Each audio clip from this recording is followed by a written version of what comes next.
My goodness, no, that's the wrong one.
Oh man, we're running out of golden cheeses.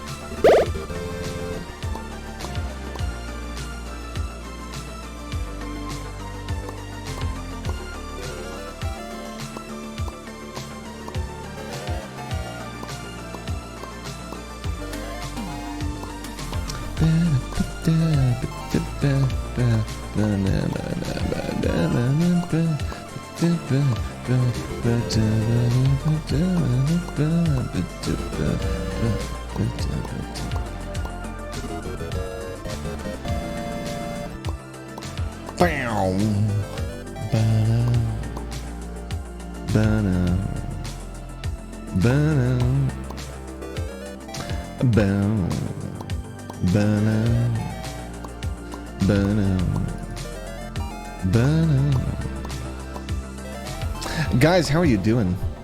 Industria, good to see you, my man. Industria, you know, I start up these earlier streams on the weekends for dudes like you Europe boys. I know, all my, like, I know, all the really fun content, it always happens, like, at 6 a.m. Europe Standard Time, okay? I am fully aware, okay? Wait, why is this doubled happening? What's going on? Hey. Hey. How you guys doing? Pando, Swipe, Industria, Zoo, Kitty Lady, Citra. Hello, Citra. Hello, Olivia. Hey there, Lemon. How you guys doing? What is up, Safety? It's okay, Safety. Truly, the thing is, like, I make fun things, but I make them for all time zones, you know? It's whatever. Hey, Aiden, how you doing? Yeah, last week on last Wednesday we came up with some emotes. What's up, Silent? Silent, why are you a mod? Silent, why are you a mod? Do you still want to be a mod? You could have a VIP badge. This must have been for a bit. If you want, I will restore you back to the time where you don't have to deal with responsibility. Would you like to go back to the time of no responsibility, or do you enjoy your sword? Do you want to defend mice, or would you just like that sweet, like, look at that gem Citra's got. You could be a Citra right now, Silent. Instead, you have to fucking wield a sword. That's your choice, Sid. That's your choice. Would you like one of these, Silent? Is this what is? Would you like to hold on to one of these, or shall I return you back to gem status? This is your decision. You know where I got this? I can show you. Hold on though. This is gonna be kind of complicated. 1 second. Okay, so I gotta go over here. Get this. That's kind of confusing because that's here. So, dude, this is a. This is a closet of nonsense. Hold on. I know my hand's in the way. Shut up. So like when it's time to become Jimmy, I rush and I grab that, and then we set it up. If I'm feeling like really nice about it, I might go lay it out outside, but I don't. It's too much work. It has to be done easy. This is the closet of nonsense, though.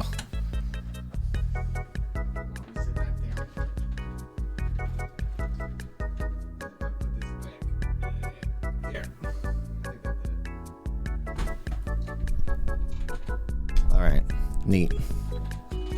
That's called what's that called? Droid Cam OBS. $7. It's an amusing gimmick. I've been meaning to look into that for a while because it's a good gimmick, right? It's a good gimmick. And I wanted that for like future conventions and stuff, just for more nonsense we can do. Because I was thinking about it and I was like, if you had a bunch of people with Droid Cam and a powerful enough computer, just like probably any of our computers, you could probably set up a room where you mic everyone with lapel mics, or you just have a good boom mic in the middle, and then everyone just has a cam. And I like imagine what that would look like. That is an absolute nonsense, like Where's Waldo of fun, you know? Metal Grad, thanks for the 100 bits. Hello. Pandora, good to see you, Raul. I am utterly exhausted. I've had a lot of long days. Me and Citra have been working really hard. I set up, and you guys are going to get to see this a lot this year, but I was setting up Megan's soundboard so Megan can play a dog in roleplay. And if you joined us for Robin's birthday stream yesterday, it was amazing because like Megan had the time of her life getting to actually participate in the roleplay.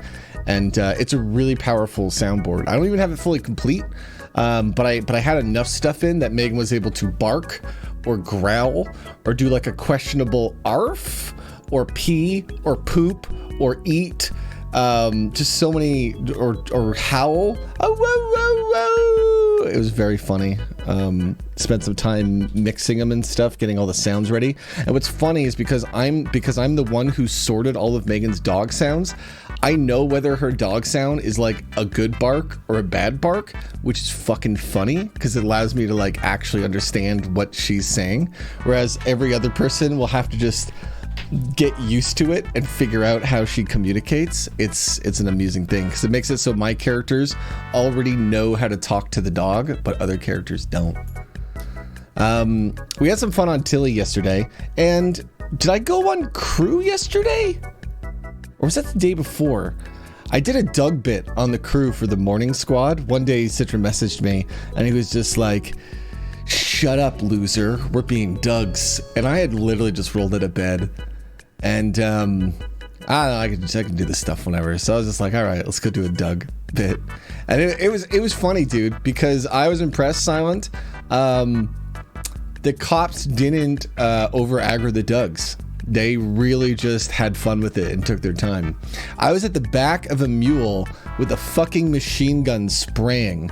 And I'm like, I wonder if the cops will be good about this and actually get a proper arrest, or if they're just going to shoot me out of the mule. Because if they shot me out of the mule, I'd be like, oh, that was disappointing. I don't want to do these stories where I just get shot by cops. But they didn't. They did a fun story where they arrested me. And then they didn't want to help me poop, so they let me poop in privacy. And then I just ran down to the street. And then the second I was out of view, I spawned a panto, then just drove back towards them as they were now have found out I've lost, and just drove by them. It was such nonsense, dude. Yeah, I know the morning crowd's always been better like that, Silent. Like, the morning crowd has always been my vibe of roleplay. And it has a lot of, it's not just a Sneaky Mouse crew. Like, I'd say like Buttons and Atomic Bear and just a lot of the European people we've met on the Crew RP have had a different energy of what they want in roleplay, you know? The Nighttime crew has had a lot of, we want to be gangsters and we want to shoot up the town, see? So, you know. The Bidet crew has just been a lot of like, we want to explore roleplay, so it's been kind of cool.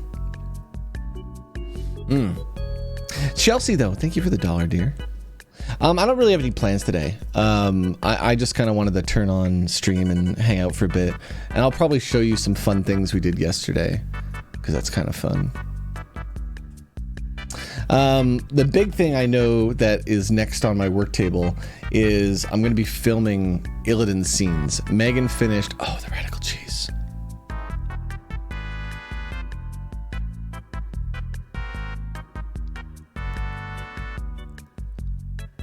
Alright, I'm going to get it. It's easy cheese for me. You're too slow, guys. That's right, man. This is like this. I'm winning a lot of radical cheeses. I gotta say, this is an easy game. I can't believe this. You know, the radical cheese used to be like really hard. Now, it's easy. It's easy to get the radicals. You're trying to give the stream elements. I beat stream elements. Well, come on, it's not really worth it, Swipe. That's the thing. Like, the radical cheese is not worth it because it is not worth the risk of just not getting the cheese, right? The consistent cheese is much better to get than the sporadically good cheese. Sporadically good cheese is fun, though. That's the sporadically good cheese. Like, that's fun to go for. High risk, high reward. So which one do you guys really want to go for? Like, do you want to just keep getting that big? You know, the thing is, getting the basic cheese, though, is just fun because then you just walk on the screen. Like, if you have to play for the radical, then you have to actually, like, stay focused and stare at the fucking bottom left of my screen. Just be like... You can't just enjoy it. You can't enjoy your cheese. Oh, God. We need to change the radical cheese minigame. It just means the minigame's gotten stale. We'll have to evolve the bit. By the way, you must remind me to hit this button at the end of stream. I just clicked it, so it's too late, but this is the parade button. Wait, hold on, the parade, we'll get some parade music. The reason why I clicked it is because, let's be honest, I reboot my tech a lot of my streams, and if I reboot my tech, we lose the parade. So, I just feel like I want to click the parade or else the parade goes to waste. No, Maris. The stream is only over if we click this button.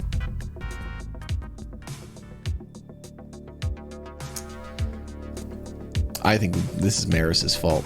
This is Maris's fault. A little bit of purples. Mostly Maris's fault. Hey guys, I've been Robert Moran. Thank you for coming down to the stream.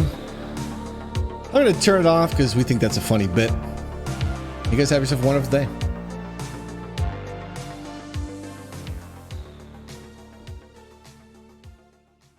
We're not rebooting the stream, okay?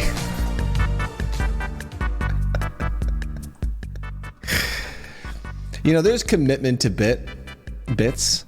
And then there's, you're annoying your audience too much. It's, you know. We just did that bit like a week ago. So it's, you know, I need a break from the bit. Purple last night did a stream. He joined it. So we did some Tilly RP yesterday, and it was kind of like a pilot. And I really wanted to stream and get you guys hyped up, but I honestly was working literally until Robin came on stream. Like we were still setting stuff up.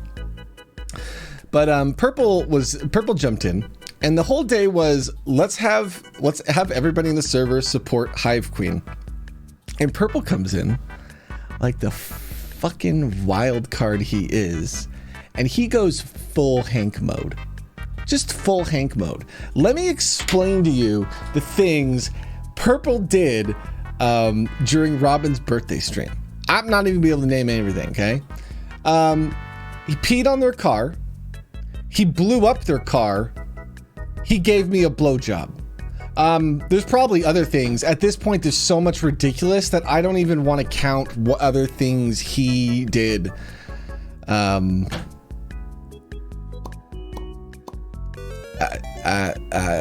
It's so ridiculous. He's a ridiculous wild card man. So like, what was funny is me and fucking Citra have been calling Purple behind his back, like, he's just a wild card, man. He's just a wild card. And yesterday after stream, he goes and says, I think my nickname should be Wild Card. And we're just like, it is.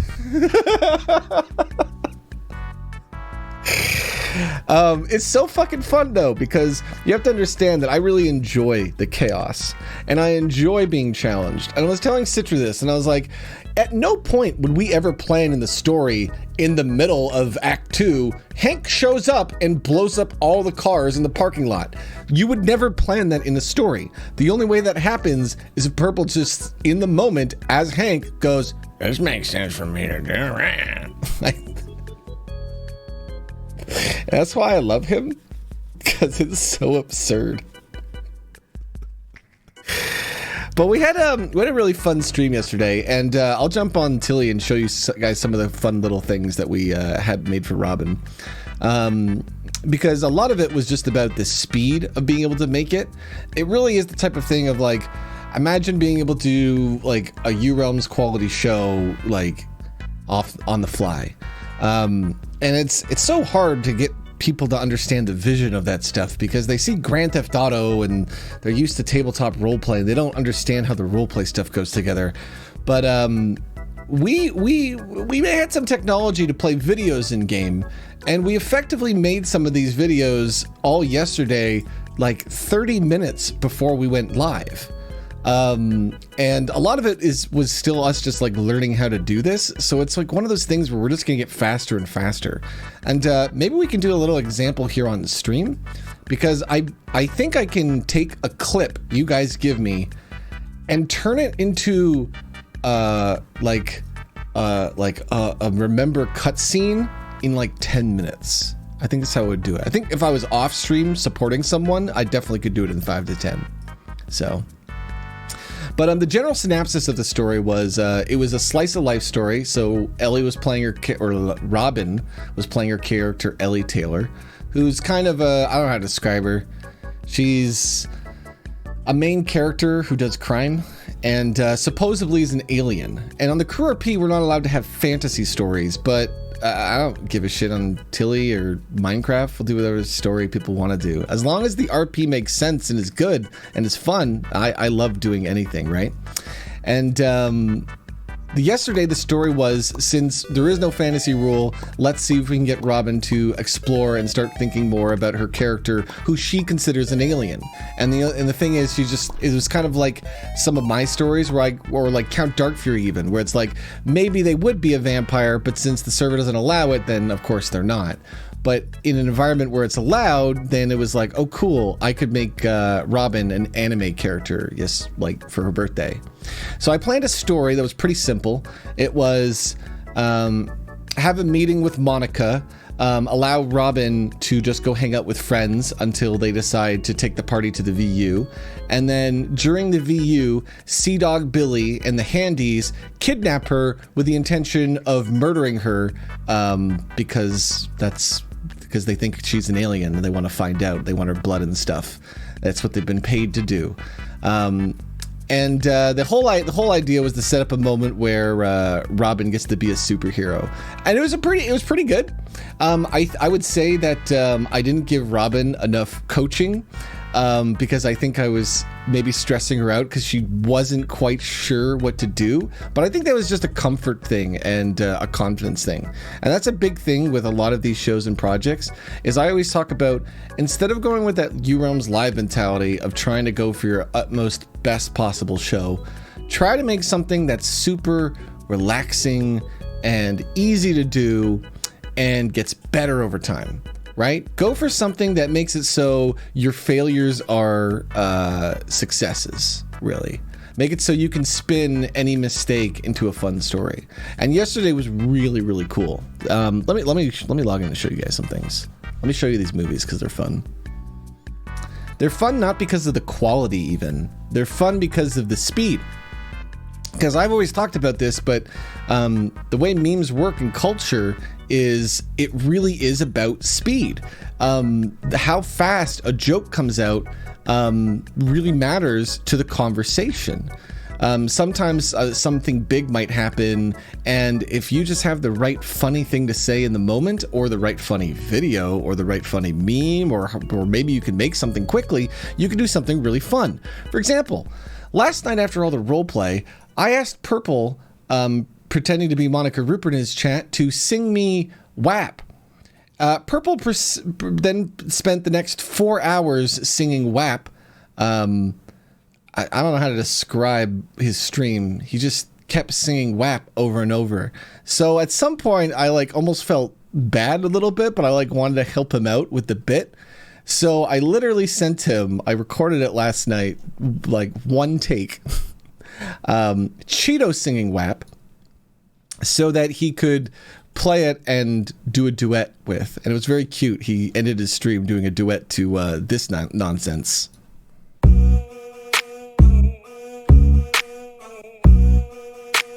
All right, let's try this. I said certified freak, 7 days a week, wet ass pussy. Oh, whoops. Sorry, I was like changing Discords and I was playing that out of Discord. Sorry guys, did I ruin your hype? My bad. Here you go. I ruined the bit.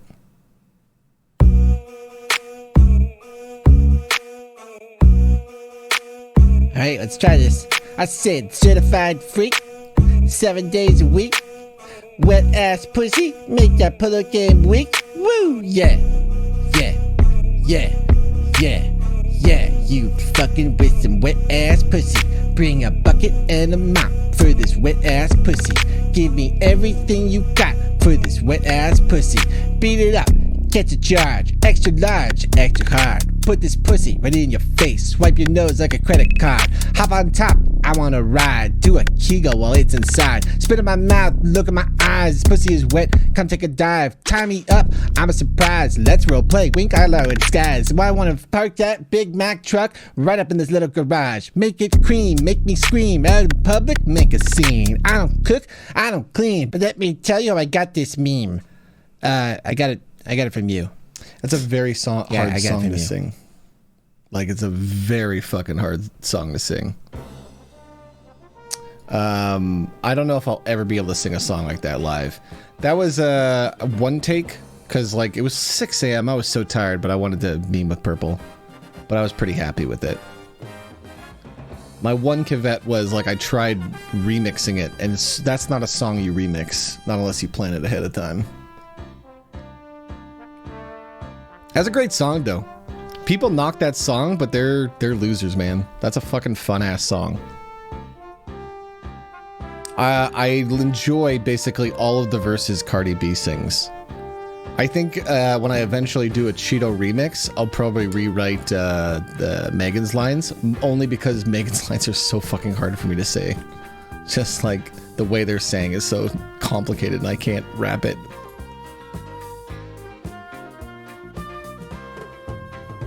It is a fun ass song.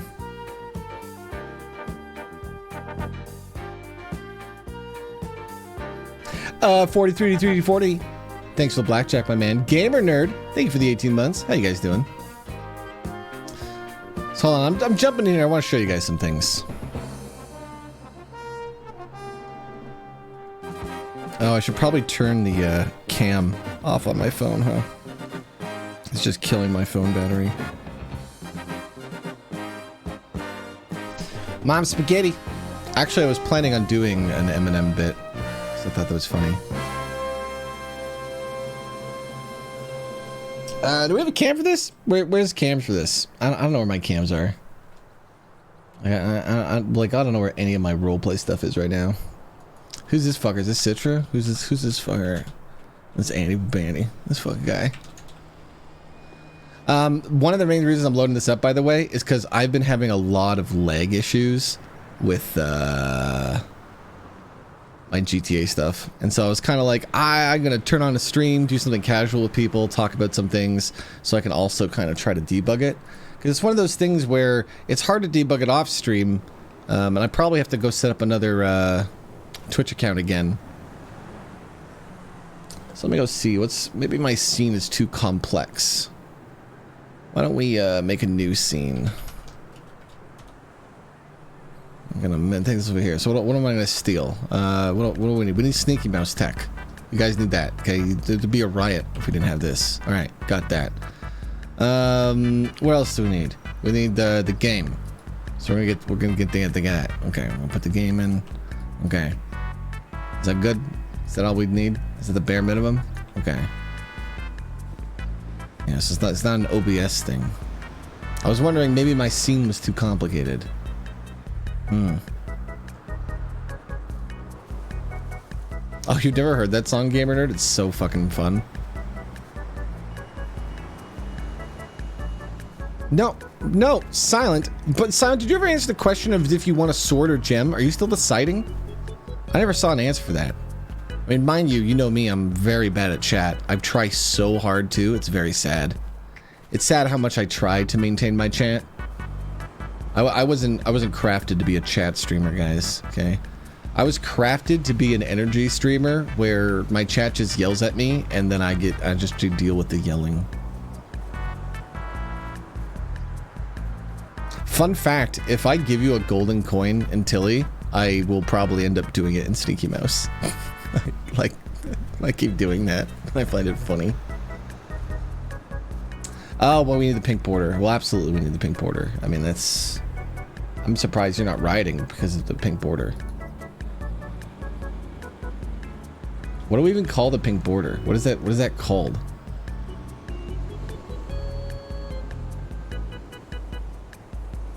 I don't see a pink border. Was there a pink border only on over here? Was there no pink border on the GTA? Is that what's going on?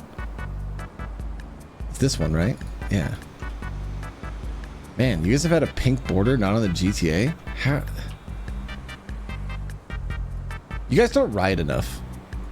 The other day, we were streaming Dead by Daylight, and you guys let me play like 2 or 3 games before you pointed out the lag. That's you should have rioted, okay? There should have been a riot. You should have been like, how dare you, Rob? Okay? Because if Rob's gonna have a laggy stream, he might as well raid into one of his friends and we'll watch their viewpoint so I can, you know, focus on being a monster. Why the fuck would we watch a laggy stream? We could have watched Boom's point of view, and I could have been murdering Boom all sneaky like. Could have used the meta. So I'm gonna look at my resources. Let me see why I'm lagging here.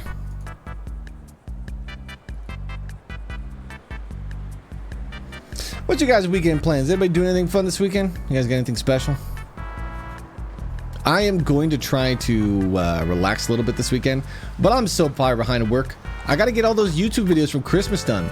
And not just that, there's extra YouTube content that I still want to do. You have a big test tomorrow? Bio, what are you doing studying? By the way, Bio, rats don't fucking talk. You shut your goddamn mouth as a rat, okay? That's why you got murdered yesterday as a rat. This guy is role-playing. There's like a main character scene going, and he's so tone deaf, he's just talking as a rat, Bio. That's how you get killed, huh? You want to be a talking rat? You talk at the wrong moment, then you're gonna get killed there, Mr. What's your name? Mr. Bio. Wait, can I not do that? Well, that's a shame. I can't look down the gun and flip my camera. Citra! I like being able to go to camera 1 and camera 2. Now I want to look down the gun, then go camera 2.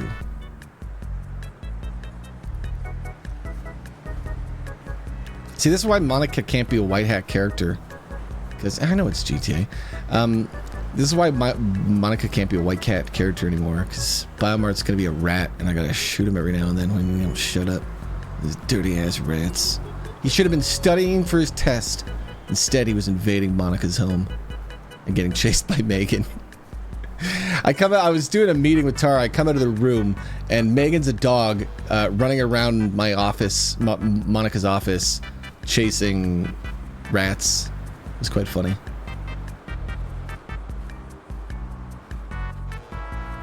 So I don't remember if I showed you guys this on last Wednesday, but we put in the tech for playing videos, right? Oh my goodness. See, that feels so laggy. I'm gonna have to really deep dive into my PC. I'm not sure what it is. Maybe it's time to format it. Oh god, formatting my computer is such an undertaking. Formatting my computer is like losing a week or two of content. Truly. Hey, what's going on? I would say we're just relaxing today there, Mr. What's going on? Oh, hello there, King. How is the Rat King doing today? Did your team wipe again? I've heard from Biomart that you're not doing too well there, NGS. Need to go back to Pokemon schools.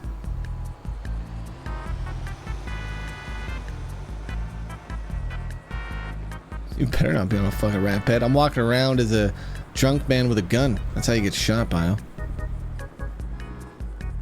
Yesterday was great though. We had some technical issues, but honestly, it was a low-stress environment, so it really wasn't a big deal. And everyone was super supportive of Robin and very much in the support the main character type of point of view. And that's going to be fantastic because it's going to mean as we just finish a few things, start kind of rolling stuff out, we can start making these support story streams for basically anyone in our community that's ready to do that type of RP. So I'm really excited about that. Hey, what's up, Zojak?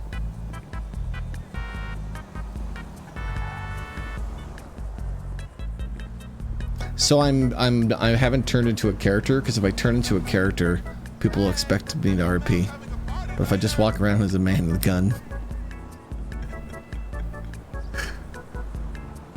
Yeah, so you guys want to see something cool? Let me show you something cool. It'll be Billy.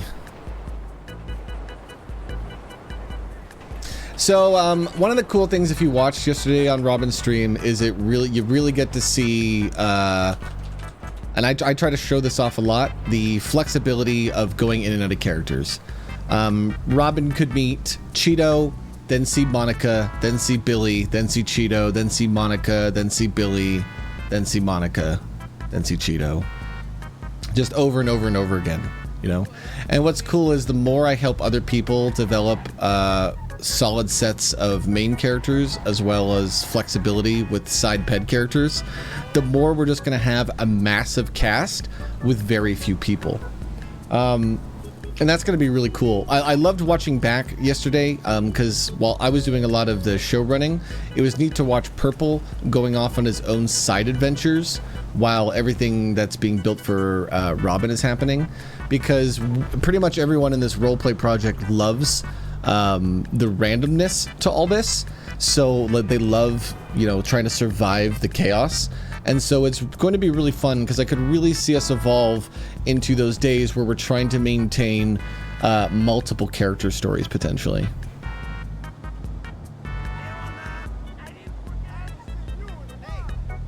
I love the focus on story over, or not the focus on like collaborative story focused than just pure sporadic nature of a random GTA environment. Don't get me wrong, and I'm going to keep saying this because people keep saying it otherwise for me, but I still plan on playing on the crew. Just the other day, we went and performed a bit with the day crew. Okay, this is, and people are. It's annoying watching people kind of say otherwise because again, it's two different types of roleplay environments, right? It's one is a pick up and play anytime, and that's really advantageous because you can do roleplay when you want to do roleplay, so it's very good for a practice environment. And this very much is an environment where it's like, okay, let's all work together and tell one story, and then, you know, go from there. And so it's really fun to be doing that. Hey, what's up, Norman? This is a tangent stream, Norman. So, you know, it's a tangent stream.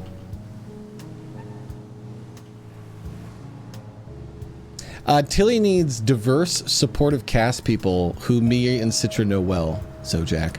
But the real thing is, I expect different groups to roleplay here. what I would imagine is roleplay is at its best when you're in a role-playing with a group of people where you know all the people. If you don't know all the people, then you automatically can't do the roleplay. I'm gonna express this sentiment over and over and over because it is basically the opposite of what I see in other roleplay environments, but high-level roleplay requires strong relationships. So the way I look at this is create a stage for people who are at a level and have enough strong roleplay relationships on their own to be able to do the roleplay, you know? I think too many people are expecting me and Citra to maybe carry the team and be like, oh, here's all the days, and then we'll come to them and be like, look, we're getting you in this show, because there's just no way, man. We're like, people are gonna have FOMO, people are gonna fall through the cracks. There's no way we'll be able to maintain those type of contracts, like trying to get people to do just set it all up. That's so much work, right? But the idea of creating a stage, teaching people the tool sets, doing it ourselves to give them examples, and then making it so they can start doing it themselves is really cool, you know? Ellie was doing the big VU thing, so me and Citra quickly figured out how to do this. Together we can kind of figure this stuff out pretty quickly. GTA doesn't make it very easy to change textures, but this stuff is so important for just atmosphere. I didn't even realize how important doing this stuff was, I think, until we started doing some of the final pieces of yesterday's show. So this is Robin's character, Ellie Taylor, and she works at the VU because Sean's character Tara owns the VU, and this is Kelly of Beach Patrol, and then this is Nerdette's character Artemis. I don't know Artemis too well on any of my characters. I don't think I've ever really got to do a lot of role play with Nerdette's Artemis. And then we have the big banner up here. And this one ended up being so important, and I'll show you why in a second. But these banners, they look like they're just background things, but they're very powerful because to the role players, they increase immersion. And I always hear how important immersion is to people, but it's so important to kind of create just those little valuable things that add so much to it. For example, like for me personally, the fact that Monica has a flower crown really adds a whole other dimension. And it's not just because I wear flower crowns in real life. It's because when I first played the character of Mama Rupert, she had a flower crown.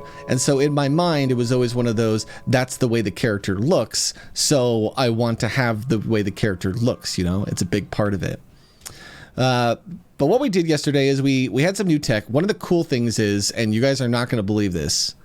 What's up, Zombru? Zombru, thank you so much, by the way, for coming out tonight. Me and Citra were talking, Zombru. You are by far one of our absolute favorite roleplay partners here. Oh, look at this. Another favorite roleplay partner. Zombru is absolutely amazing. Zombru came in yesterday, played absolute full support. Just all he did was support the stories. He juggled multiple characters for us.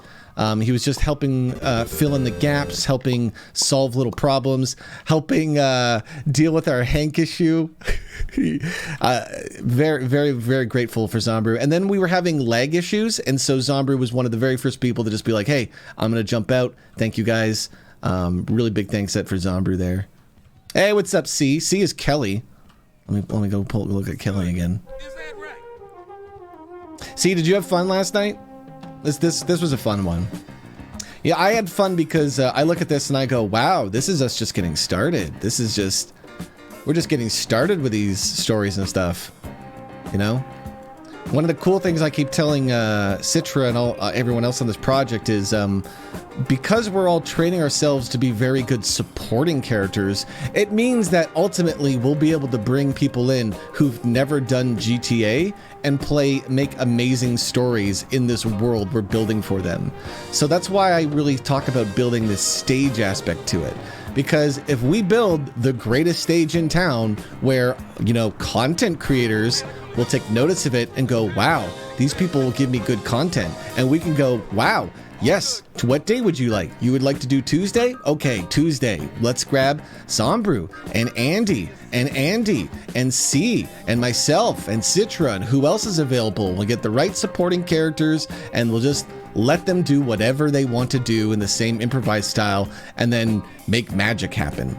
Because we have videos and stuff. So the other day, yesterday, when Robin was doing this story, we knew we wanted to have something special for her. And so because we have this cool video tech, and you see it because we can do transparent videos. And this is just meme stuff. This is just, I would play that when Robin says something dirty or there's something sexy happening on stream, because it's just one of those meta level nods. I don't actually think characters see those, guys. I really think it is just for the viewers, and you're supposed to not even notice them. But because we had the video tech, 40 minutes before Robin's streams start, we make the final piece of this puzzle, and it's the story piece that goes into the ending. So one of the things we were able to do is we were able to play a cutscene. So let me show you guys this. The idea was once Robin's character Ellie Taylor was done the VU, we were going to give her a twist.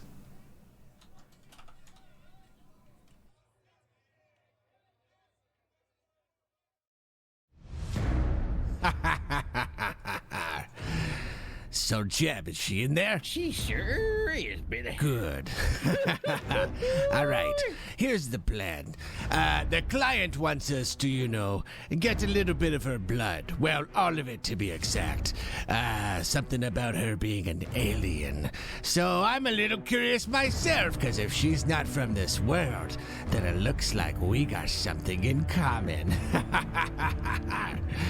Get Hank, get the boys, get ready. Get one of those, what do they call them, mules? We'll throw her in the back when she gets off her shift. We'll take her back to, I don't know, your place, Jeb, is that okay? Oh, yeah. Good. We're gonna find out what she's really made of, Mrs. Ellie Taylor. We're gonna see what's inside of you tonight. Old Billy wants to know what ye got inside ye bones, lass. So we gonna find out what ye really made of. A cool little puzzle piece.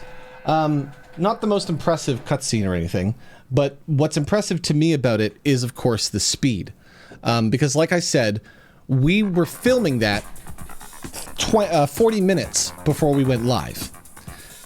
So within 40 minutes, I was able to film it, work with Citra, because with the GoXLR, I could sit in a Discord call and literally just go, okay, can you say this? Okay, can you say this? Can you say this? While I'm editing it, render it out, and throw it onto the server. And because we have that speed, we can do very fast things very easily. And that's the big thing, is like, when you can do that level of content every day of the week, that's pretty cool.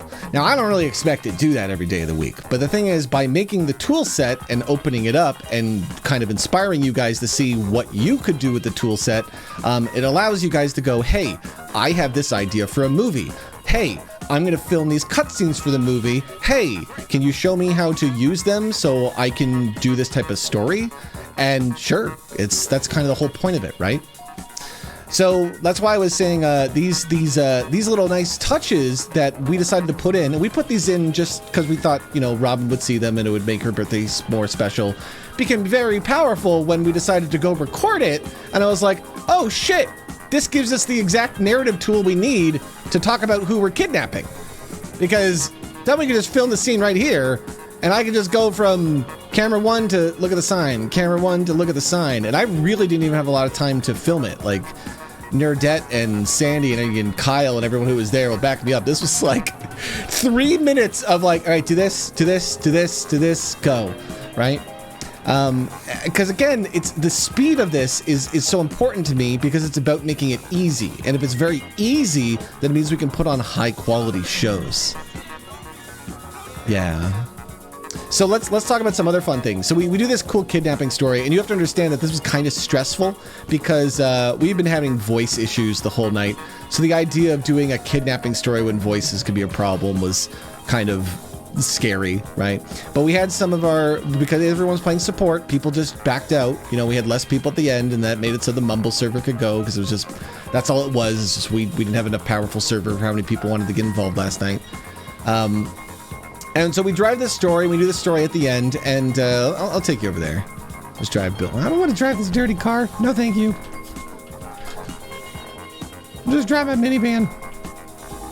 So you'll also notice that I didn't do anything special for the story. I'm sure any of you on CrewRP have seen the mule, and you'll notice that Billy was very meta about that. Was like, go get one of those. What do you call them? Mules? We're throwing the back. This is a story that you, like anyone who's seen our roleplay, has seen over and over again because it's a bit. And the idea was, for Robin's birthday, let's just do a bit that we've all done a few times now, you know, and just remix it. And we're just using that bit as another storytelling piece. Anybody who's seen like Sputin or myself or Andy or Zombrew or so many people who play criminals or cops on the CrewRP have seen like these mule chases, right? And so we were just doing that type of story because it's something simple, it's something fun. And what's really cool is, for somebody who's never seen this type of roleplay stuff, when you start using these bits that you've performed with your friends a dozen times before, it's still brand new to that person. You know, it's still such a powerful thing. We took her to this location. We've been to this location for a few stories, but I always like this location. One, because it's in the Handy's backyard, so that allows the connection between Citra's and Purple's characters and everybody who plays Handy's characters to my own character, Billy. I've always played Billy as a mercenary criminal. I have no alliances, but I ally everyone. I've always played myself as a criminal to lose, because the whole thing is, the more you lose as a criminal, the more you win. People don't understand that, but when your losses are more grandiose than your victories. If you think of like any TV show with a main character criminal, unless the show is completely centered around them, they often lose. And the losing is a big part of their storytelling. And so whenever I watch people roleplay as criminals and all they do is win, they're not really... You're missing a piece of it, because now you're missing the notoriety. It's hard to build an image and a character identity if you're only doing half the story. Now, a lot of people, and this is where I think people live too vicariously in their game, think of characters as on a linear story, a single timeline, right? But the truth is, everyone watching here has no fucking idea all of the little story things I've done on Billy. None of you. I barely can remember everything I've done. There's nobody here in the audience because it's impossible to have watched every piece of content I've ever done with this character, right? So it doesn't make sense to kind of always keep every little story piece. It makes more sense to kind of treat the character as an ever-evolving medium where you keep the most important aspects of the character, things that you can reference in the meta and talk about, and then after that you just keep the feelings, the attitudes, the personality, the bits, you know, like I think Billy is missing a leg because I did that joke with cops once. I don't really know if I'm missing a leg because I don't have a peg leg on my character model, so it's hard to remember. And I'm not like Zombrew in chat who's doing a missing leg bit every day. So we kidnap Ellie. We bring her over here. At this point, we want to get some guns into her. I actually wanted to put a bullet through her skull to really emphasize that she's an alien. But she actually got aggressive pretty early because I had planned some story elements that would kind of make Robin lean into being an anime character. The story here so far is that she met a billionaire. The billionaire sucked her blood. The billionaire then hired these criminals to go and get all of her blood in however way they wanted. And so that's what the criminals were doing. They were coming here to murder Ellie and drain her of her blood and out of her body. Just fucked up criminal nonsense, right? So me and Jeb are like arguing here, and Robin starts attacking because we prepared these. Wake up, Ellie. Oh, well, why is it lagging? Good thing it didn't lag yesterday. Wake up, Ellie. Yeah, why is that lagging? Is that me or is that the server? Wake up and fight. Man, glad this didn't happen last night. Get out of here! What are you doing? What are you doing? I'm trying to get out of here, you dang locals! I'm trying to explain something, not roleplay. Jesus, this is what I get for shooting a gun for an example. These fucking handies, man. But yeah, we had these movies. I wish they weren't lagging so you could see them properly, but you get the vibe. You can see it's like a half transparent. And so we had these 3 videos that tell her to wake up. I had her record them. Sorry, I can't focus. This fucking... Let's go no clip. The general idea was, I didn't expect Robin to really know what to do. She's just been kidnapped. And usually in GTA roleplay, when you've been kidnapped, the correct solution is not really to just power game and start punching the people with the guns. That would be considered not valuing your life, right? Which I understand, it's part of the roleplay. But the thing is, this is a story, and it's really a story set up about, you know, Ellie, her character, kind of evolving into whatever Robin wants to evolve it. I'm not really making any choices for Robin. I'm just kind of trying to inspire her growth, both in character and out of character here, right? So the idea here is that I just want Robin to make a choice. The funny thing is, if Robin decided not to do that, get shot and fall down, we would go check and be like, oh shit, this is the wrong person. That was my bit. I would have been like, this is the wrong person. We got to get the fuck out of here. We just killed someone. And then a few minutes later, the cops would have showed up and rescued her. So that's what I mean. There really was no way for Robin to make any mistakes or failures. She could do whatever story she wanted. If she wanted to perma on her birthday, she could have, and she wouldn't have, but there was no mistake here. She could do whatever she wanted. And so the nice fun little puzzle piece I used was when it came time for Robin to become action hero, and she would just run through this trying to dodge everyone, we prepared this music. And most of you would know this song.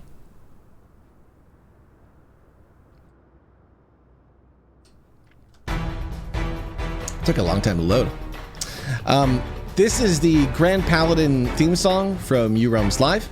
I often used it when the Grand Paladin characters were fighting, but you have to understand that for Robin, this is not the Grand Paladin theme song. Music is magical like that. You associate music with memories and nostalgia, and I have been aware of that for years and years and years, and now I just use it in fun little ways that I know because it's all part of the meta. And one of the fun things with music...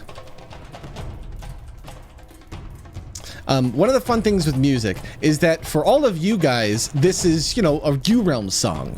I'd play this for Grand Paladins and all that stuff, but that's not what it is for Robin. For Robin, it is that moment at the end of when I did my Digital Bards thing and I raided into her and we created this powerful, like, energy moment live on stream, and we played the Grand Paladin theme song. So for Robin, she wouldn't even recognize this song. She wouldn't really know what it is, but there would be a little bit like memory in her mind of like, this music is powerful, right? Because that's what I've associated with it to her. She only hears this song during powerful moments. And so that's what's really cool, right? And the music we have on the server is server wide. So when we start doing our first few shows in the upcoming weeks here, I'm gonna have my music sorted, guys, because I've been sorting it. And the idea is we're gonna be rather than me playing music through the GoXLR, we're gonna be playing music through the server, so everyone hears it. So we can just set the mood. So this makes it hard to do 2 main character stories at once, because it means secondary characters are going to be getting random tonal mood shifts, and that's something we could evolve in the future. Right now, I'm not too worried about it because there's a lot of benefit to just putting focus on the one person, but it's going to be really cool because I want to slowly start training the showrunners of a show like this to understand these tool sets so they can use music as well. Right? Because guys, Mama can't do all the work. She can only just help people learn how to do the work. That's kind of the point of MLM, right?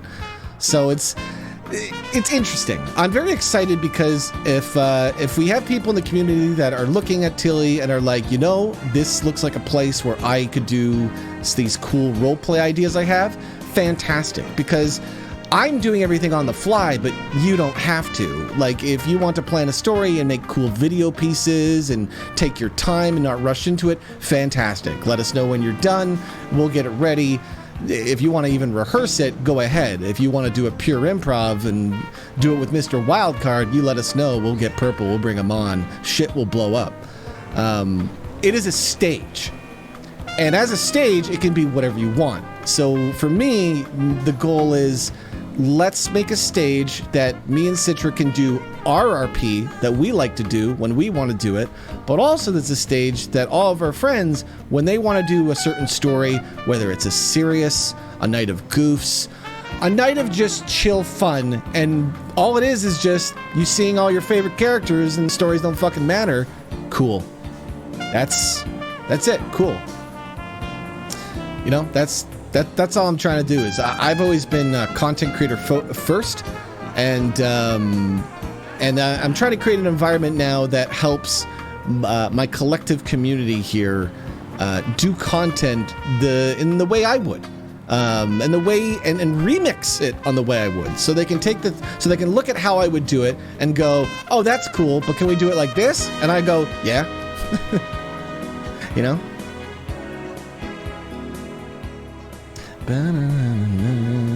Yes, music is power gaming your feelings. It's true, Bio. With musical shifts, and we've shown this a while. I knew this going into Meme Street, which is why I made Meme Street music like very much a focus before I started the show. Is by using certain songs, you can make it so the characters automatically behave differently. See, I don't have any of the music sorted. Well, I do, but I'm still... Yesterday, I was just running commands that I had memorized. Like, literally was the sound... Like, this all has to be resorted again. This was just grab songs that we're going to use for tomorrow's show. This is just generic murder music. I've used this murder music a lot. We also made it so everyone could sound balance themselves.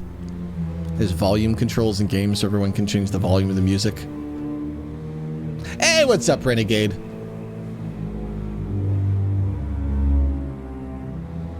Because the thing is, we used this yesterday. So basically, after the VU, once the VU was closing down, I told everyone, just leave Ellie alone. At some point, we'll kidnap her. You know, however that goes, because you don't really have to plan that much. You just kind of do the RP. You know, I find that sometimes roleplay is really fun if you just have a general idea and you aren't afraid to completely go off the rails on that idea, right? Like, we had that 1-minute cutscene that we were going to where we're going to kidnap Ellie, but truly she could have done anything she wants, because a lot of the puzzle pieces I made could be used at any time, right? Like those Wake Up Ellie movies. Wake up, Ellie. I wonder why Finds those Tara. ones lag. I think that might be my computer. I'm gonna have to look into that. But having those like little movies that you can play, like they can be used at any point, right? So it is just about creating the right amount of puzzle pieces and then having a showrunner that knows how to best execute them, because they know the main character's vibe. They know what the main character wants from their story. They know what they're looking for. They know how to read the room. They know how to direct. When did Robin do those voices for those? I believe she literally did them on stream, Danny. Like, I think she literally just... Was it yesterday? It was either yesterday or the day before. I don't remember. But I literally just had her do them on stream. It's just like, can you just read these off?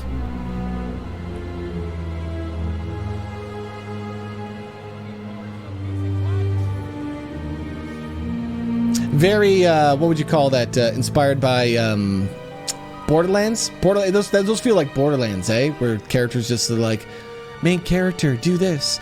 But you gotta understand, in a video game, it's not as impactful as you saying it to yourself. It's way more interesting, right? Like, most of you will not be able to understand the experience that Robin gets to experience of you're doing this story and now you're telling yourself what to do. That's some power gaming shit. You want to talk about power gaming, Biomart? That's pure puppet mastery shit. That's when you use a character's meta against them, right? because that's the truth. Is if somebody who's truly like role-playing the mind of the character, there are certain things that you can do or say to those characters once they're established that they have to lean into. Like, you guys know Hank, Purple's character Hank. Let me get out of the spooky music. If you talk about baby oil around Hank, fucking Purple's gonna get involved. You suck him in, you know? Hey, Silent, this server allows power gaming. Okay? This is a bizarre server, Silent.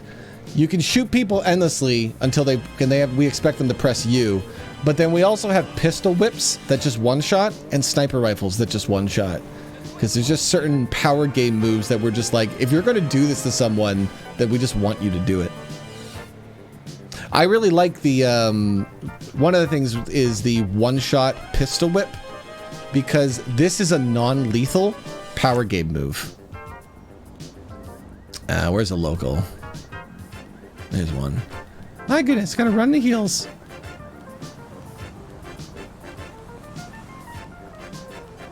Excuse me, sir. 1 second. Sir, I just need to pistol whip you for the content. Sir.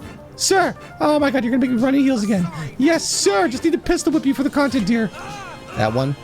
That's just when you hit the reload button, so we do it all the time to each other like idiots. But it's a very good one because it is a way to non-lethal get somebody to just calm the fuck down.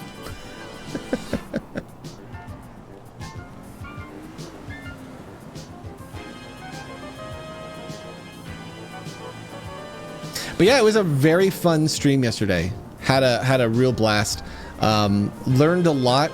Got a lot of little puzzle pieces done. It was very stressful, but in a new kind of stress. I was telling Megan yesterday, this feels like a U-Realms campaign. I know that sounds so ridiculous because you guys are like, but you didn't even stream, Rob. But you have to understand, I was still doing so many little things in order to create just a little show like that, that it definitely felt like that level of U-Realms energy to me. When did the cutscene happen in the story? So when she goes to the VU, it will have happened at the end. So when you can see her at the strip club, realize it happens at the end of the strip club. Robin was not expecting what we did. I think Robin was really expecting to log on and just do general roleplay stuff that we would normally do. And me and Citra were like, nah, we're gonna go extra because we want to test stuff and we think it's fun and we want to create some fun moments for Robin. I have like a good dozen content creator friends, all with decently sizable audiences that basically need a stage like this. And I would say by the end of the year, depending on just the collaborative effort of our community here, we could have this Tilly Project server as a place where we do probably the highest level roleplay. Minecraft, which is a more 24/7 environment like The Crew, but allows for fantasy roleplay and is a lot less conflict focused, and the conflicts are more pranks, less rather than violence and aggression. So it's lighter conflict RP. It's conflict RP that allows you to build friendships quicker. Because once you build friendships quicker, then you can just go anywhere. Because something I always explain is that any roleplay group of friends can use anything as a stage. You guys are all becoming aware of this as you grow, but if you just have a few good roleplay friends that you've done roleplay with, you can literally load up any game or environment that you can manipulate and start role-playing in it, right? God, it's in my intro. it's in the damn intro of our stream. This is my kind of fun. Yeah! Here we go again, it's me, your bud, Mr. Robert Moran. I'm here to stream, I'm ready to meme, and I wrote a meta song with a disco theme about all you nerds who could be my boss. If you give me the money, I'll serve up the sauce. So pick your poison, I make anything fun. I'm the fresh man-sized Dixie Cinnamon Bun. Danger!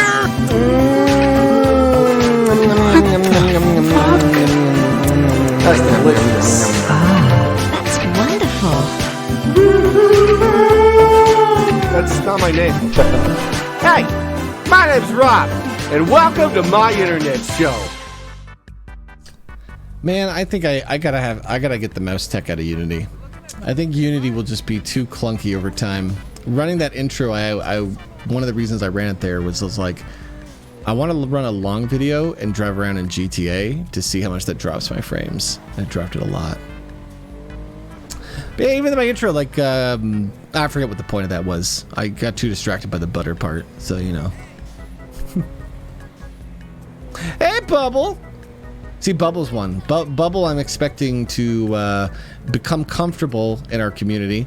And then once she's comfortable in our community, we'll start asking us for help doing the role play. So we can do Slice of Life Days and Gertrude, and then whatever else Bubble can come up with, you know? Because that's what content creators need. Content creators need these stages. They need places they can perform, and they need people that can support them. And so by building a community of trained support characters, we become one of the most powerful ways to help content creators create high-level content. And to be perfectly honest, my goodness, we could just sell out in the future. Because if we get good enough, then brands will want us. I'm just... If we build up a big enough coalition of role players that can perform, then my goodness, it creates that world where now we can roleplay any game at the highest of levels. And if you can roleplay a game at the highest of levels, then that means a developer could take you and your team and have you roleplay their game and explain what they want the game to be. And then you could present the game looking in the way it's meant to be played at the most highest of levels.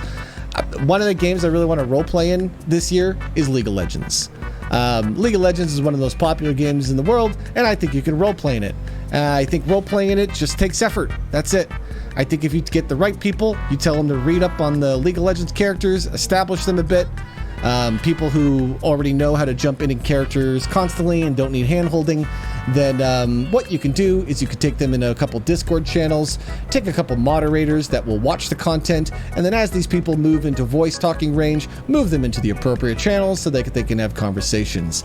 Then take about a day's worth of just random roleplay and edit it together into hilarious League of Legends content that does not currently exist. I don't know why I'm not doing it. It's probably because I'm doing other stuff, but this is the thing, is like when role players start to realize you can roleplay anywhere, man, it's actually just going to become endlessly content focused.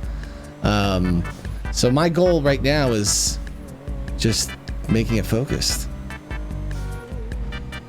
Oh, it's about comfort for me, Bubbles. I don't know you. I mean, I know you, but we gotta hang out for longer.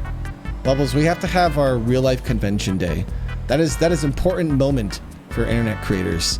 The day where you've been making dumb memes on the internet with each other for a while now, and then you go to a convention and you all have a great time together, and then you go, wow, these are real people. That's one of my favorite parts of this business, I guess, is like you meet these people online, you work with them, you do all this roleplay stuff, and then you get to meet them in real life, and you're like, damn.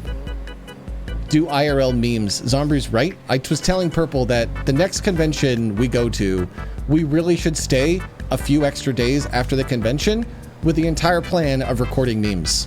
You know, just whatever. Just stuff. Wait, you're not a real person? You're a ghost? That's even more interesting. I haven't had a ghost friend. A friend who's a ghost. League of Legends apparently supports mumble positional audio. Are you fucking serious? Wait, Danny, is that true? Is that real? That's hilarious. That is super hilarious. My goodness. Oh. My goodness. Yeah, those videos lag. I'm gonna have to take a deep dive in my computer after stream. That was partly the reason why I wanted to stream today, because I had cleaned up a bunch of things and I'm trying to debug why my computer chugs with doing all the same things I did a year ago. I don't know what's new. I assume it's something cache based. Yeah, look at that. That just clobbers my FPS. All right, I'm gonna take a look at that right now while we're just hanging out. No, it doesn't let it's purely a stream thing, Citra. I keep setting my stuff up and going, everything's working, and then I'll do a stream, and then I'm like, it's not.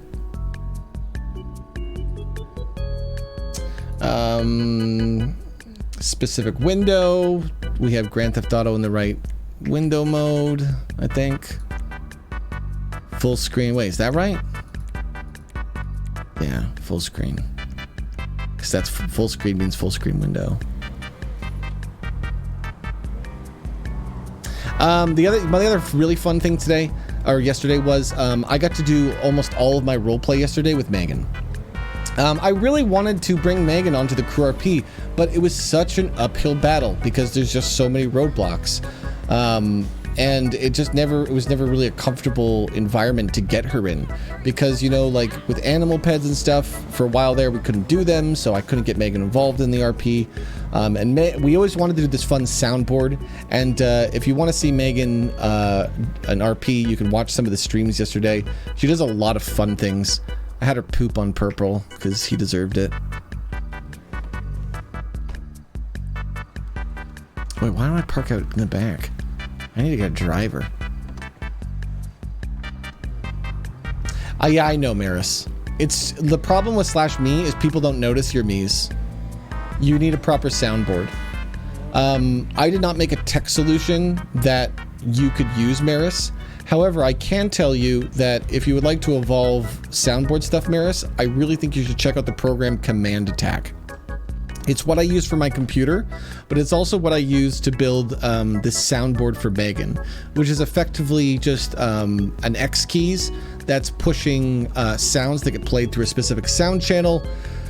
They go through a virtual audio kit. It's kind of complicated, but if you set it up, it's very, very powerful. Like Megan currently has 12 different hotkeys for different ways to emote as a dog, different sounds, and that adds like a lot of power to what she can do.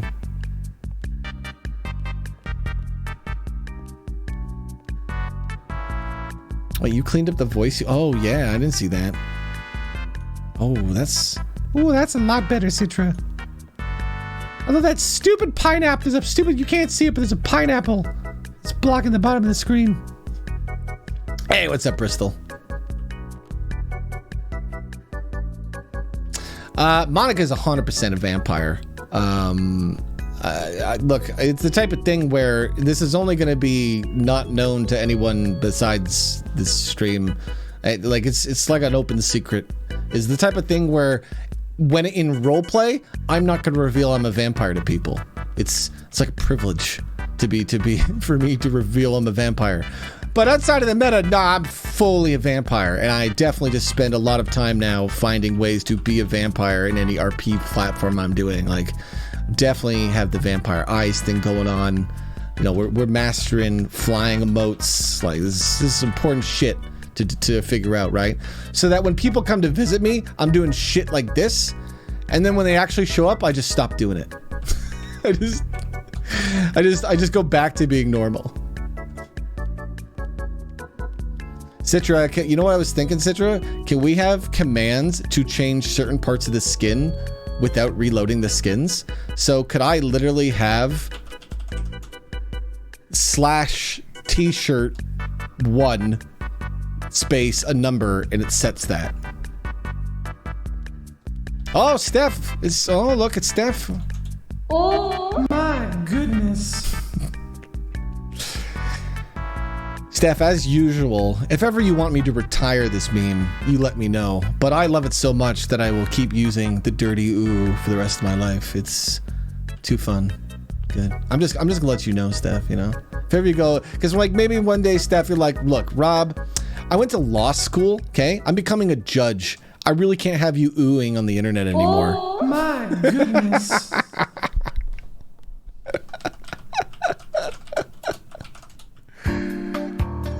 Nonsense. Utter nonsense. That was good timing. Steelad, I'm gonna get new ones. Like, I'm working on them. This was a test. Like you can see, that's not. I gotta redo that. It's got Monica's hair. We also have the 10.4 one, but the 10.4 one's gonna be fixed too. But the idea is I want to start making them with people's characters because they're just little like reaction things we can use that make sense. Fun little things to throw in. One of the things we want to start doing, and I'm literally going to do roleplay to just make this happen. It's so funny using roleplay to create the meta of creating the roleplay show. But I want to be able to start playing the commercials, right? We need to be able to do this bullshit. Oh, is this going to play with the music?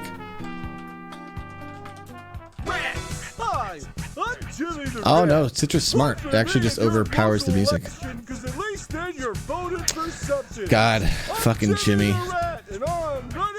By the way, this is the danger of now getting involved in the Tilly project. You're giving me and Citra the ability to spawn videos on your stream. See, a lot of trust is required. A lot of trust is required in this environment because you guys could give me a video and I could put it up here and then play it. That's dangerous.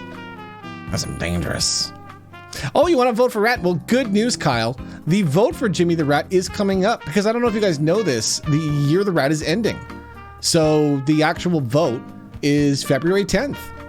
And I hope you've been paying attention to the meta to understand what that means. Most don't. Probably no one does. But, you know. Hey!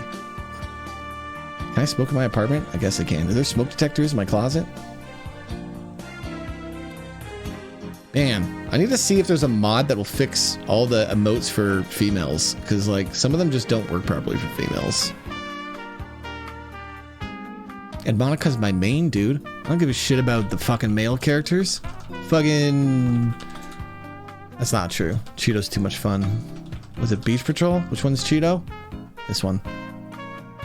So what I really love is I love the challenges of figuring out how to create environments that also are really inclusive, right? Megan is very new to the roleplay. Megan has been watching content and is very funny, but she's still very new to like learning GTA and stuff. So yesterday I wasn't going to make it so Megan wasn't really with me at all.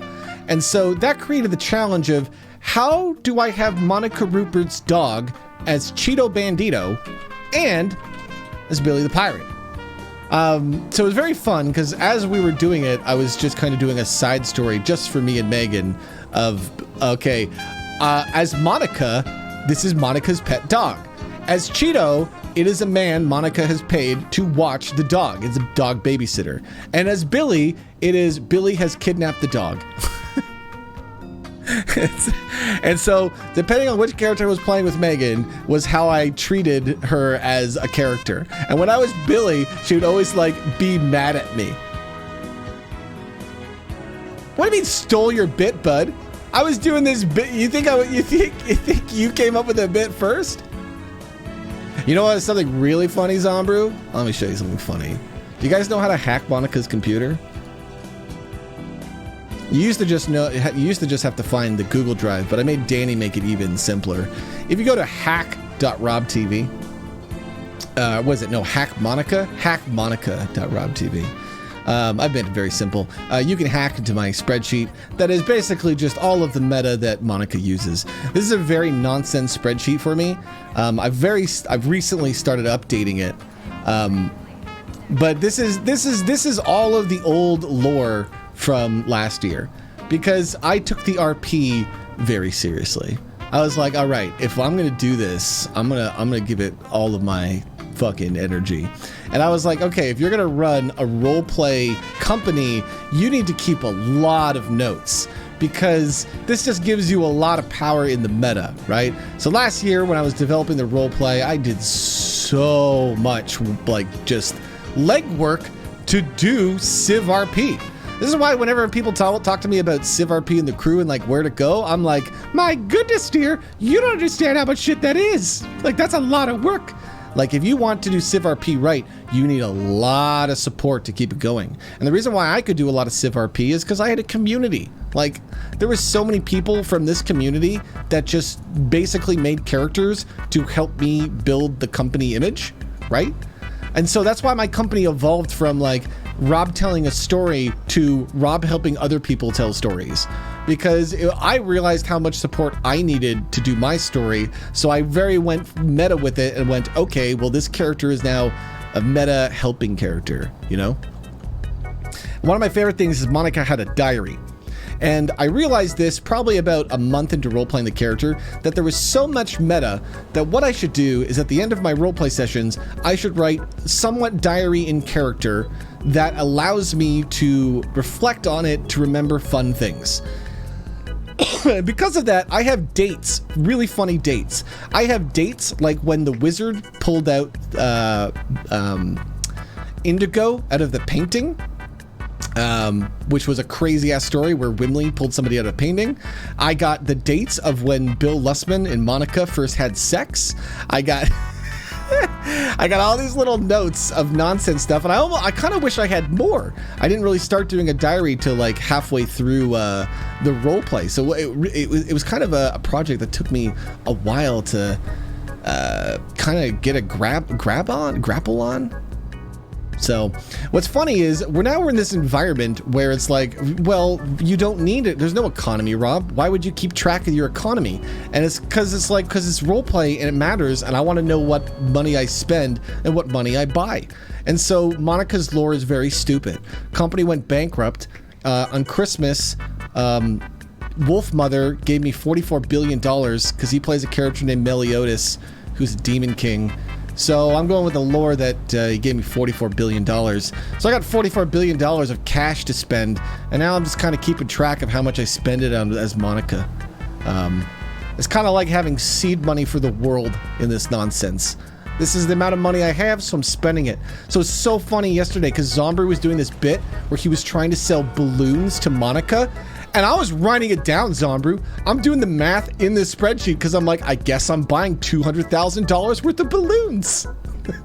Because you can do it. You can have your fucking win. But I'm making a note that this character sold this to me. so that I can use it in the future. I can use that meta against you in the future of taking advantage of my character potentially. But we didn't get to do that. Zombie was selling me balloons, and I think right as he was about to finish the sale of scamming Monica out of balloon money, Robin got into game. So we all just started going to do real roleplay, and I was like, sorry, deal, not interested, and just fucking drove away. Ah, it was a good one. Really good day. It was a really messy day. But the thing I like to try to point out to everyone is that in order to do this type of role play, you have to be really okay being in messy environments. You know, you gotta make it so it's not stressful, because my goodness, it will get stressful. There will be stress when you're entertaining at a high level, and if these type of projects ever become even remotely successful, just if you're streaming to like 100 engaged people, there becomes a lot of pressure to perform and put on a good show. So it is one of those things where I'm really trying, everything I've learned in life, how do we design these environments that allow you to perform at that higher level with as minimal stress as possible, right? Anyway, you guys got any questions? I'm just chilling, so I'm just kind of riffing. So if you guys got any questions, you guys want to talk about some things, if you're curious about other stuff like the Minecraft or Meme Street here.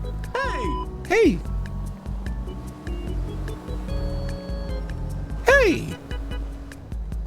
I want to get Jimmy the Rat in here, dude.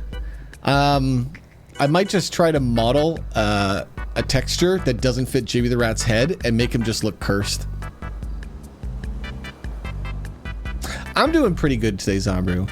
I woke up today and I decided to turn on a stream because although I was going to try to take today off, dude, I had such a negative interaction like yesterday. I felt so good. I put on such a fun show, had a delightful time with my friends, and then right before bed, I went to YouTube and I was just watching people post like these wall of text comments about how my content sucks compared to like fucking making Minecraft and Pokemon from 5 years ago.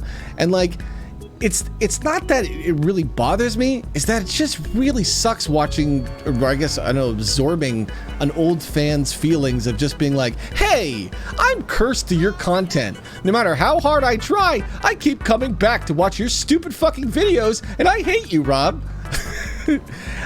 That's a weird energy to have, dude. There's people that are literally cursed that keep coming back to watch my content, and then when they do, they fucking hate themselves a bit, and they post on my videos about how much I suck that I don't make the thing they like. No, it's not trolls, Mike. See, the trolls I'm immune to, okay? I want to let you guys know I'm immune to trolls. I am vulnerable to community members who are disappointed in me. It's like a disappointed dad thing, you know? Somebody who I can see and I go, oh shit, you're definitely an old school fan, and they're just disappointing with me because of the way I've evolved as a creator. It just kind of sucks because, you know, it makes me second guess myself, which is not bad necessarily, but I think what sucks is the density of it, right?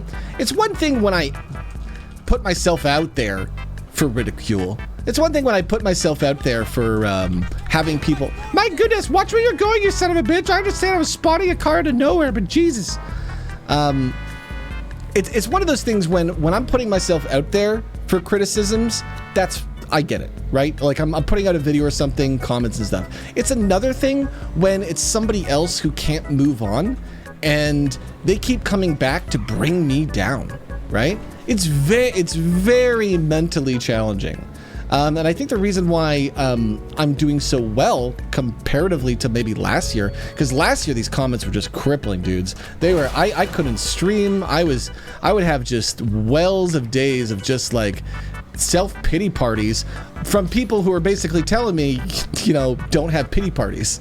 People telling me, you know, hey Rob, you brought this on yourself, and it's like, my dude, I've just been trying my best this whole time. But I have to say though that the future is bright. It is so fucking bright, and so people can try to bring me down, but unfortunately I have infinite community energy right now because that's the meta. The meta is mama loving management is not just a roleplay concept, it's how I view creating content going forward. I'm sorry guys, I don't really want to tell my own stories. Last time I really tried to tell my own stories, it became too much of a selfish endeavor for me. So as a safety precaution, I don't really want to make content that is all about me when I could make content that's all about my friends. I think that is just a more enjoyable lifestyle. Sometimes people ask me, they're like, Rob, what is your plan? What is your goal? And I tell them, path of least resistance, motherfucker. My goal right now is I love Megan, and I would like to have a nice, happy life with Megan. So at this point, I am just following whatever path makes our lives easier. That is my goal. I used to be so absorbed in creating content that's all I did, is I wanted to put on the best possible show I could. I have no interest in that. And I'm fairly sure that type of Rob will never come back. I think that opportunity has come and gone. Opportunity might be the wrong word. I think that time has just come and gone because I'm not really sure if selfish art is worth it. I'm not really sure if it's as powerful for me to tell my story and, you know, not remix other people's ideas in it. I think about You Roams Live and all the years I invested thinking about that story. And I go, my goodness, I care less about that than I do Bill Lussman. Oh, geez, Monica, don't crack over Bill Lussman. Like, Bill Lussman is Purple's character, but Bill Lussman is so important to my character, Monica, who's my main, that I just love Purple, and I want to support him in anything he's doing, because I want him to not only just keep playing Bill Lussman, but I want him to be part of my story too, right? And so in that collaborative environment where you're storytelling, it basically only makes sense to evolve into a support character, because if you don't evolve into a support character, your stories end up becoming too greedy and selfish. And if it becomes too greedy and selfish, then nobody will want to roleplay with you. And then you end up in the environment where all the characters that made your stories have no interest in roleplaying with you, and so your story falls apart. If the people who help build up your world don't want to continue your world, bad news, dear. Your world exploded. It self-destructed. So I would imagine the best thing to do is to build a world that everyone just wants to be in. That is a very warm and fun environment that promotes a lot of healthy relationship building because of the self-awareness that healthy relationship building leads to better stories. So when you're in your role-playing story and it doesn't go your way and you get upset, you need to self-reflect and realize that you shouldn't feel this way and that you cared too much, to be perfectly honest, because you need to care about the people around you more. And if somebody else wants to take a victory from you, oh well, then it means that you shouldn't have been trying to do that story anyway just yet. Not if it's going to upset you. You should do stories that are lighter, chiller. You know, I don't really like it when we talk about Cheeto Bandito and people say Cheeto Bandito is silly and goofy. And it's like, no, dear, I'm like that for you to help build up a relationship. Because my goodness, if I thought you were ready to role play with me, you would be talking to Monica. But Monica is a hard ass. I don't want to bend Monica in a way that makes it so the character deflates my character, so I will just not play her. Instead, I will create a character like Cheeto who is a moldable putty character that just helps you tell your story, right? I asked you for questions and went on a tangent, I'm sorry. Johnner, thank you for the 2 years. It's good to see you, Johnner. Another amazing support character. I've noticed something too. I've noticed a lot of the great high-level role players in my collective community are lacking confidence. So I will keep telling you how great you guys all are, because if all you're missing is confidence to be great, then that's something you can easily acquire over time. Perslance, thank you for the gift sub. Link, thank you for the 5. Link, I saw that when you were gifting it. I hope you don't mind me just staying in my tangent.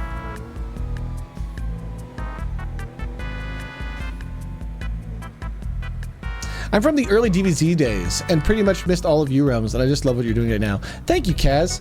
My goodness, Kaz, you're going to actually really love this, because everyone who loves DBZ does not realize what's going to happen when I build a group of supportive players and then decide, my goodness, I'm going to be Bruce Willikers again. And everyone now supports that character because they want to help me rebuild the nostalgia for my fans. When I go back and do DBZ roleplay, because we just have the stage built, I would assume a lot of community members will come back because they will go, wow, I really like this. This is cool. This is like DBZ, but like up a level.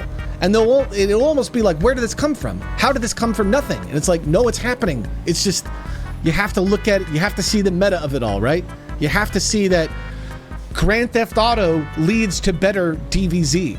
Grand Theft Auto leads to better Pokemon. Grand Theft Auto leads to better U-Realms. Because Grand Theft Auto is where I found a community of role players that let me teach and not just teach, but develop this type of selfless support RP, right? I was talking to Paz the other day because me and Paz were bummed out because we got these fucking emails. I got an email from a couple creators, or a DM from a bunch of creators, because Twitch sent out these emails that showed us our stats. And guys, I don't even stream with my numbers on, okay? I don't stream looking at how many people are watching me. I can't. You know, it's the type of thing where at the end of the month, I do the budget and I see where me and Megan are, and that's the day we look at the numbers. Every other day, I can't look at the numbers. I don't want to focus on it. I want to focus on hanging out with you guys and having a good time, because the only time you can create good content is when this isn't my job. Oh, Crooked, you asked a question. Hold on, Crooked. Let me actually go. I saw Crooked's question and I was like, I'm going to answer Crooked's question. And Dorky's got one. I can answer that one too, Dorky. What's your favorite color? I think it's pink. I think it's pink. I like pink and blue together, obviously. That's the whole theme of... that's why I theme myself like these colors, but I really think I like pink.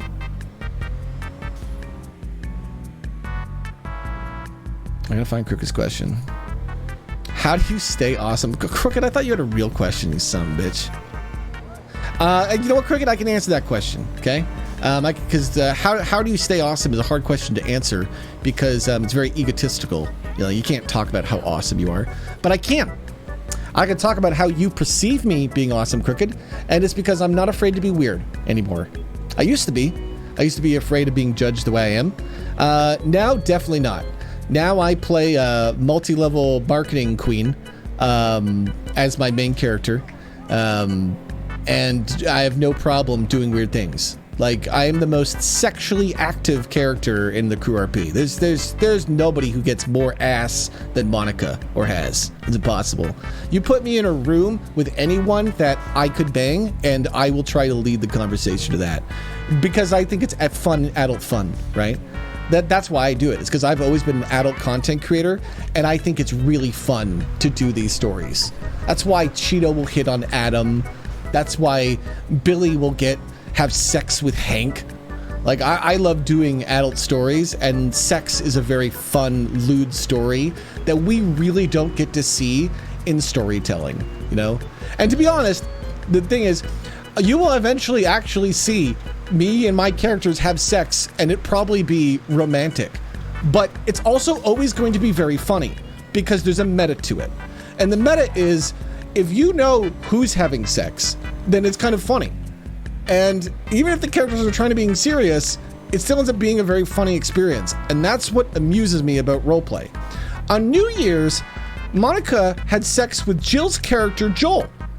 And she did it in a funny, kinky way because I wanted to keep the audience funny. And I think it's a lot less intrusive to, this is so silly, this is a silly sentence to say.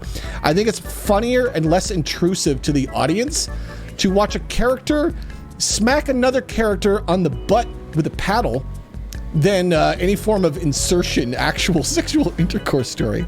So for those of you who don't know, Joel is played by Jill, and she's a good friend of mine, and she's dating Citra, who is the co-owner of this project. This is his stage. This Tilly is Citra's project here, right? And so it was very funny for Jill, and this is her first roleplay experience, who already knows Monica Rupert, knows what she's about, so she already knows my meta and knows my character, to take her character, who's very sexually charged and always looking to bang women, and take her to my place and slap her on the paddle with her balls, like basically kidnap her from her boyfriend. There is a meta level humor to that. There's the story that's happening and why it's important to the characters, and then there's this whole other realm of this is just funny because of the nonsense that's happening, right? Dorothy asks, do you have a set date for Minecraft RP? So this Tilly project is getting to a point where we can start doing streams. My workload for it is coming to an end, so now all it will need is me helping organize and perform shows. So my next what's going on here? Oh, okay, it's good. So my next plan is to get ready for the Minecraft roleplay, because they're in tandem for me. Monica is the type of character where she walks through a painting and now she's in the other realm, right? That's the other reason why I want Monica to be a sneaky vampire in this city, is because in our fantasy roleplay, Monica will also be the sneaky vampire, because we're going to have vampire stories and we have the vampire mansion and stuff, right? So when is that going to come? So here's how I plan to roll out the Minecraft RP. I'm going to first record all of these cool movies with Illidan. Hold on one second.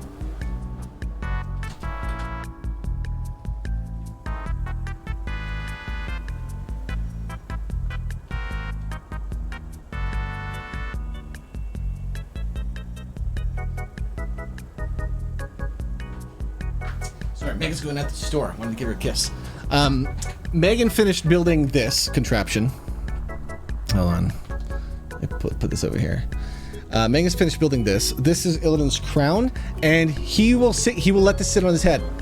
It has a little strap on him, and he is okay letting the crown sit on his head. We're trying to get him used to it. Because what I need him to do is I need him to wear that and this cape, and then I need to get him in front of the green screen, and I need to get him to stand up multiple times and get good, like, standing shots that are just useful. Because what I want to do is I've talked about this before, I want to get a bunch of resource videos of the green screen Illidan, because he will serve as the ruler of the universe for Minecraft roleplay. And it's very fun to have like an animal rather than a person rule the world, because Illidan doesn't care what you say to him. It's, you know, well, it says how he says it. You have to say it nicely to him. But what I mean is, he's not going to take offense or criticism to how he runs the kingdom. So he can be so we can have that Lords of Minecraft. Oh, those damn lords! But they're not people. They're a character, and they're definitely seen as a character, because this time it's a cat, and nobody will be confused between character and person, which is something I'm really trying to make clear this time. So I want to create these videos, and I want to make it so people can make these videos, and then what I'll do is I'm going to bring my characters into the world, and the world will be very empty and lonely, and then we're going to be basically bringing people in one by one, and then eventually, once we have the launcher and everything, we'll start bringing other people in. But really, we're just going to bring people in who I already know in roleplay, or are community members, and who are already involved in the project. So once we're kind of ready to go, people who are ready can just start role-playing, and then we'll start opening it up. But here's the cool thing, is it doesn't need to be a very big thing. If there's only, 3 or 4 people in our first initial months role-playing on the server, then they have the stage all to themselves, baby. Like, right now, it's just, what is it, just me and you, Wimley? Oh, Kyle's around the city? It's just a city stage where you can do what you want, right? So it's great for just kind of getting set up, kind of exploring, kind of learning the platform. So it'll be good, because we can get some people in who can start memorizing the map, coming up with bits, helping develop videos and stuff, and just start building more and more energy. And then once we get the launcher up and we're kind of ready to go, then we'll just put it out to the public. But first, really, I'm just going to get all of our collective roleplay friends who are basically excited and want to do it inside the game, and then get them the tools for the characters and stories they want to do. I want it to be a really hands-on community too. I want to make it so that as people are making these characters and stories, just like we're trying to do in Tilly, we can customize the world to what is happening. We can make them the custom items and things they start to build up in their role play, so that immersion is there too,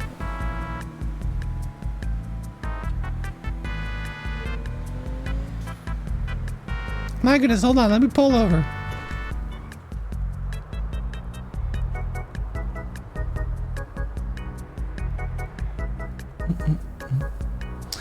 What's the curse where you keep coming back and love everything? That is the curse of nostalgia. Here, you want me to play the curse song that I now use?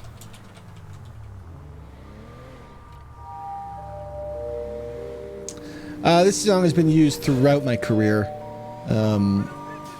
It's a very powerful song because it is a stem song with 4 separate dramatic variation versions, which means as the creator, there's so many different ways I can manipulate it. This is a single instrument of one of the versions of the song, I believe the 4th, and it is then slowed down, slowed in pitch modified to 60%. So it creates this eerie jewelry box version of the song. I like that eerie jewelry box version of the song because it adds to the overall creepiness and magical nature of the storytelling platforms I'm trying to create, right? Monica, for example, is a self-aware character. Just like in U-Realms Live, how we had the tattoos and the curse and all that nonsense, it was interesting, the idea that some characters could become self-aware that they are in the storybook, right? That their only existence is to entertain the audience, who they would view as gods, right? If you became aware right now of your existence and you knew that you were the main character, you're in the Truman Show, you're the only thing that is happening is people are watching you live, yeah, it would change how you act, right? For Monica, it's even more grandiose than that, because Monica theoretically has any information I have because of the levels of deep nonsense meta that I've weaved around her character, right? So Monica is now a self-aware character in a roleplay platform where she realizes her existence requires people to support this stream. So because of that, she's building a company that helps me outside of the game. So there's a fun level, there's a fun deep meta to it all of mama loving management is just kind of real.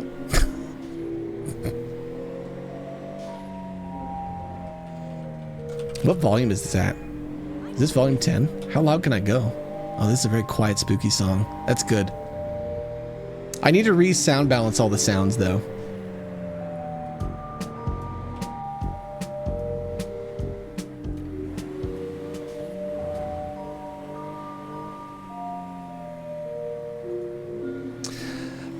Free Tempest asks, would you ever go back to high fantasy setting? So I like low fantasy.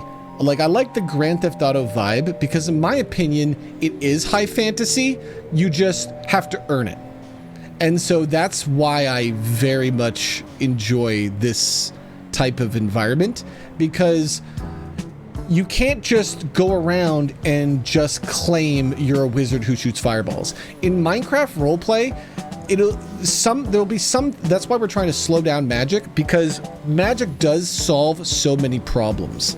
It solves so many problems so fast that it kind of ruins the stakes in some ways. So I actually like low fantasy more, or rather high fantasy that pretends to be low fantasy. Like I'm RPing Monica as a vampire in a world where vampires don't exist. That to me is much more fun, because at any point, if the story allows it, you get to roll into high fantasy, but then you get to go back to being low fantasy. So it's the best of both worlds. I would see myself doing high fantasy if I was doing more tabletop roleplay, like doing something like New Realms or Dungeons and Dragons. But to be perfectly honest, I see that roleplay as easier and more simple and less complex. Like D&D is very introductory roleplay in a lot of ways, because it's much more different than a live action roleplay environment. You get to take time and decide what your character thinks. In a live environment, you can't do that. You have to just react. So you actually have to think in character and develop what I would call a character mind, how the character thinks. And that's the challenge of it. A lot of people don't know how to develop a character mind, so they don't. And what they actually are doing is just playing themselves and calling it a character. But that's not role-playing. That's just, playing a part. It's a form of acting a little bit, It doesn't have that same improvisation aspect of developing the mind, and my characters can talk to each other. Hi, I'm Cheetah Bandito, and I could have a conversation with Sea Dog Billy very easily because we both talk differently and have different ideas. Like, hey Billy, do you like fish? Yeah, Cheeto, I'm a pirate, so, well, you know what? I don't actually like fish. It's just one of the things I guess I have to eat. I don't actually eat a lot of things, though. Why, what do you eat? Obviously, I eat Cheetos. You should have known that. I should have. I don't really pay attention to what you're doing, though, lad. You're just a Navy man, so I really don't. You're not even an important Navy man. You're a cadet. So, we don't really have a relationship. This conversation doesn't even make a lot of sense, because I don't think we've ever even really met. Yeah, I don't think we've met. But what's interesting is now, with the help of Megan, we could meet. Because Megan has the computer, so at any time, we can just take the second boon mic, which is right here now. Right. Sorry guys, I'm not really good at this. Right here. And do two characters at once. And that's something that I've wanted to do in the crew for a long time. I've wanted to play two characters at once for a long time. That's why you see a lot of inspiration of jumping between characters as Tilly, because I've really wanted to do that nonsense.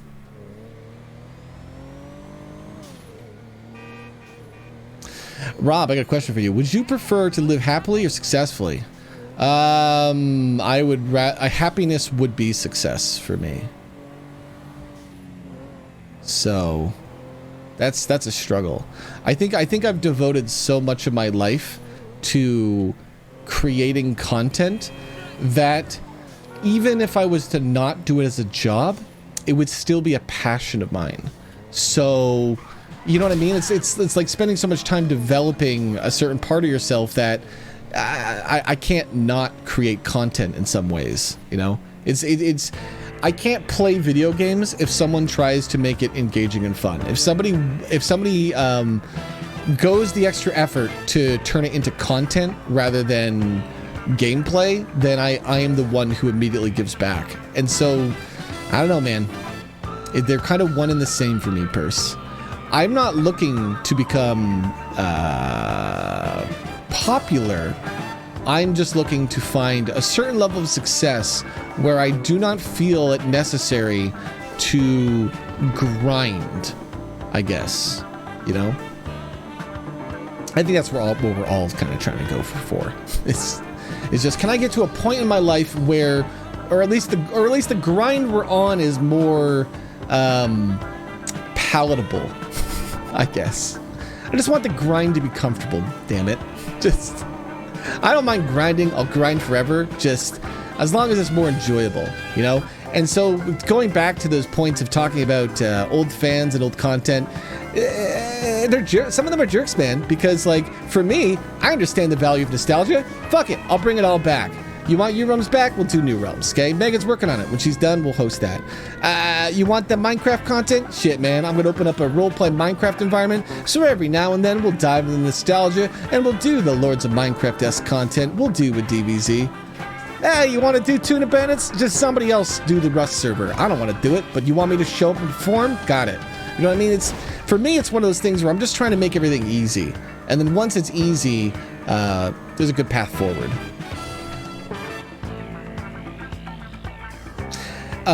Lord Purple Smoke says, hey, my man, I suppose you could say I'm an old school fan. As far as I'm concerned, you're the king of roleplay. My goodness, I would be the queen of roleplay, dear. Not the king. I've made it so Monica would be the queen. Unfortunately, Rob is locked away in the realm of shadows, and you guys will have to collect 7 golden keys to get him out. I don't know if that'll ever happen though, and it would be unwise to let him out. Wasted Wraith, thank you for the 18 months, my man. And Purse, thanks for gifting a sub to Mervyn Cheesebank. Ruben Agor, an old school fan of DBZ. I'm glad to see you enjoying the work. Thank you, my man. You know what it is? And I'll tell you this. It's not that I enjoy the work. The work is still work. It's that I enjoy the people around the work. And I've always tried to build things towards the people, for the people. Like, U-Realms Live really was, I wanted to make a powerful stage for the Buffalo Wizards. And so I was building this cool, like, idea I had of like puppets, and you know what, D&D is cool, but it's shit. And like, if you all play D&D, I love you, you're great, playing any roleplay platform you want, but you know my feelings on gameplay and gameplay roleplay, and those aren't going to change, because gameplay roleplay is a little bit of a crutch. It's not really roleplay, it's gameplay, and it's a different vibe for me. I'm not being too judgmental, but I don't know, man. I don't like gameplay roleplay, because the problem is, if you're doing gameplay roleplay, I'm not going to be doing that. So when you want to win, I'm going to let you win every time. And so if I only roleplay with somebody who's doing gameplay roleplay, they never let me win. They just take endlessly. And I love the crew RP. And I will lose forever on the crew RP because I want to show other people how to become a supportive player. But there have been people in the past that have just been so selfish and greedy, especially not just with me, but with other people, where they take far too much. And I really hope over time they start to understand their taking, and they start to see that selfish behavior. Because I think once you become just a little bit aware of this and you want to kind of improve, then you become much more supportive as a creator, you know? I'm not trying to, by the way, I'm not calling anyone out. I don't even have a person in my mind as I'm saying this. I just remember the experience of creating Cheeto Bandito last year in the way I did, of playing this character designed to lose for a community, so I can learn more about roleplay, so I can experience what it's like to lose over and over and over and over again. That was very important to me.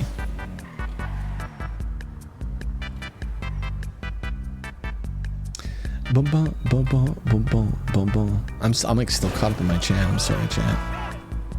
I'll give you cheese once I'm caught up, okay?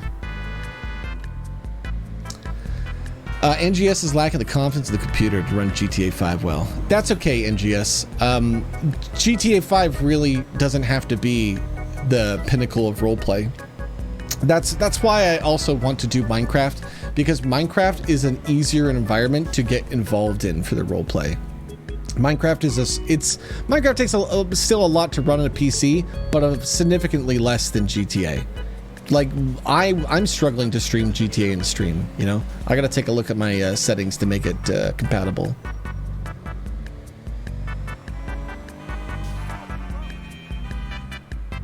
I got bad news though. I don't think I would ever play Bruce Willikers again.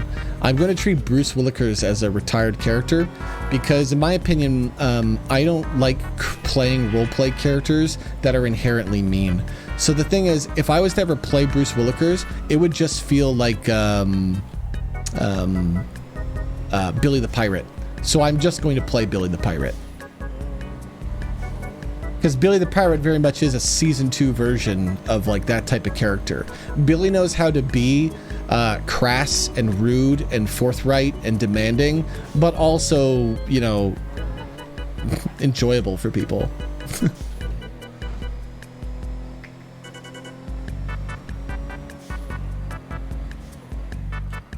I definitely, if Mickey says I agree with not streaming the numbers. If you get into streaming, or if you're into streaming, if you're doing any content creation online, okay, you're gonna look at the numbers. You won't be able to stop yourself. Just understand that every time you look at the numbers, you're probably damaging your mental health a bit. Because you really shouldn't have to look at the numbers more than once a month. Once a month, you look at the numbers, see where you are, make any judgments from that. If you are looking at your numbers more than once a month, you are purposely making a choice to damage your mental health, really. And you can be like, nah, this is fine. I look at the numbers, they don't affect me. Okay, try doing it for years and years and years and years and years. It's great watching the numbers when they're going up, but here's the problem, dear. If you watch the numbers as they go up, then what's going to happen when you start watching the numbers and they go down? What's going to happen when you start watching the numbers and they don't move? It's fun watching the numbers that go up, but if you create a habit of watching the numbers, my goodness, dear, you're going to have a lot of problems when the numbers are no longer going up. When the numbers aren't moving, when the numbers are going down. Then you're going to end up making it so the numbers get even worse. Why? Because you've demotivated yourself. Now you don't want to make content. What's the point of making videos or releasing a video? Every time you release a video, you get negative numbers. Every time I release a video on my YouTube, my numbers go down. Every time I stream on Twitch, I actually lose followers. This is mostly because old dead accounts, old bots, you know. I got 70k followers on Twitch, but this is not a channel that indicates 70k followers. This is an old dinosaur channel that has just gone through a lot of radical waves. I've ridden content highs of Pokemon and Hearthstone memes and top 10 numbers and Dwarves versus Zombies and being somewhat almost included in Minecraft groups, you know. My goodness.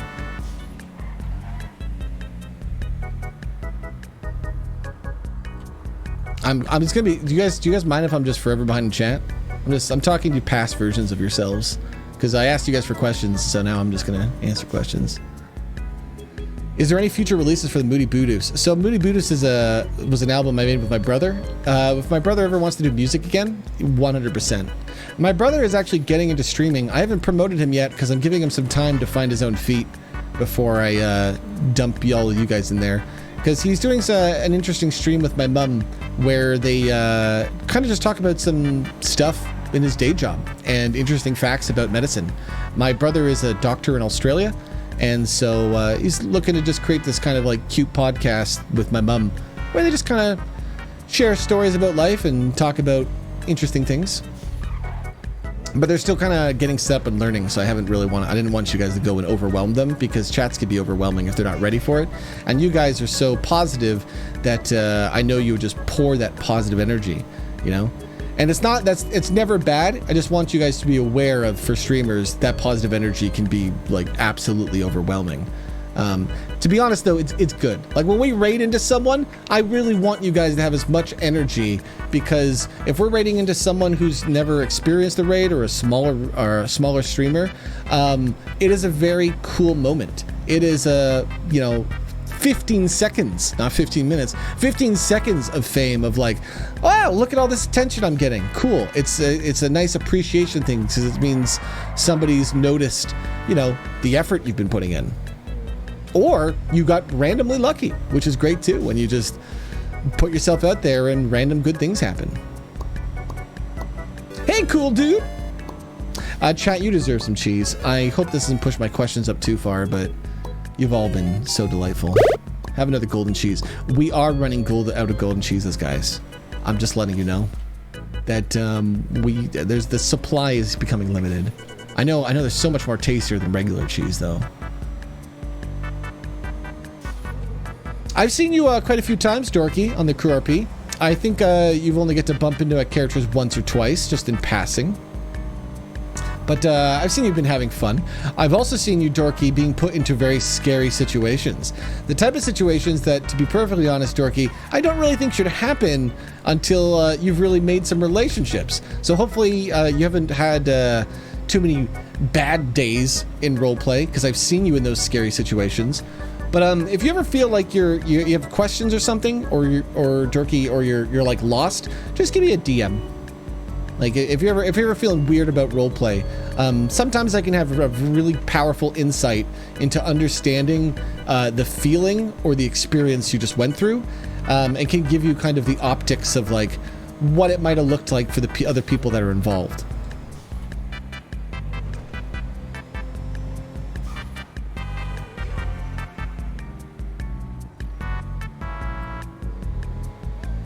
But then, by the way, if people are showing up in chat and saying hello, I'm like scrolled up in my chat, so I'm sorry. Oh my goodness, Andy says Monica's ultimate conquest will be nailing Otto. No, Monica has no interest in Otto, dear. Monica has interest in sex. You can be a sex toy for Monica, but she has no interest in Otto. Please. Otto is a taxi driver. Not even a cute one at that.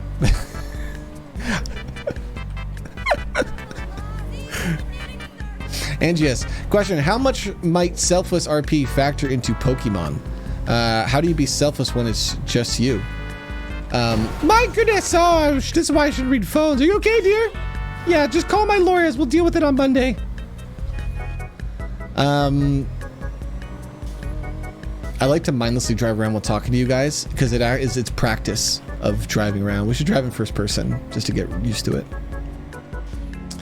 How might selfless RP factor into Pokemon? So when you roleplay by yourself, selfless RP doesn't really exist. So I don't really like to do roleplay by myself. People will ask me why you don't do Pokemon or solo content, and the thing is, I could start my stream up and we could do the thing, but it would be just me performing my old stories and bits. I've already done it. That's the truth of it is like I find roleplaying by myself lonely. Like I'm at a point where I can have 3 characters talk to each other. We could just go do U-Realms Live and I could just be everyone. And you know, maybe that could get popular. Maybe I could build an entire career off being a one-man show. That doesn't sound enjoyable. It sounds like something I could do. I could flex my muscles and do it. And if I stream D&D content 4 or 5 days a week at the level I could do it, my God, I guess people would just maybe start watching, because that's fucking amazing. But it just sounds so lonely. It's the same reason I don't pursue just playing Pokemon games. It just sounds lonely. That shit just sounds lonely. And so I look at that and I go, wait a second. Am I special, or is this natural? I'm probably not special. This is probably just natural. So wait a second. What was my life? My life was I didn't want to be an entertainer. I became an entertainer. I leaned into becoming an entertainer. I became an entertainer. I got lonely as being an entertainer. I have had nowhere to go as being an entertainer. And wouldn't you know it?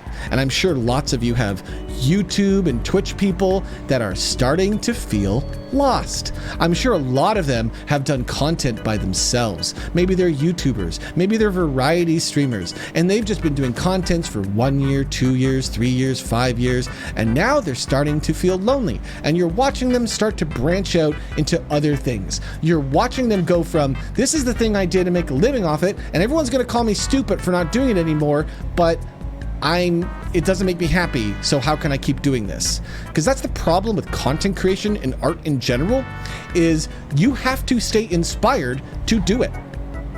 Like any other job, there's so many jobs in this world where you can just show up and you can just do your fucking job. In order to do this type of job, you have to be happy. What the fuck? You can't be happy all the time. How can you do that? You have to lie. It's not even lying. It's you become a character version of yourself. You become this stream personality because it's your job. You got to show up. You got to perform it that day.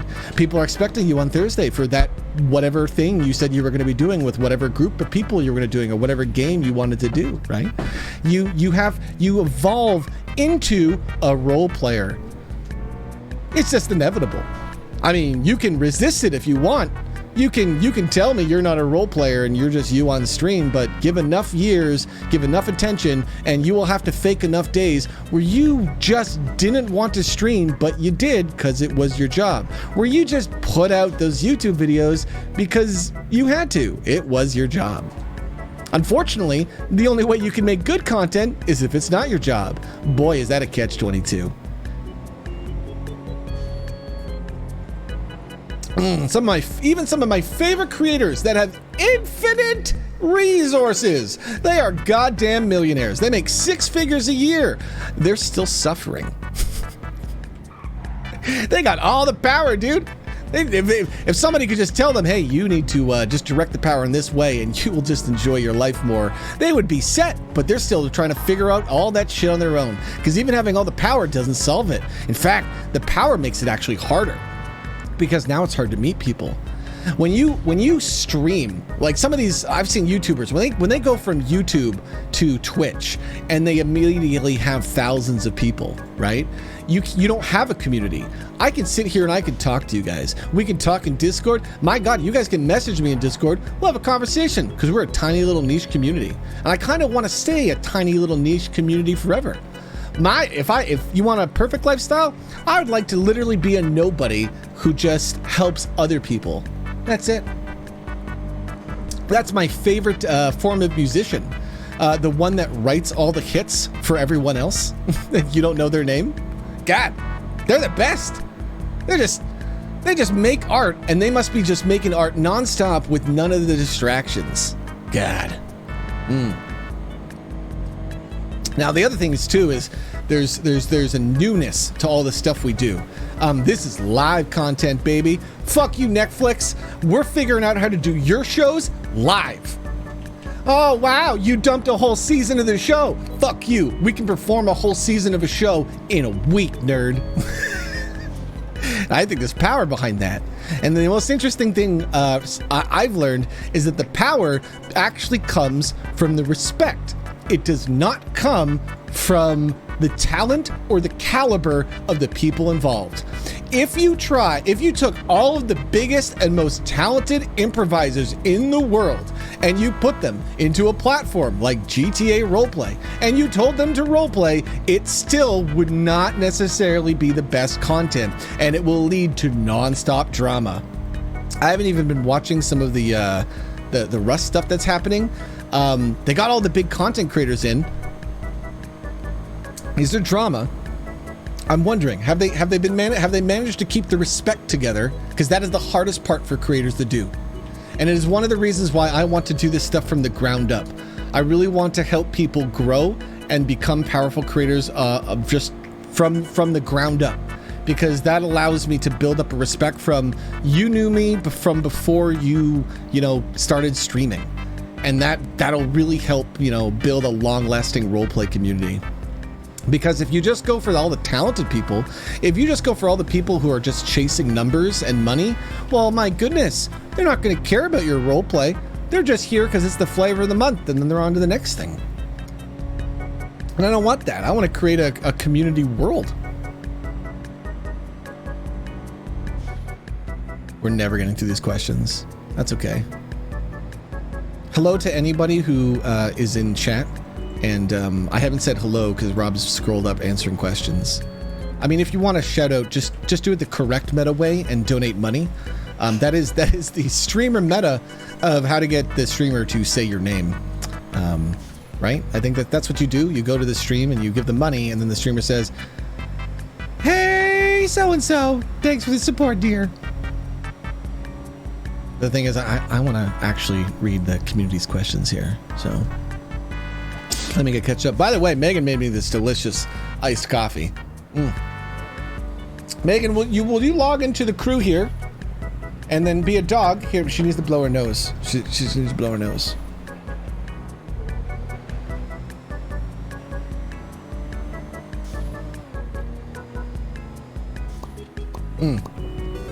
I don't know if Megan can become a dog on the fly. I might have to go to her computer and help. But I'd like to show you guys Moogly, because she's fun. Hello, Mr. 14 months, who said, "Say my name, please." It's good to see you.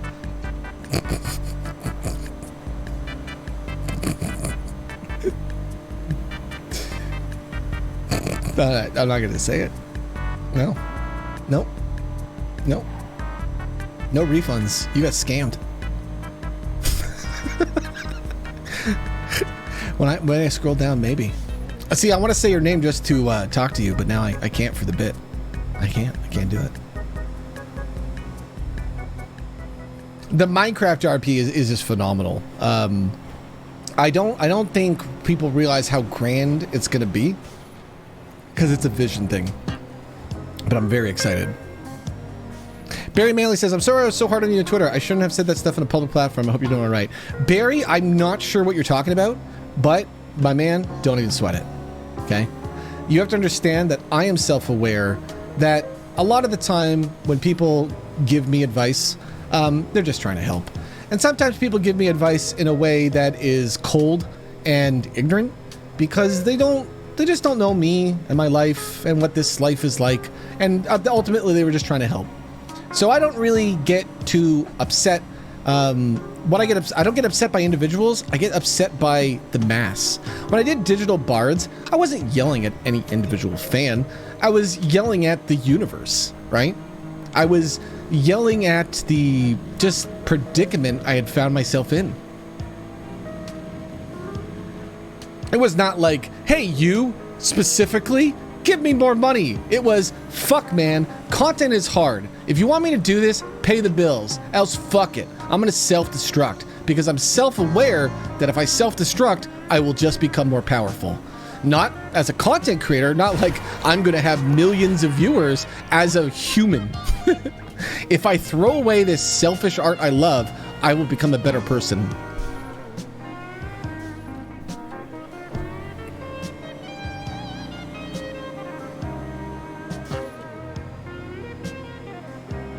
Jesse Green, thank you for the 2 months. Purse, thanks for gifting a sub to Droom.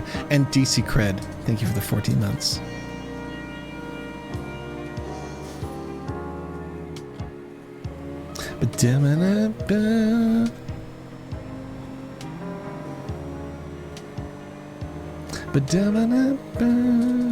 You're the main character, Maris. Maris, you know what?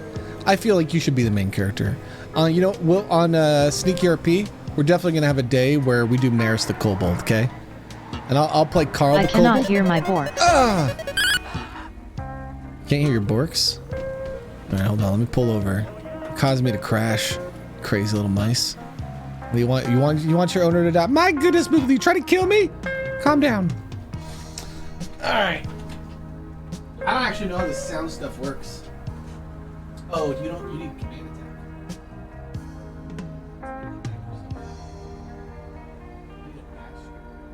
It's in Steam. It's called Command Attack. If you just run it, it should make it so you can bark.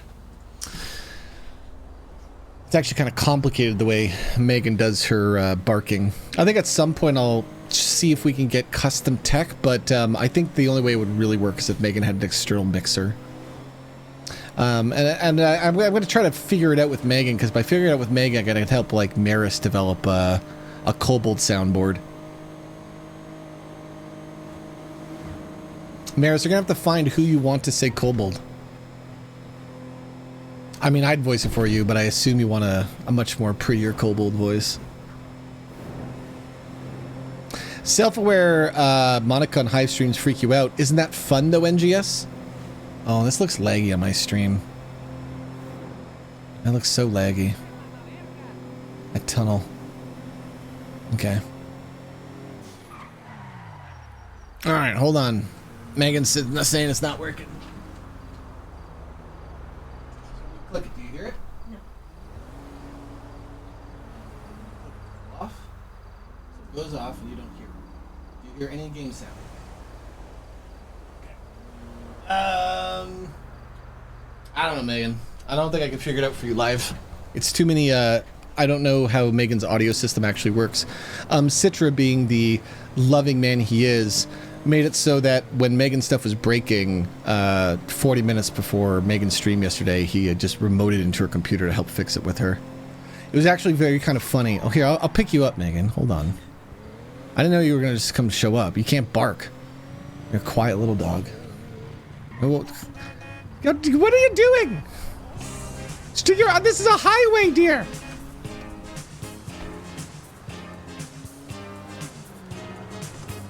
Okay, look, okay, so you can, wow, you can even close the door yourself. Jeez. Whoa, hold on, I'm trying to get my dog.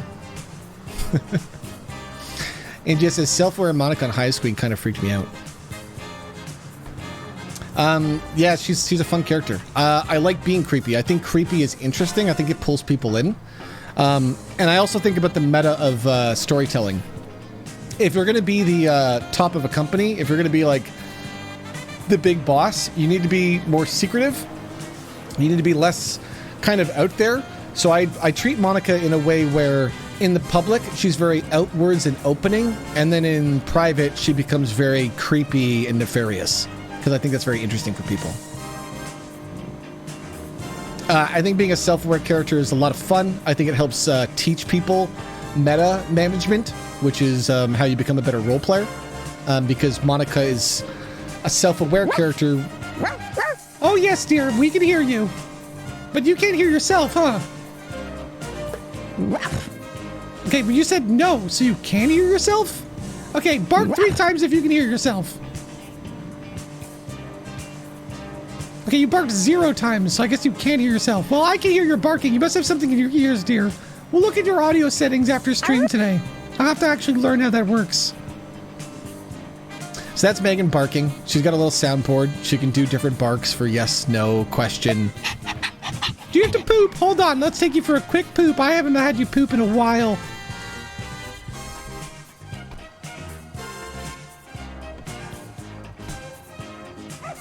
All right. There you go. You just find your spot, dear, and you go for a little poop.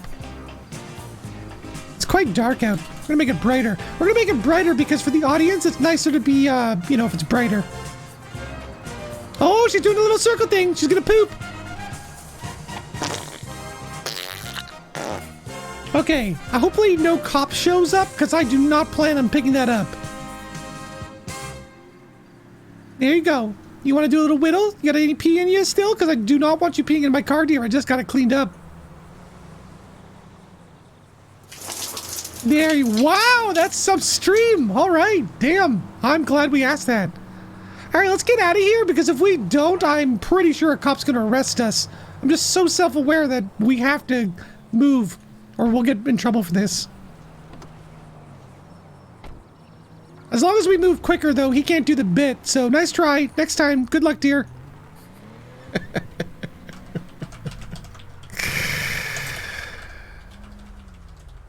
Oh my goodness. That's a good movie. You want a treat? All right, here. They're in the glove box. Help yourself. There you go. All right, hold on. Mama's gonna answer a few of these emails, and then we'll do something fun. So this is my partner Megan. Megan, sorry, you guys, everyone knows Megan. We wanted to do this bit for so long. Yeah, we've wanted to do this bit for so long. But on the Crew RP, it took me a long time to get to a point where we could even do it, because I only became a live server admin in the second half of the year, and we've had a lot of debates on animals in the Crew RP.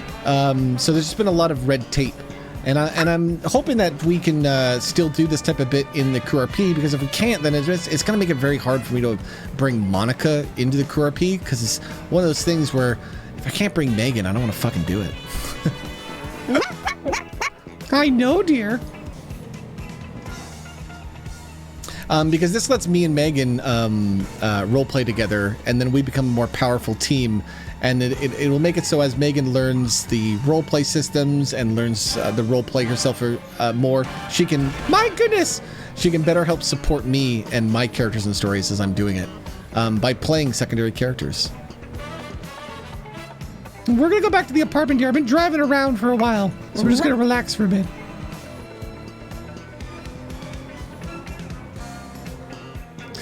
I want business executives to speak to you. No, you don't want to, Free Tempest, because I told you I'm on the path of least resistance. I'm so vulnerable to selling out right now.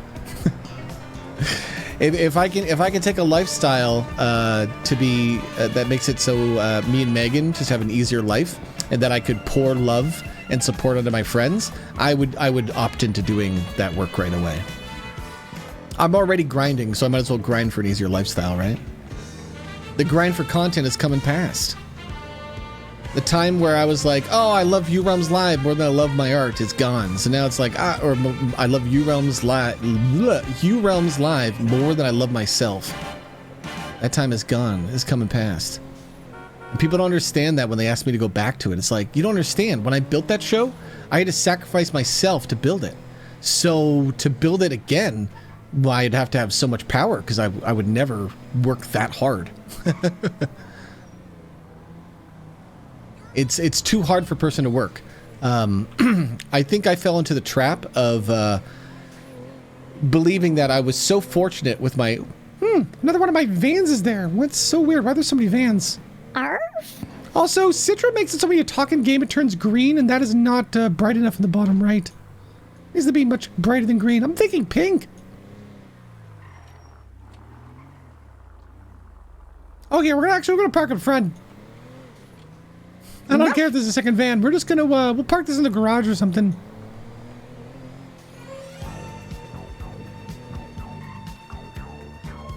Yeah, we'll just park it here. I'm sure valet will get it or some shit.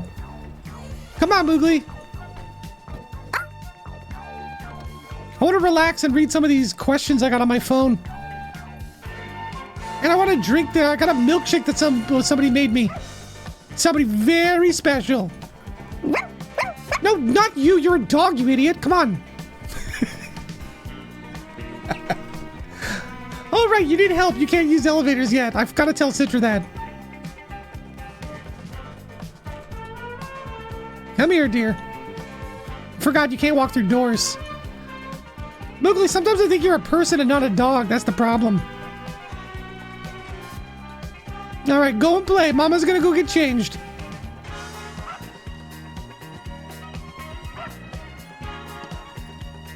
It's very fun having Megan in the roleplay, especially with the capabilities she has on her soundboard already.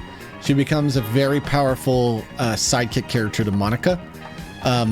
Because I get to do the thing now where when I'm in a scene with other characters, I can have them do stuff for Moogly and send her off on little adventures. I need to get more clothes set up for Monica, but I'm not going to bother doing that till Citra gets the new skin system in. All right, I'm going to catch up on some questions.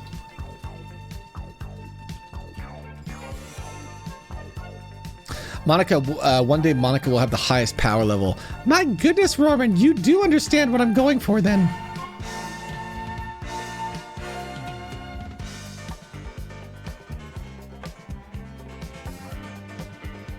Rob, you're legitimately making me theorize that somehow Monica is Maelstrom.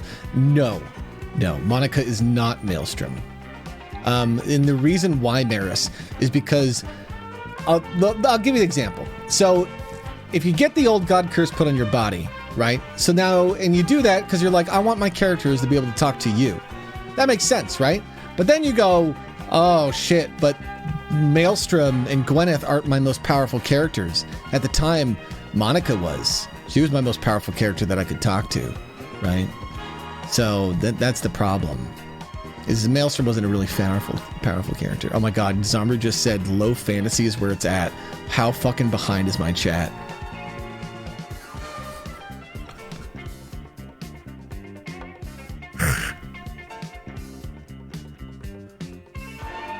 I'm scrolling through. Can you still play the alpha version of Rust? You know, Zombru, that's the thing. If somebody loaded Zombru, do it. Can you just host the Rust Legacy weekend, and I will convince Paz to play. What is it, Moogly? Is something wrong? Are you hungry? No, okay. Are you thirsty? I would assume 3 barks is like whenever I get something right, by the way. Do you need attention? Do you need pets? Okay, I'm assuming you need pets then. Hold on, dear. There you go, dear.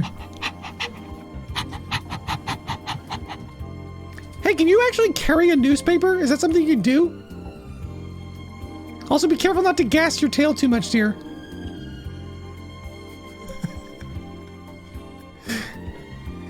Anyway, can you go see if you can fetch me the newspaper, Moogly? I mostly want to see if you can get up the stairs. I have no idea if you can climb stairs.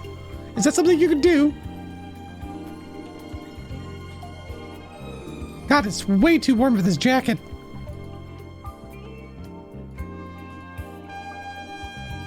I want to just do some roleplay stuff. Like last year, one of the coolest things our community was doing, and it was very inspiring that you guys did this. You guys started exploring roleplay in other games. I remember it was like Nell, Fur, Beep. I think NGS was there. I think Maris got involved. I know Zoo. I know there's a lot of us. I'm missing people. I'm sorry, I'm not saying your names. But you were trying to do like Civ RP and stuff. I love that. I want to try to help promote and do that stuff more. So once I get a few of these stages built, I'm really gonna just start trying to do that more. I want to get some comfortable roleplay environments made so that I can do literally what we're watching today, where maybe we do some roleplay or maybe we just hang out. Because it would be cool if there was a show ready at 8 o'clock and this was just me winding up and I'm talking to you guys. And as we're going, we dive in and out of the roleplay because there's a lot of power into demonstrating going in and out of character, you know? In a lot of roleplay environments, they demand this high-level immersion. And then at the same time as demanding a high-level immersion, they'll say shit like muscle memory, like, or hit your H muscle. Wait, you have a question, dear? What's wrong? Wait, what's wrong? Are you bored? We just got here. Oh my god, we just let you inside. You. Also, where's the newspaper? Wait, you couldn't find the newspaper? Oh my god, here. Can't believe you don't know what the newspaper is.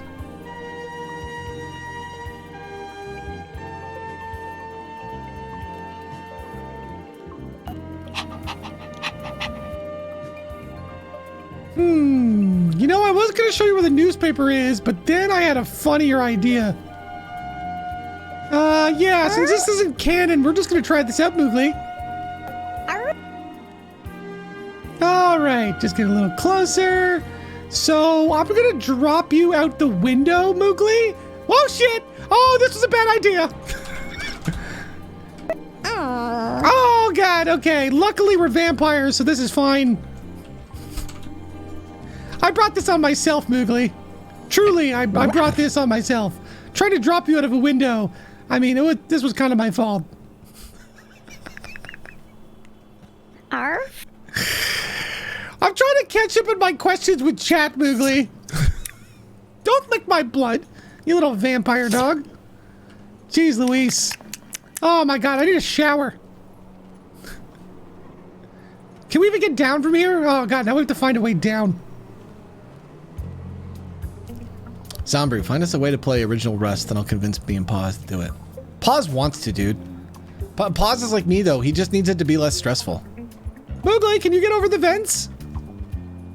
Can you go under it? Oh my god, you can. Look at you, you small little doggy. I think there might be a doorway down, dear.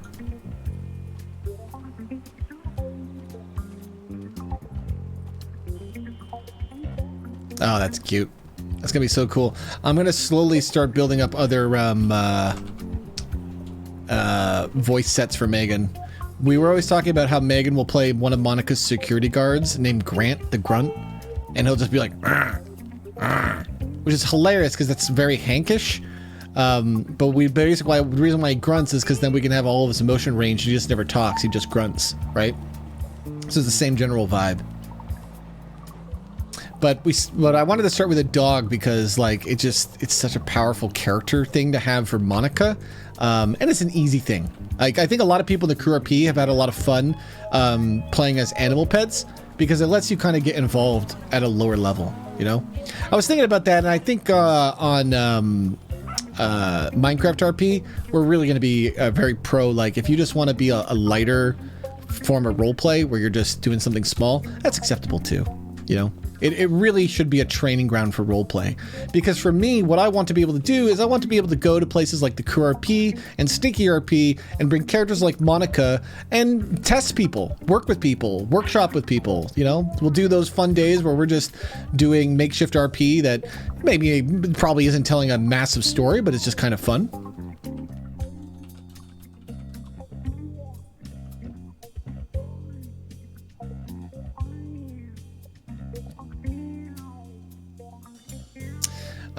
Rob Dink on the RP server that a lot of streamers are joining. It's because I care about this community far more than I care about my own success, dear. Purse.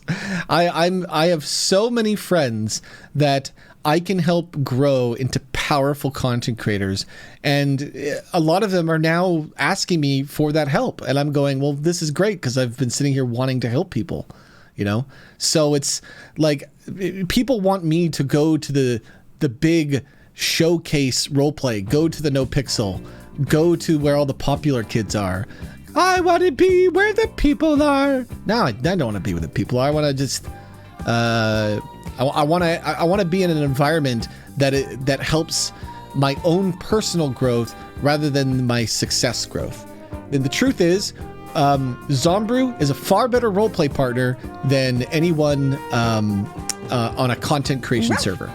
Because Zombrew is somebody who I've spent months with and have gotten to talk meta conversations about roleplay, have gotten to understand what he likes in roleplay, his boundaries, and being able to work with someone like that who is just, you know, just does it as a passion. Maybe Zombrew's going to get into streaming. He's, you know, we'll see. It's just a passion. That is such a more valuable roleplay partner for telling stories than somebody who just has, you know, 10,000 viewers and is really just, you know, just doing bits. Because the reason why is the content creators have to perform. So a lot of them don't really have time to spend energy focusing on the respect building. They don't. The respect building kind of has to come naturally. In a lot of roleplay environments before Crew RP, content creators basically just went, well, I respect you because you're a content creator and I'm a content creator, so let's just try to create good content for each other. But they didn't really respect or like each other necessarily, you know? And the problem is if you don't really respect each other and you're just doing it for the sake of fucking content, then it's kind of like a capitalist art environment. We don't really care about each other. We're just fucking doing it because you're popular and I'm popular, so we're combining our popularity. Fuck that vibe. Can we not go for the other path where we start small and build up? I'll build it up from the ground up again. That's fine by me. The Beeb says, okay, I need these messages timestamped so I know how long ago these messages are. The Beeb says, I've been a fan since Unforgotten Friends. Since Unforgotten Friends. God, that's a name for a spin-off show. Unforgotten Realms, now called Unforgotten Friends. Shit. The Beeb. You just said a mistake, and I love it. Unforgotten Friends. That's a way better show than Unforgotten Realms. That's a show that cares less about the realm and more about the people inside of it. Damn. I'm going to steal that.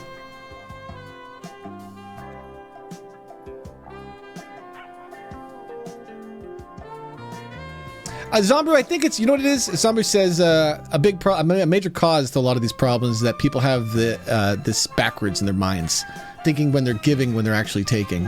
And you know what it is, Zombrew? I think there's nobody showing what roleplay can be. I think that's all it is.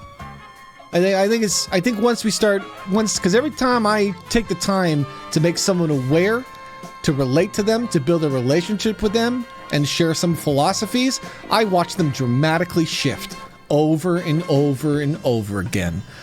There must be 30 to 40 to 50 people in the Crew RP that I've had little conversations with over the last 2 years.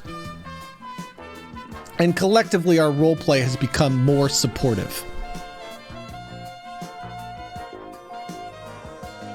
Because if you enjoy just the raw roleplay and you're just in a supportive environment, then, Mike, you know what it is? It's, you ever play, a lot of you have played video games, okay? A lot of you have played maybe Overwatch, League of Legends, your MOBAs, World of Warcrafts.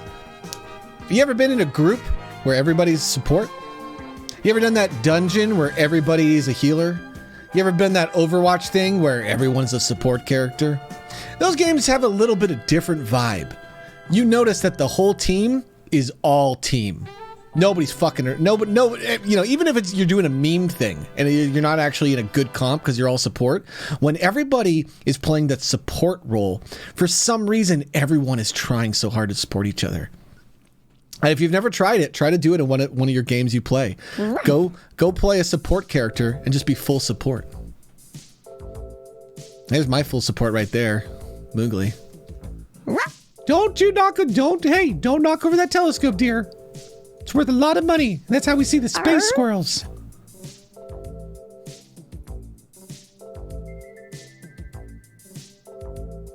I like that you just get to be cute all the time, Megan. Yeah.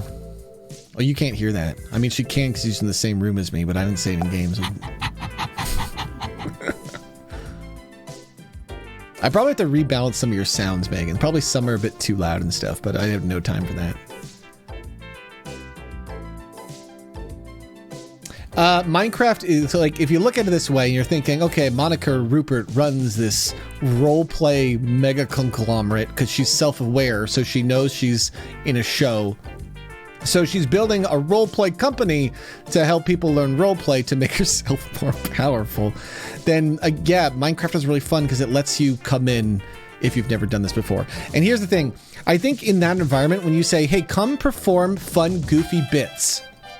Come be funny and come explore your creativity in Minecraft is a really good sell point. I think it makes people go, that sounds fun. That sounds interesting. That so I can go here and I can be a weird version of myself. Guys, like, come on, like you have to see the meta of this. Like, look at this character. It is very much, there's so much part of this that is not just me but what I aspire to be as Monica. And not just Monica, all of my characters. You know, Cheeto is a character who is just there for you, is just Mr. Supportive, right? I'm just here to help. I'm being the police officer. I'm a police officer, Mr. Dog, because in the community I was a part of, the police were the culture. So it was one of those things where I cared about other people so much that I wanted to help shape the culture so that people could have better role playing. So I did it the best way I could, you know, just perform in that role. So it's very exciting to be able to help other people. Like, we're gonna have cops in Minecraft. They're gonna be called paladins. And paladins, oh man, everything's illegal. So the only people who are paladins are people who are like me and understand like how to do that type of roleplay with people.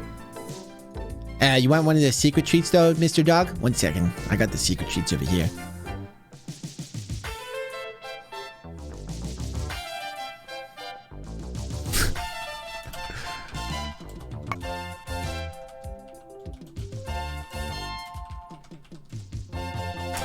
All right.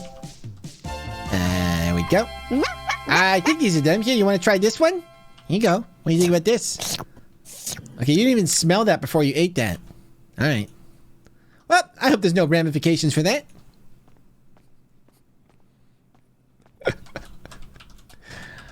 Man, I'm surprised you ate weed cookies as a dog. I don't know if a dog. I guess some dogs would just eat anything.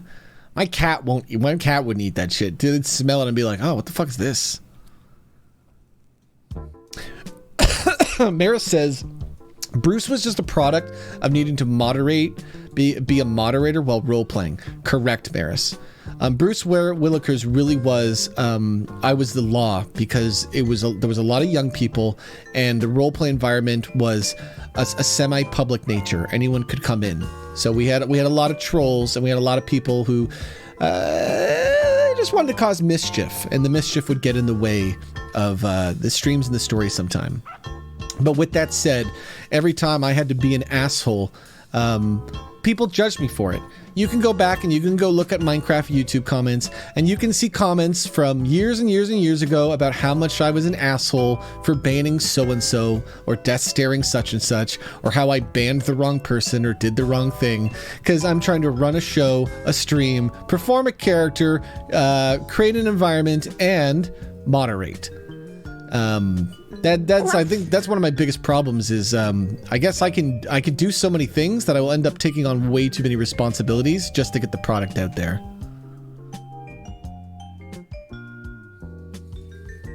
Sorry, Moogly. I'm just stuck in the loop having a thought, dear. I'll take you for a walk in a minute. This is why we had you poop and pee a minute ago. Didn't the dog sitter come by? We were supposed to feed you. Oh, you gotta be kidding me! Oh boy. This is annoying.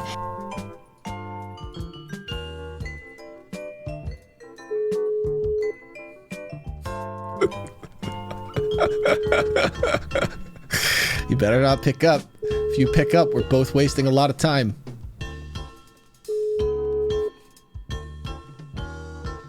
Good. Well, I was gonna call somebody to fix this, but geez. Looks like Mom will have to clean up herself. Sometimes it's good for billionaires to clean up dog shit, because it makes us remind us we're people, and because if I just had help do it all the time, kind of give me a big ego.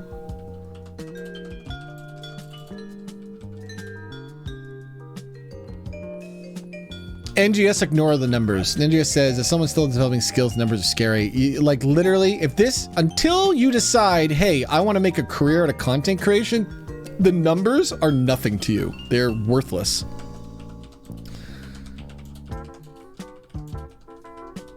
Oh my goodness, Moogly, it's all wet. It's all wet, Moogly, it's so gross. Yeah, Zoo, you guys are not overwhelming. We have a very tight-knit community. I've become very, very good at dealing with stress. And realizing when I am stressed so I don't take on more responsibility. We got all of these video stuff done for that for the RP yesterday. But truly, and I was telling Citra this, if we can't get it done, who cares? It's no big deal.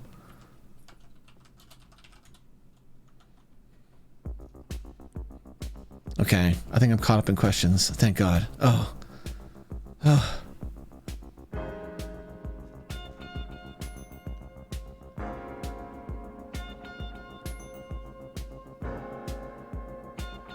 How do you feel about trader roleplay environments like TTT and Among Us, the Bean Bandit? I think they're fantastic, Bean Bandit. For me, the thing is though, they still are. So you know what it is? It's the one bit. Trouble in Terrorist Town has a limited amount of bits because the roleplay is you're doing this one story over and over again. I am caught up, Oakley. Finally, I'm sorry. But like people always ask me to go back to Trouble in Terrorist Town, and they ask me to play Among Us, and it's not that I have anything against them. It's that again, I'm just so focused on the building aspects of it rather than performing. What people really need to realize is that I'll start doing it when my collective roleplay friends start wanting to venture into those realms, right? Because Trouble in Terrorist Town is really good at developing your ability to lie in meta. So let me explain. When you're role-playing as a character, your character has to not know things. So if you wanted to roleplay with me, you don't know Monica Rupert, right? You don't know any of the things that you remember in the stories. That's the first thing you have to do. You have to be like, well, my character doesn't remember any of that because they don't know anything about that. But you can start using the meta in ways to benefit you. Although you're not allowed to know anything you're seeing, you don't know I'm a vampire and all that stuff. You might have watched my stuff and go, well, Monica is a billionaire. So because she's a billionaire, my character probably would know who she were. There's a fuck. Moogly, I smell a rat. Could you go check the apartment, dear? Oh, Moogly, do you know how to catch a rat so you can bring it back to Mama? Come here, I'll show you. If you get really close and you do that, dear, you can grab the rat and then you can bring it to me. That's how I carry you upstairs and stuff. And go find that rat, dear.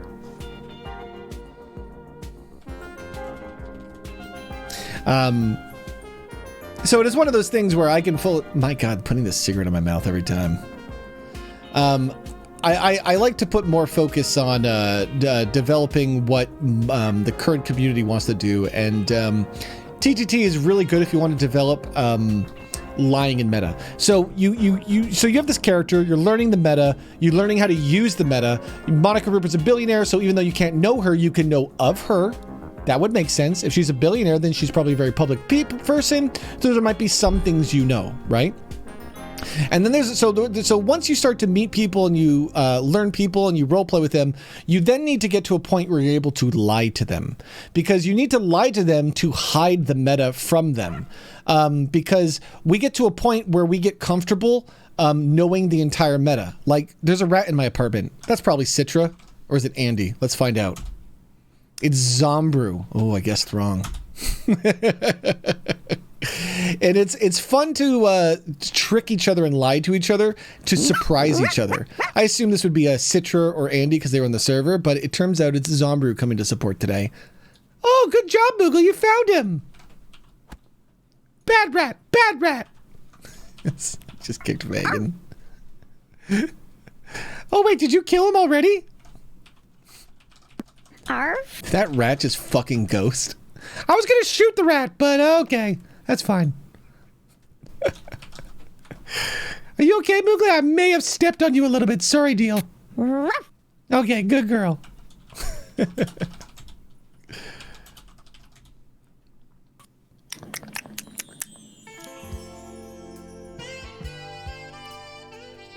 Yeah, well, the animals, you can easily like go through the floor and shit right now.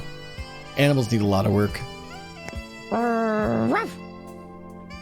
Good job, Moogly. Good. You're like a cat, but way better. Last time I talked to a cat, I got trapped in an enchanted book, and that was a whole thing there, Moogly. Wait, has that happened yet? I don't remember.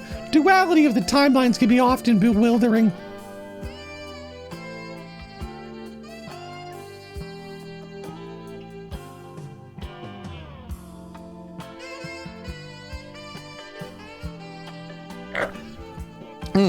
If you do want to build something like a RP server, please do it not because you're hoping I will get involved, but that the community gets involved.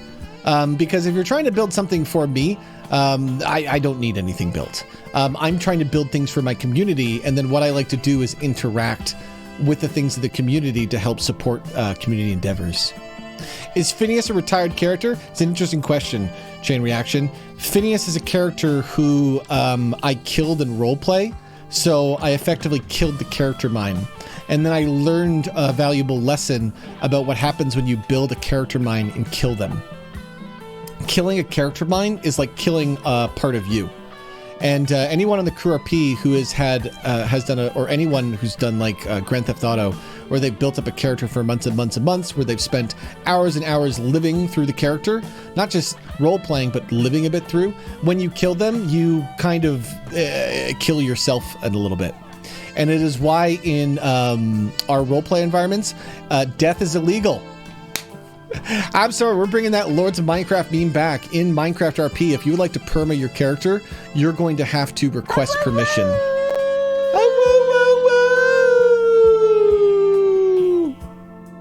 What are we howling at, Moogly? Are you just howling because it's fun? You're just howling because it's fun. Yeah, I know. You have fun, dear. That's all we're doing today is having fun. So it's not that Phineas is a retired character. I'll bring him back when it's spooky time. It's just the only characters I really have built up are Monica, Cheeto, Billy. Everybody else is just a bit character. And Phineas was a character whose mind I built up and then killed. So it's one of those things where bringing it back is just, I gotta put effort into it and want to do it for a story. I was actually trying to bring Phineas back right away when I killed him, but I wasn't allowed to bring him back as a vampire, so I gotta wait on that. And then fucking Elizabeth Hart burned Phineas's body, and that made my story so much complicated because I needed his body to bring him back to life.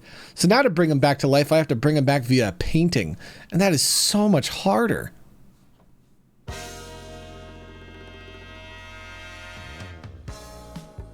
Yeah, I guess King Illidan can eat you.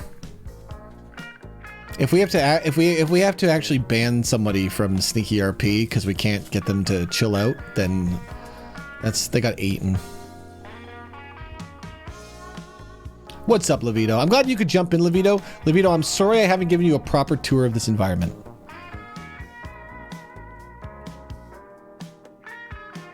Levito, we've missed a few opportunities to do stuff. I really wanted to do the Christmas special with you too.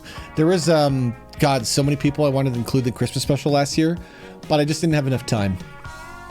And truly, in order to do my Christmas special and include everybody in the future, I will need community support. No. And I think that's why I like approaching content creation the way I am.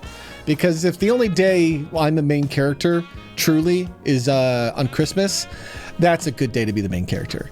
And so it'll be it was very nice last year with the amount of community support for that Christmas special. The entire Sneakymon project that we built in 3 weeks, it was absurd. And so many people put in so many hours that if we had better planned, would have been a lot less stressful. But I also enjoy people working with me and doing things in a small amount of time. Sometimes it's just really fun to crunch like that and be like, hey, we got a project, we got an idea, let's get it done. And I try to put everybody in a successful position where basically what I told the Sneaky or the Sneakymon community was, do your best, don't worry, I'll finish it. Right? So like if you can only do half an episode, if you can only edit this one part, if you can only do this one part, that's cool. Do whatever you can to help me, and then I will clean it up and finish it, right? Because that basically takes the burden of creative projects off them and lets them go, this isn't my job, I'm just helping Rob, and I can't fail. And then when you're put into an environment where you're building stuff for a really big show and you can't fail, then it's very easy to work and enjoy the work. That's much different than old RP environments where I basically expected people to perform at a certain level or they failed. And then if they failed, it's just like, well, you failed. Good job. You know, it's better to set people up into these environments where failure just can lead to the success, you know?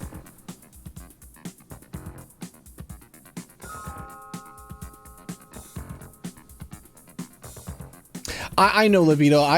I try to make sure people are aware of how busy I can be, and that I'm never trying to leave anyone out. I really am not. I'm aware of people's FOMO. I try you know what call I didn't like making yesterday? I didn't like having to ask people to bow out of RP. I didn't like having to go to the server and say, guys, we can't handle this many people in voice. Thank you for coming to support Robin. Could you please bow out? You know, because that really sucks, and I don't like doing that at all. But it was a little bit necessary, so we made the call, and you know, we tried to let everybody know that, like, thank you much for doing this. And then Citra, you know, I could tell that Citra was like, God damn it, I hate that we had to do this, because even after putting a full day work in and performing for the show for Robin, Citra then stayed up all night to redo the entire server. He bought a server and moved everything over so that would just not be a problem. And so we're going to do some stress testing later this week, where we can have proper 15, 20 people and move on. You know, it's sure Zombrew, but Zombrew, I want you to realize that standing around is a big part of it, right? We want to have an environment where there's a lot of people who are comfortable just hanging out, you know? Because then it just means that you could jump in.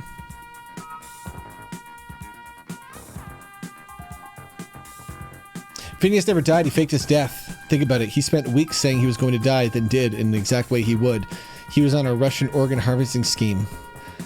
So the thing is, Starkness, is Phineas is not just my character. He was a city character.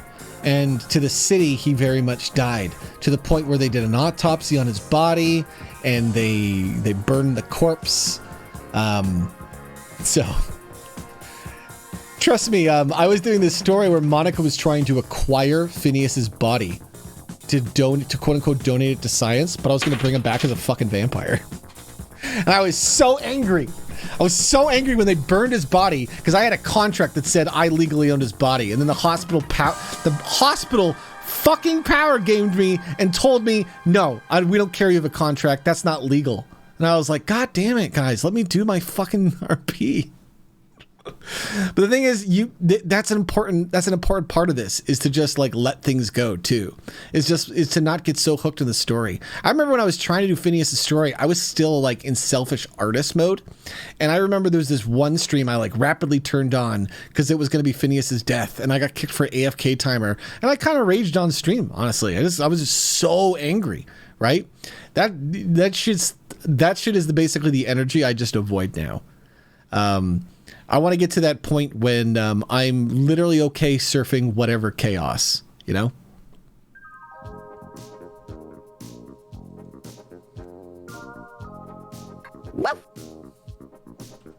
Wait, how did you even get on the couch by yourself? Can you do that again? How did you do that? I didn't know you could jump that high. Normally I have to lift you up. You just walk onto this? How did you do that? You're like... How did you do that, you sneaky little dog? So NGS, here's the problem. If you make it so people enjoy you raging at your stream, then you become a rage streamer, right? By all means, explore the way you want to make content. Just remember that if you actually build up a community and an identity that's around, you know, the idea of raging. It's partially why I don't stream Pokemon. We've talked about this before, is that I became so negative towards Pokemon. When I would load up Pokemon, I would just get ready to shit on the game, you know? And that's the problem, is when you're already at when you're doing something that you've done 100 times before and loading it up just puts you into a negative mood. Then that's the mood you need to be in to make content. I feel I have a little bit of empathy, for people like Dr. Disrespect, who play characters that are so aggressively toxic, because you then basically create a community of people who enjoy aggressive, toxic content, and you train your viewers to be aggressively toxic. I'm training my viewers to be aggressively wholesome and considerate to each other.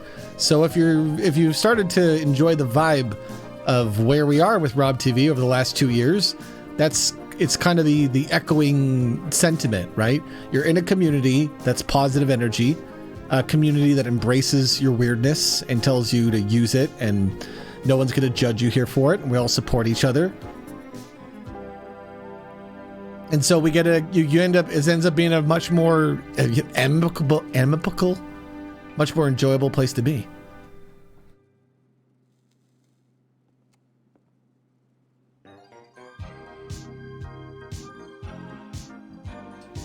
And I always tell people, like, the people who chase numbers, let's think about the numbers. Let's talk about the numbers.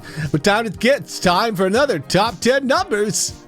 With Monica Rupert. Coming in at number 10, it's number 7. And at number 9, it's number 8.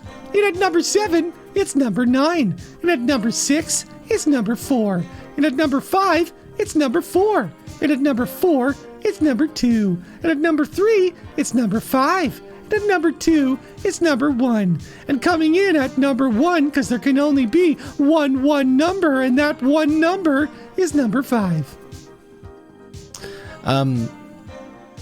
Talking about the numbers. If you care about numbers, if your goal as a content creator is, I want a lot of viewers, make content for kids. Kids are the biggest audience. Make content for kids. Be edgy the way a kid would be just the right amount of toxic where you're a bad influence. And you'll get the kids. You'll get the viewers.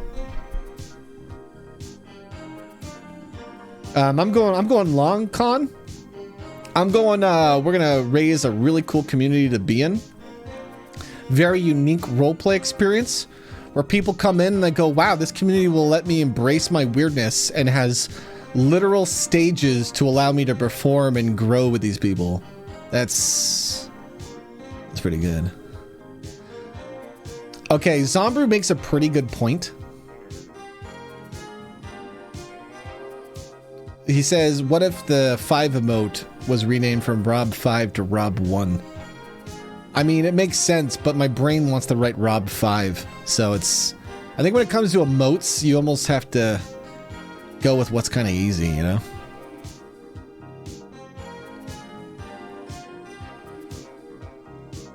Although I do like the idea of adding a Rob 1, and it's just another number 5. Hey, thanks for the bits, Spitfire.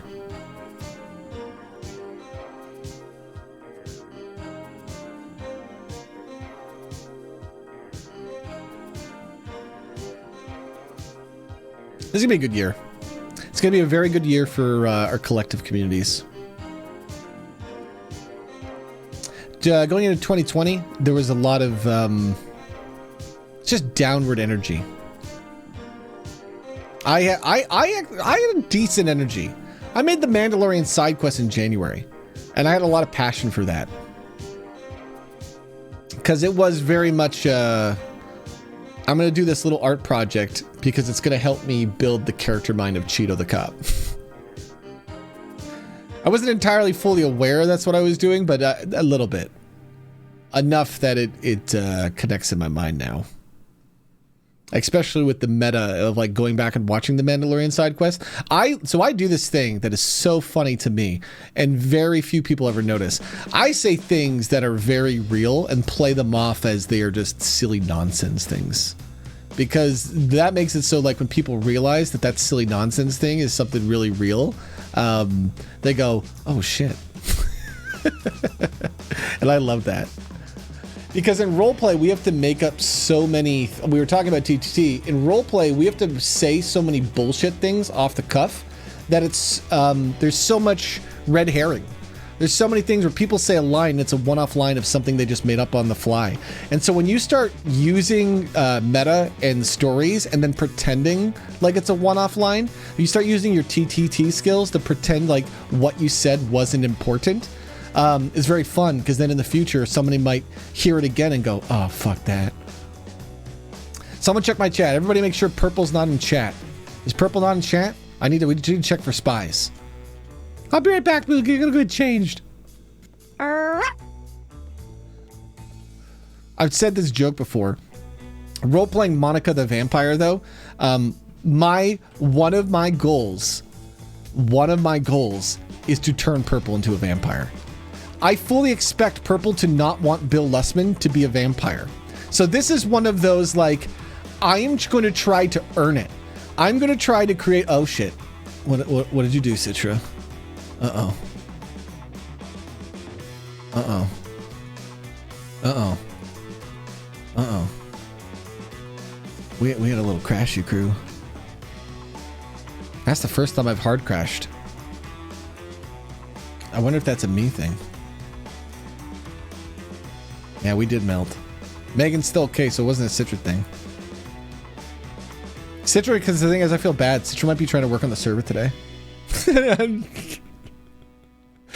might be trying to work on the server today, and I'll just fucking ruin it for him.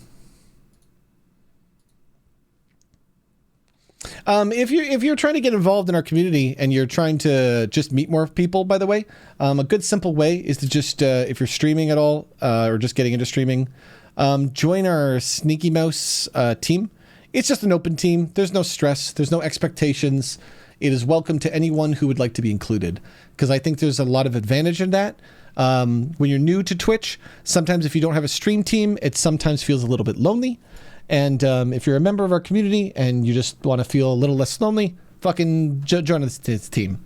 Because, you know, in the future, you might find a more niche team that you really want to be a part of, but have a team to just have a base, you know, have a jumping off point team. Have a team you can always return to, you know, depending on where you go. Just a nice base. Give me a poke in the Discord if you'd like to join.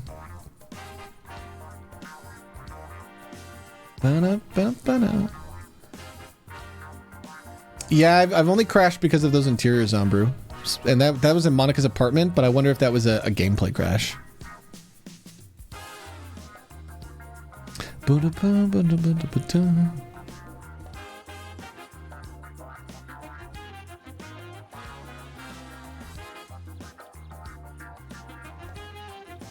I think so too, Zombie.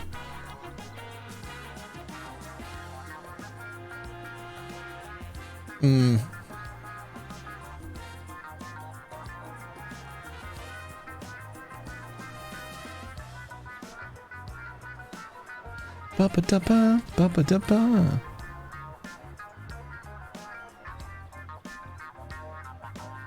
It's gonna be such a good year for roleplay. My hope would be by the end of the year, Tilly is probably far up and running. Minecraft is up and running. It's now people can join by applying and getting in, and I'm hoping that we have Meme Street off the ground, right? And so then it becomes kind of almost like a totem pole of stuff.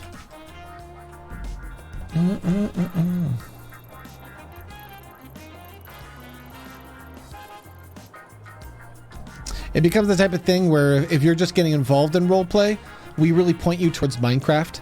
You know, there's going to be some people who say things like, oh, but I don't like Minecraft. And to me, that says, yeah, but then you're not really ready for roleplay. Because if you don't want to come into Minecraft and learn the bits, then I don't really know if I would want to do the roleplay necessarily with you on something like GTA. Because I almost want a little bit of that respect earned of, I want to see you roleplay in an innocent, wholesome environment. Show me what you got before you can put guns to my head and shoot my characters.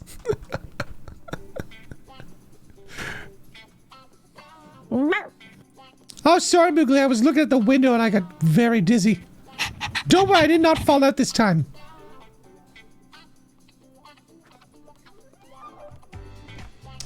You know, I probably need to rebind mouse click. I don't know if I want to be randomly punching things as Monica. I hate doing that. I kicked you once today, and I hate that. That's such a bad mistake.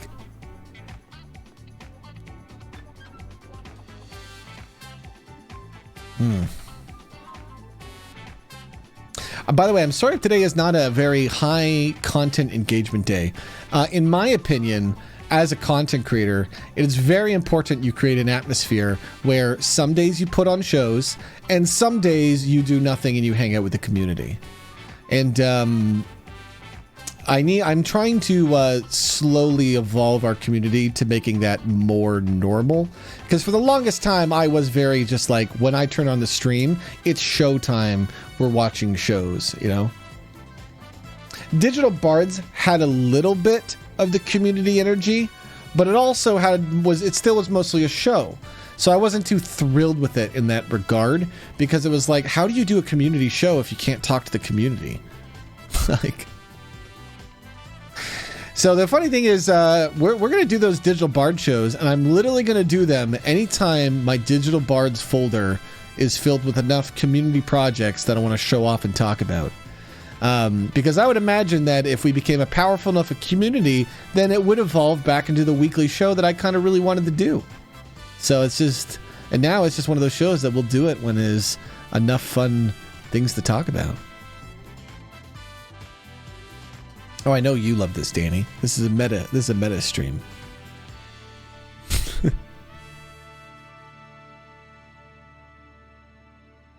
That's the problem with all this roleplay content, right? You suck people in with all this fun story stuff, and then they go, ah, shit, you know what's more fun than the story? How it's created. That's the fun part.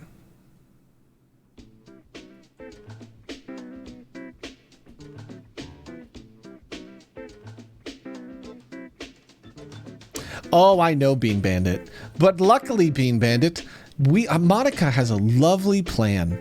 She has a lovely plan for making it easier to get back into the community, because the year of the rat is ending. And so if the year of the rat is ending, then it means we get to focus purely on the mice from now on. Oh, I hope those rats had their fun.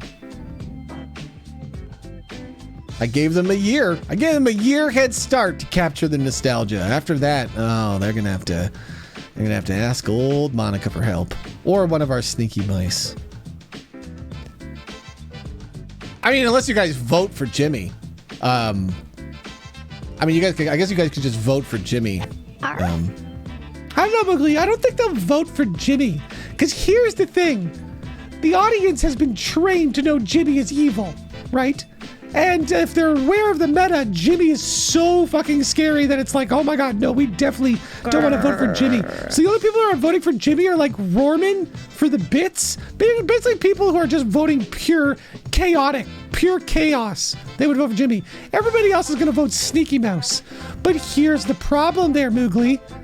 As we become more powerful, there will be more rats in the audience. And rats don't give a shit about us. So they, in a future vote, if there are too many rats, they may just vote for Jimmy.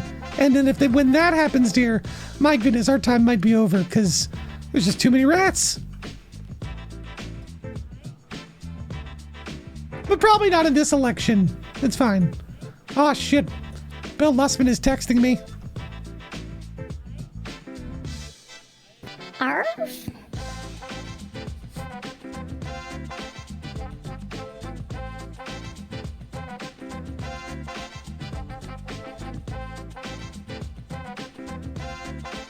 Yeah, me and Bill Lussman have just texts where we text news to each other. Arf? Yeah, here, I'll show you them on the stream. Yeah, it's a real thing. I'll just send him my nudes, and then he gets excited by them, and then it's a lot of dumb memes.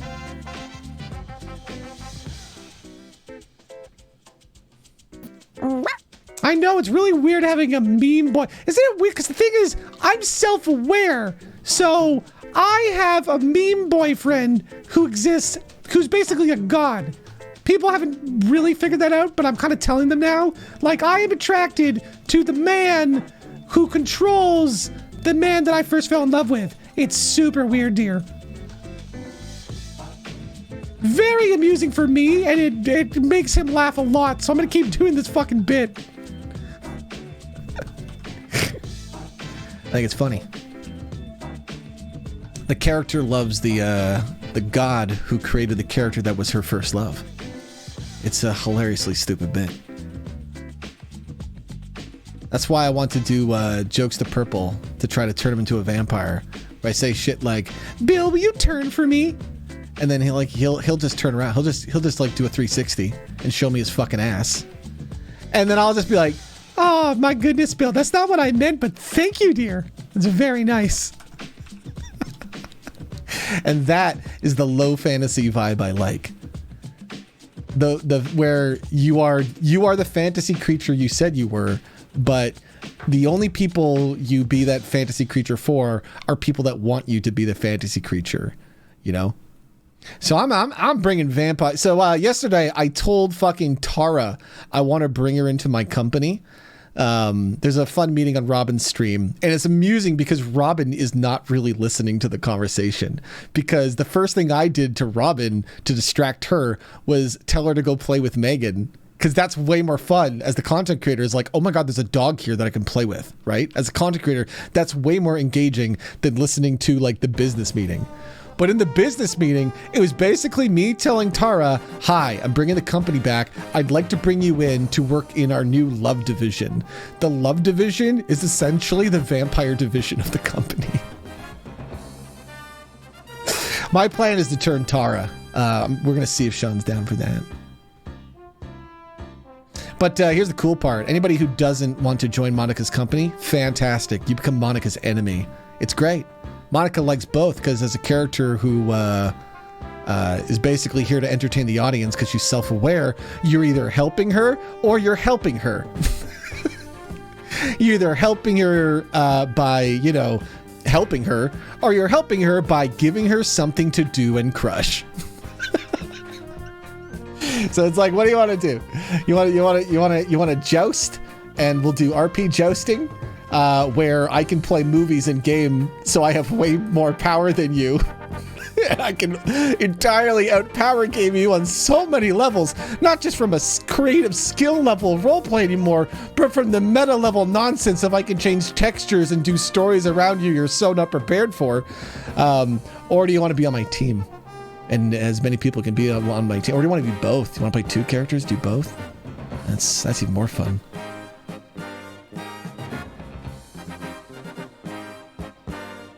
Does love stand for anything? No. Let me go pull it up. The company structure. Here's my nonsense company structure. So it's hilarious because like you'll hear me talk about like how I don't care about economies in roleplay, and then the second I rip out the economy in the roleplay, I go and make myself a ledger of all my spending and shit. Because the thing is, I care. It does matter, but it matters only at that, like, what matters to the roleplay thing. So Monica, for me, it's very advantageous to write this down. I fucking had Zombrew's $200,000. Like Zombrew, when I was pricing that out yesterday, I loaded up the spreadsheet and wrote it out and was doing like the multiplication in it so I could just fucking tell. I was like doing the thing so I could figure out the exact number. Sitcom economics, right? Because for me, the reason why to write it down is for the amusement, right? Like I paid Otto $100 for a taxi, so I just write that down. I have 44 billion, so it's just slowly going down the drain. There's when I lost all the money on the crew RP. I didn't have the ledger before that because all of that data is lost. We lost that computer. Keeping track of my inventory of what's used, hilarious, fucking hilarious. Did I buy anything on Monica? I don't think I did. I don't think I did. Let me explain this nonsense because it's fun. I want to bring people in. I want our whole community to be able to make characters for this. So if it's red, it means I got to turn you into a vampire. So the first thing I got to do is I have to me and Count Darkfury have to do a bunch of like intimate RP where like we just have a lot of business meetings and talks like we used to, because I want to kind of explain the story angles I'm taking and to see how he wants to play into it. But what I'm going to do is I'm going to make, we always talked about this in our company last year, making a council of 5. You guys want to guess why it's a council of 5? I mean, it's because there can only be one number, and that one number that is definitely not more, that is definitely not a waste is 5, because more than 5 would be a waste. So And then the idea is then each of these runs kind of a part of the company, essentially. Wait, hold on, I got this all mixed up. This is one of the top positions. This is what I want to put Tara on this one. This is hilarious. I was reading vampire lore. So one of the things I want to do too is I don't want to write vampire lore. I want to work with Sinyan, who was the vampire. He was Count Darkfury in the Crew RP, and he is the person who I really was like, dude, you're doing the vampire stuff. You're super passionate about it. So one of the things I want to have Monica do is I really want to get him to the point where he's explaining to me what vampires can and can't do. And other than trying to get a few tiny things in that I think would help meta lore of it all, I want to make it so that somebody else is writing the lore. It's a collaborative effort, right? It's more powerful to me if I'm using other people's lore than my own. I would rather take somebody else's story and remix it, right? That's the whole part of this vibe for me.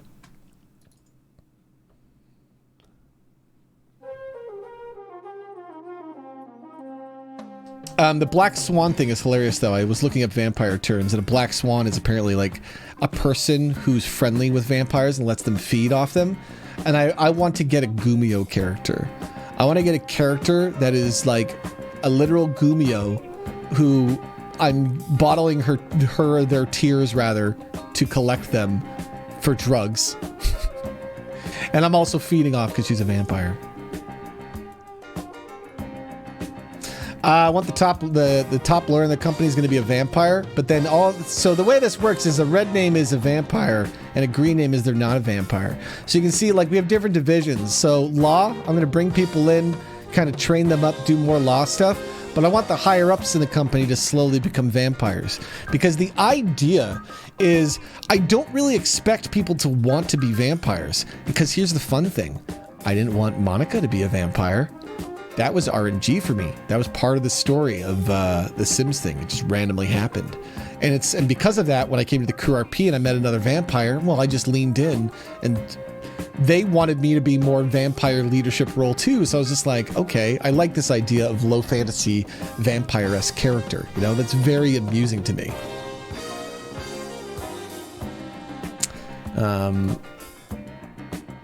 So what I like about this is I like it that the higher, if you want to come in and go up the ranks, at some point you have to make a sacrifice in your character. You have to join the undead nature of the vampire rats, as they were. All of these paladins, by the way, this is the hilarious meta rank. These are not for GTA. It's because Monica's company is cross-dimensional, and all of the paladins. Yes, dear, I know. All of the paladins in Sneaky RP are going to be vampires, which means they're corrupt paladins. They're corrupt paladins, so they're corrupt law enforcement officers, which is the vibe that I was trying to create. So I'm going to make them. They're just fucking. It makes it so when people say the paladins are corrupt, they're not wrong. They are. They are literally just Monica's personal body force. Because the idea is the only people I would allow in roleplay to be paladins on the Sneaky RP server are people that I had a lot of RP trust in. Because the amount of power I'm giving somebody to be a paladin is basically saying, you can bring conflict RP to anyone. You are the law. Everything is illegal in this world, so you can be a bully.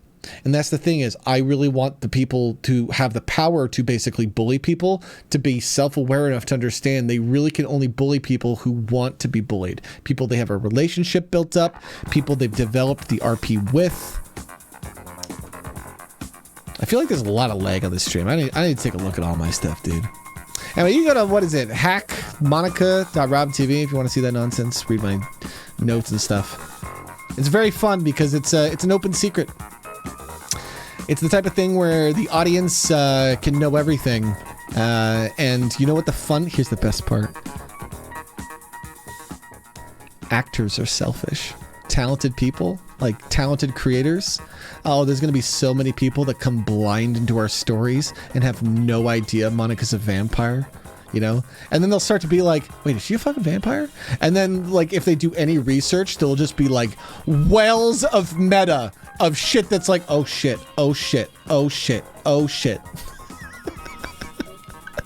And that's the fun of it, right? Is the low fantasy vibe. I think we're taking a break, and then I think we're just going to do some role play with Moogly. So if anybody who's watching wants to, I don't know, do some random role play, me and Moogly are going to drive around the city.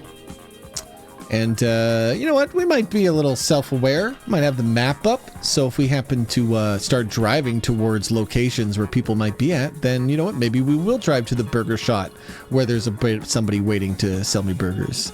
So anybody who's hanging around, that's part of the Tilly Project. Because I see Vito. Zombie was hanging around. He was hanging around. Either way, me and Megan are going to do we're going to go do a bit together. So you're welcome to join us if you want. But I'm going to take a quick few minutes here. So we'll watch some commercials, and when we come back, we'll just do a little bit of roleplay and wind down the stream. But thanks for coming. Thanks for hanging out. Thanks for all the love and support today, guys. But give me a few minutes here, because I want to go stretch my legs and stuff. And then we're going to do a little bit of roleplay before we wind down for the day. You're watching Rap TV. Danger! Yo, my dudes, Rob here with some Radical Heights tuna tips. Dudes, the key to being radical is mastering your tramps. 1 bounce will get you a little high. 2 bounce will get you real high. 3 bounce gets you to your maximum height. But if you want to be a real master of tramps, you gotta learn that, you can pick that up after you bounce. My tech should be better to automatically do that. So we're just going to restart. Not that one. But we're restarting the commercial breaks. You're watching Rob TV. Spooky, scary skeletons. Hi, I'm Jimmy the Rat. Are you supporting this content creator? No? Then you should be. You don't need money, you just need power. It's over 9,000! What do you mean you don't have power? What, 9,000? You're sitting here watching a stream when you could be making a meme. It's the takes that gets you. I'm Jimmy the Rat. I'm running for government or some shit. Government. Rats for governor. Vote for a rat. Legal crime. So I'm gonna let you take over after this 20. Oh, go ahead, Cheeto. Why don't you step up I here? wanted to ask, are we allowed to use this gun as cadets? Let's see. Cheeto, what that the is fuck? no. What the fuck? Where did you get that? Where the hell did you Hold get? on, hold Oh on. my Everybody God. stop. Cheeto, Okay. Yeah? I'm Hand gonna over need you the to go gun, ahead please. and give me that gun. Well, obviously, that's why I'm showing it to you, officer. Where did you get that gun? Oh my God. Man, I don't even remember, dude. Okay, you're pointing. I've had it this for right so at my long. lady Oh, Jules. sorry, no, this... Yeah, it's okay. I use this to go hunting for cougars with Wimberly. Well, Cheeto, I'm Yeah? gonna go ahead and say, go ahead and give me that gun Yeah, right can now. you hand that over to 29, please? 'Kay. Thank you. Legal crime.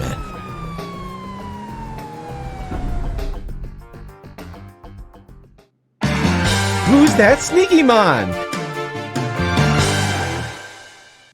The card I pulled is the Forbidden One. What the?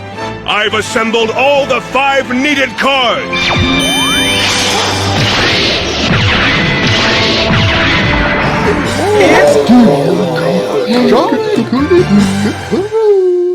Cupboard.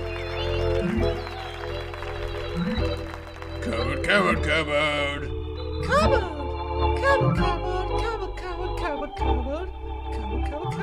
Cupboard, cupboard. Cupboard, cupboard, cupboard, cupboard, cupboard. Cupboard, cupboard, cupboard, cupboard. Cupboard, cupboard, cupboard, cupboard, cupboard. Cupboard? I love kobold soap operas, don't you? Oh no, what's wrong? Do you not know how to speak kobold? Well, don't worry, my name's Maggie, and if you come to my kobold language school, I'll teach you how to speak Come on! Hackney's Harvard Language School. Why the fuck are there so many schools? You're watching Rap TV. Bum, bum, ba-dum, ba-dum, bum, bum. My goodness, I need to start getting like the music stuff sorted. Ah, what a meme. What a meme. Where are we gonna go, Moogly? That's what I want to know. I'm gonna drive around. What can I show chat? Oh, we're gonna go to the beach. I don't think I've got to show you guys this thing that Citra put in. Oh, look, it's Curtis! Hi, Curtis. It's me, Monica, dear. How you doing, dear?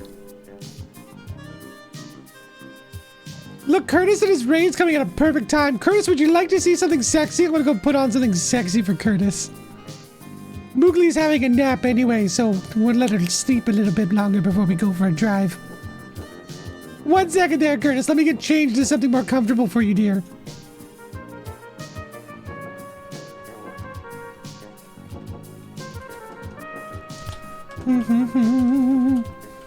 All right, there we go. Much better. All right, hello, Curtis and all of his friends. I'm doing my best to embarrass Curtis. I'm Curtis's girlfriend, Monica Rupert. My goodness, I wish. Curtis, would you like to get my good side, dear? Hold on, I'm just bend over the bed for you. Hold on, I'm still learning, Curtis, how to properly bend. My goodness. I've been going to like a trainer. She's helping me get more flexible. There we go. Okay, now we're all ready for business. Ready, Curtis? Oh my goodness. Hello everyone, welcome to the stream. Hello KZ5150. We're literally fucking around. You came at a good time. How would this embarrass Mew? It wouldn't. It wouldn't, Curtis. I said I was trying. I didn't say I was succeeding.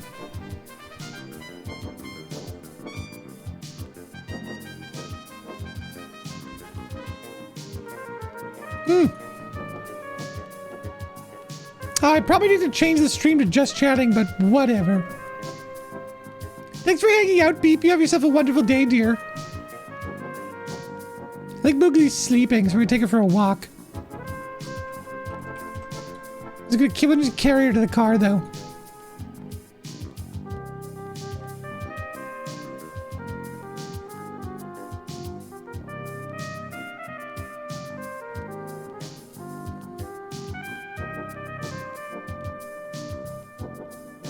Are we dropping frames again? See, that's the whole point of like doing a stream today, is for me to find that. I feel like I'm kind of laggy, so. I don't really know what I could change though. Here, we're gonna go put Moogly down. Okay, we're gonna put Moogly in the front car seat, but I mean, it's not gonna look like it, because I mean, she's like not in the room. But Moogly, pretend you're in the car seat. There you go. I mean, you're a vampire dog. I don't know. Can you fly? Just fly to Mama when you're done.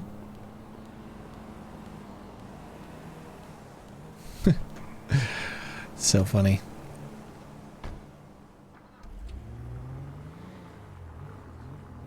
Chat, would you do me a big favor? Would you show Rex here how we collect the cheese? Here you go.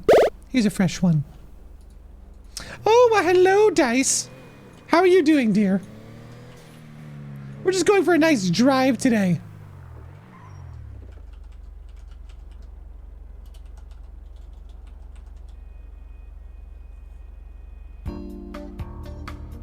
Taking Moogly out for a drive. I'm gonna take her down to the beaches, you know? I thought that'd be a good place to take her for a walk. She's kind of sleeping now, but we'll see. She'll wake up in a bit. Once we get to the beach, oh, she'll be an excited puppy. She's used to sleeping in the car, though. Like when she's at the apartment or we're like driving around, she falls asleep. My goodness, well, if you're brave enough, Dice, I mean, you can always come into the city. You can come say hello to Monica. I mean, I'm going to pretend like you're not here because I'm self-aware, so once you're in the city, I'm talking to somebody else, but until then, I can just be a little bit self-aware. It's fine.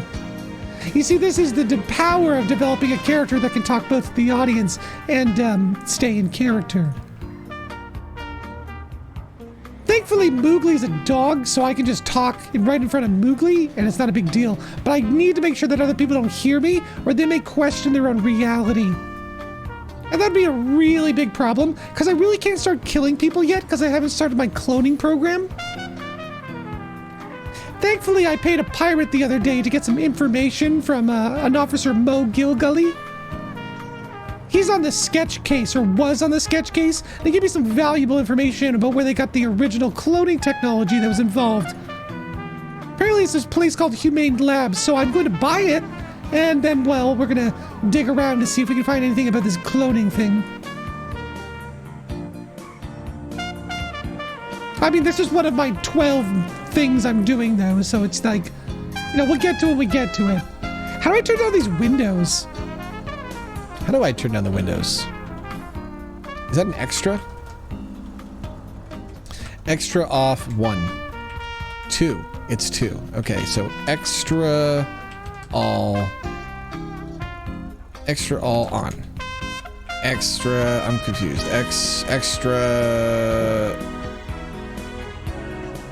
1 on. Well, extra, I'm confused. Extra 1.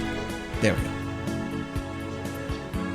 I should probably have it like this all the time. I don't need tinted windows. My goodness. At least not on my minivan, right, Moogly?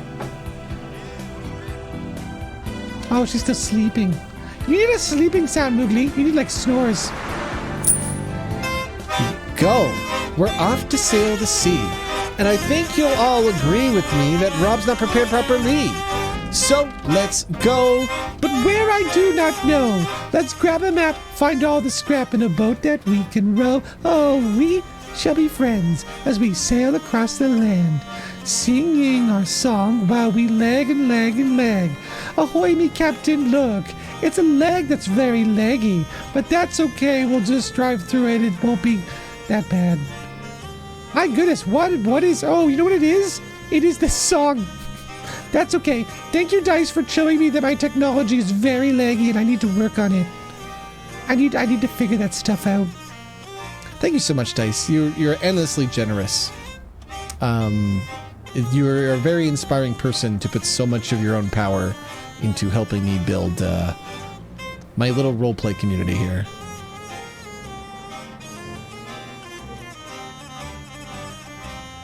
Yeah, so no, Dice, I'm being serious. Today's stream, I've been having lag issues, and so I've been kind of not doing a lot of the streaming of roleplay recently, because I can't roleplay if I'm lagging. So you've just confirmed what I've already been suspecting, and that it is a memory leak issue. And I think the memory leak issue comes from the Sticky Mouse tech, and I think I need to start rebooting my computer before I do it. I'm glad you didn't summon Jimmy. You know?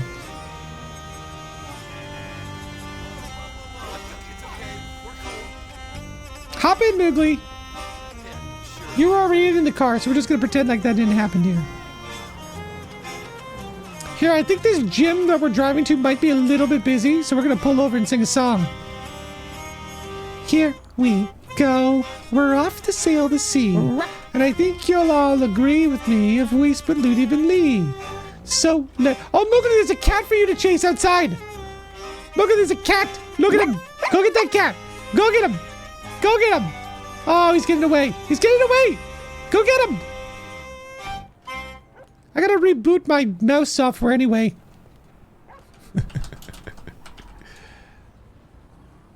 Dice, I want to let you know something, though. Anytime you want to summon Jimmy, you go ahead. Because for me, the Jimmy bit actually represents something that helps me grow as a creator.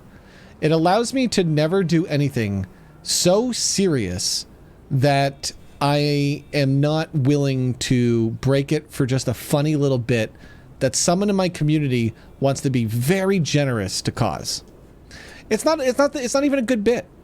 It's just the idea of I will go put a costume on and interrupt whatever we're doing to remix that in, you know? So I don't ever want you to feel bad at all, even if I kind of tease and prod chat, and I'll probably say this a lot because I want people to be aware of the ideas. But Jimmy really is to help me as a creator because I have very generous people and I like them having a little bit of power to essentially humble me, you know? And again, you just confirmed that it really is the mouse tech that's lagging me, because that's quite a big WebM. And I bet you if I close down the mouse tech right here, and then I play this. Oh my goodness. That's not laggy at all now. Oh my goodness. Yeah. Oh, I'm sorry, the parade. Sorry, guys. I mean, the tech's a work in progress, so it's one of those things where I can't really, I have to build it up over time. You know, the bits get better over time. It's all part of the MMO of increasing your minimum to grow, right?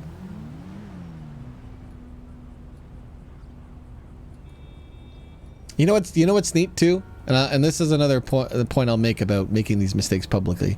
Whenever I make these mistakes and you guys see things go wrong, people reach out to help me. They reach out to help me solve these problems of the tech and making it better, you know? Oh, thank you, Dice. I don't know if the tech was on. You were too fast. Moogly, did you catch the little cat? Moogly, hello? Did you catch the cat, dear? Oh, no, okay. I know, for some reason I already knew that, but you weren't talking to me, so I don't know why you didn't respond. Fur! Thanks for gifting a sub. Appreciate that. To Chronic Mischief. Chronic Mischief, if you're here, did you used to play a character named Angel? Come on, let's go to the gym there, Moogly. We're gonna show the gym and then we're gonna go venture to town to see if there's anything else that's interesting. Because for some reason, Monica just knows where to go to find interesting people. So if they're patient enough, we'll probably pay him a visit. Ah, Chronic Mischief. And then I'm kind of hoping, Chronic, I can kind of get you involved in Tilly in the future. Because I've really loved RPing with Angel, and I would love to see you play that character. I know you also play another character who I like.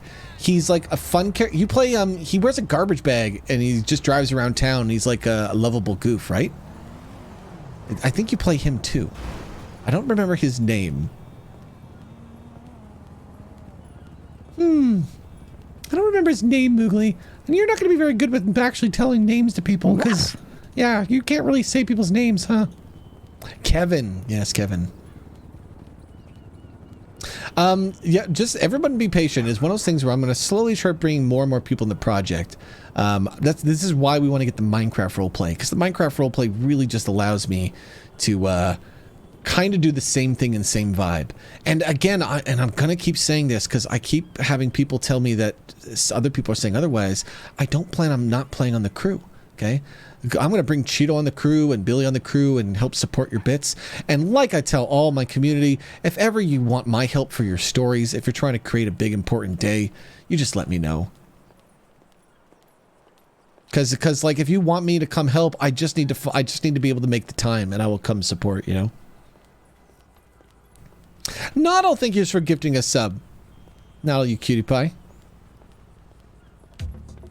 Oh god, no. Get me out, that's the wrong button. Playing outro music, Moogly.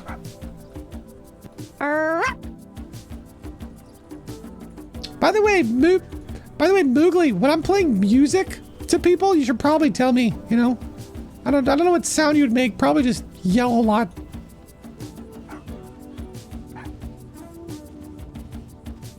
This is the new gym area map that Citra found. I love this thing. This is such a good one.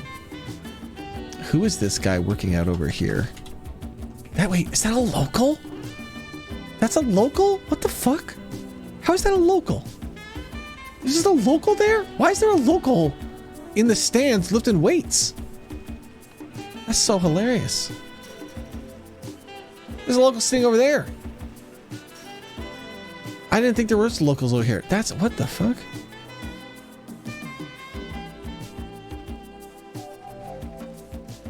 My, that's some bod, sir. Oh, sorry. Don't let me interrupt your exercise. My goodness. He's very focused. Is the phone in the server? Yes. I'll show it to you. Citra is going to redo this whole phone. It's just a big undertaking. And for us, it's let's get up and let's get RPing. Let's figure out, let's do what's easy, right? But we're both like team, we need to do the phone. So the phone works like this. Numbers are hidden. So whenever you call someone, you're just finding their name and then you're just calling them normally. And it'll show the number, but the way we do it is you call the character and say I'm trying to call Bill Lussman, but I call Hank. Like when I pick up, Hank picks up. I'm going to just say, oh, I'm sorry, dear. Wrong number. I'm looking for Bill Lussman. And then I would hang up and then I would call him back again. Because when I called the number the second time, he would answer as Hank. So what you do is, the way we'll set this up, and we might even just make it so it's automatic for everyone, we'll just make it so everyone's characters are like in this phone, almost like a contact list, and you can just find anyone and give them a call. I haven't even set it up because we're just constantly looking at the phone. And then for text messaging, again, because we're constantly swapping between characters and stuff, text messaging is hard. We decided we're just going to use Tweeter, and we're going to make it so you can just spam tweets as text messaging. So it's just like, it's public text messaging. And to make this easier for switching characters, we made it so you don't require an account name to log, or an account password to log in. So if I wanted to, I can literally just go to Brody and I can just go log out and I can go log in. And now I'm in Brody's Twitter account. Oh wait, did it work? Am I putting a space or something? I put a space. And now I'm just in Brody's Twitter account. And that's just so that it's very easy for the role players to navigate, right? It's the illusion of protection. Can you log into someone's Twitter account? No, you'd have to have the password, but you know. What's wrong, dear? Are you hungry?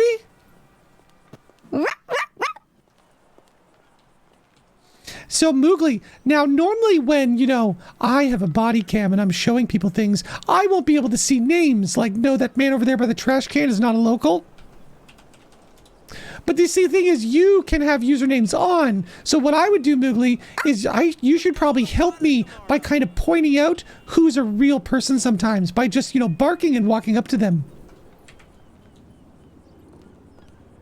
Megan's gonna be such a powerful ally for me to roleplay. Wait, dog, this is my Moogly, trash can. get away from the trash. You find your own trash can. Yeah, This see, one's mine. leave the trash can to him. We're gonna find you a proper meal, okay? Leave the weird hobo man away. Just leave him alone, Moogly. These No, trash cans Moogly, are stop always recycling licking. shit and never leave anything Come for me. on. No, goddamn it, that was my wrapper. Come on, Moogly. That was my burger wrapper. Come back here, dog. Oh no, hey, Come back stay with my away, burger wrapper. stay away from my dog. He stole Moogly, my let's go. burger Moogly, wrapper. Moogly, run. Moogly, run. Moogly, get away from the strange man. Moogly, we don't have security. Do not fight a random strange man. What? No, don't. Oh, Jesus. I want to Let's get the hell out of here. This creepy ass man in the park eating the trash. Luckily, it looks like he can't walk, so let's get the fuck out of here. That's Andy Bobandy.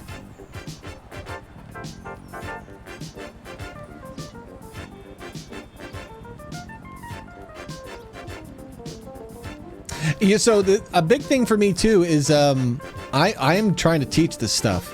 So playing a meta-aware character in that allows me to go and reveal to you, the audience, of how we're doing what we're doing, so that other people can mimic and copy it.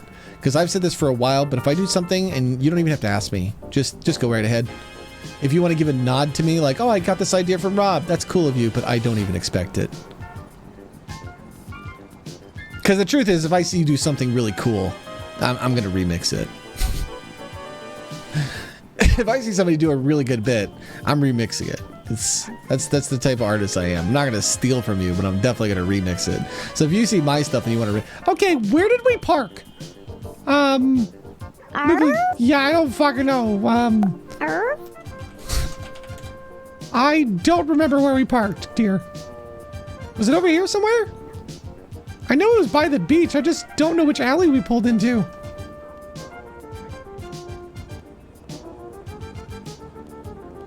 Aren't you a dog? Shouldn't you be able to figure out where we parked? Whoa, hold on there, sir. I'm trying to cross the street. Come on, give me a break.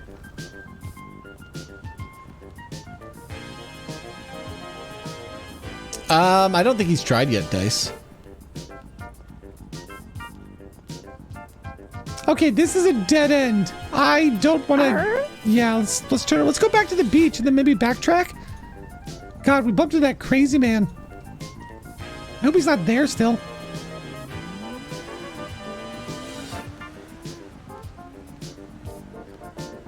Wait, where did Moogly go? Oh, Jesus, you're over there. She's a small little dog.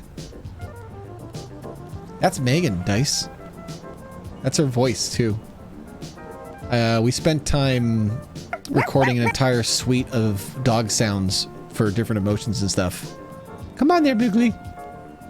So you'll see this dog on with all my characters. And then once Megan gets more comfortable roleplay partners and makes other stories, she'll start roleplaying with other characters in the cities.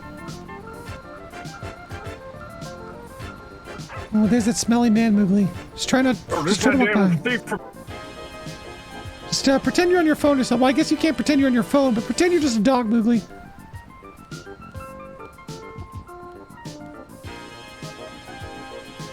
Hilarious. I gotta get a phone background. I gotta get a lot of art and stuff made. I think we might have parked over here, dear. Do you think it was over there? I don't know. What do you think? Do you think it's over that way or this way?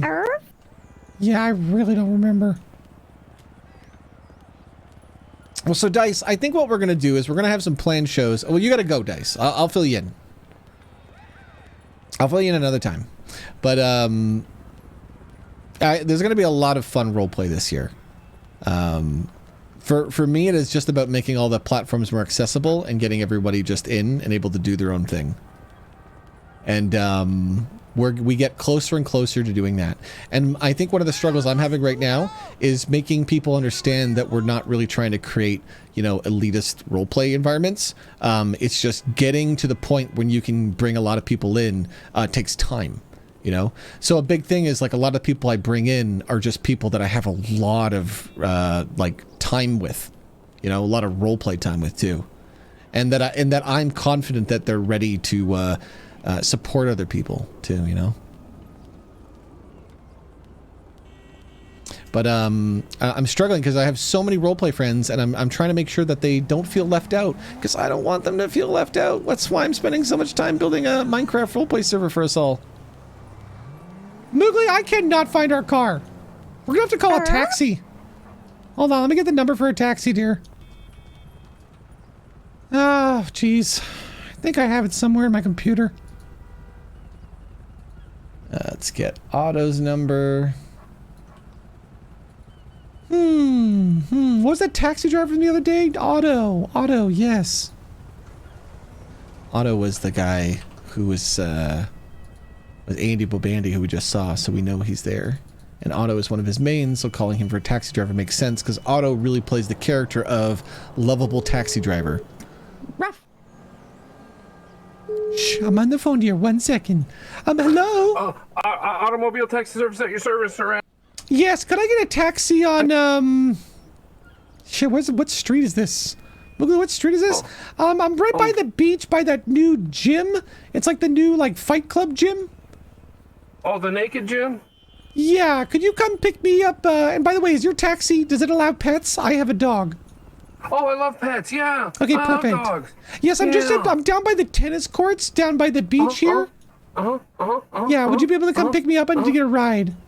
I think so, yeah. Okay. Yeah, I'll be there. Perfect. Thank you, dear. Okay. Take your time, Okay. no rush. Bye. Take your time, no rush, dear. Okay. Bye. I'll be there. Okay, bye. Okay, bye, dear. He does have his voice mod going. I should mention that. I just kind of thought his mic was doing something weird, and I didn't realize it was voice mod. All right, what do we got? Sandy is at Burger Shot. So we'll go to Burger Shot and see. I'm guessing this might be a Morgan character. If I had to guess Sandy. Yeah, we're gonna go get some burgers. You want some burgers at Burger Shot? No, Moogly. It says no pets, dear. You're not allowed in there. Yeah, no, I know, I'm sorry. It says no pets. Well, actually, yeah, I also can't pet you. I guess you're allowed in here. You're just not allowed to be pet while we're at the tennis club. So sorry about that. So here, I'll give you a pet before we go in, and then no more pets. Don't eat trash off the ground. We're going to Burger Shot, dear. Why would you eat trash when we're about to go to Burger Shot? God, this is a very powerful character to have a fun dog partner. Like, this will bring in viewers. This is... Are we established this nonsense is a main? This is the slice of life rich character who is secretly a vampire with a pet dog. Sign me the fuck up. Once this becomes a rom-com, my God, that's when we get peak content at Monica.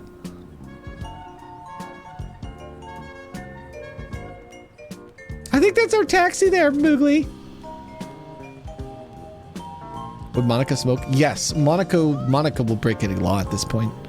But as a billionaire, she'd definitely break laws of fines. Excuse me. Hello, dear. Are you the taxi driver we called? Oh, hi. Oh, yeah. Hi. It's me. Hi, Miss Monica. I didn't know. Hi, Otto. This is my dog Moogly. Are you not going to say hello to Moogly, dear? Hi. Of course. Hi, Moogly.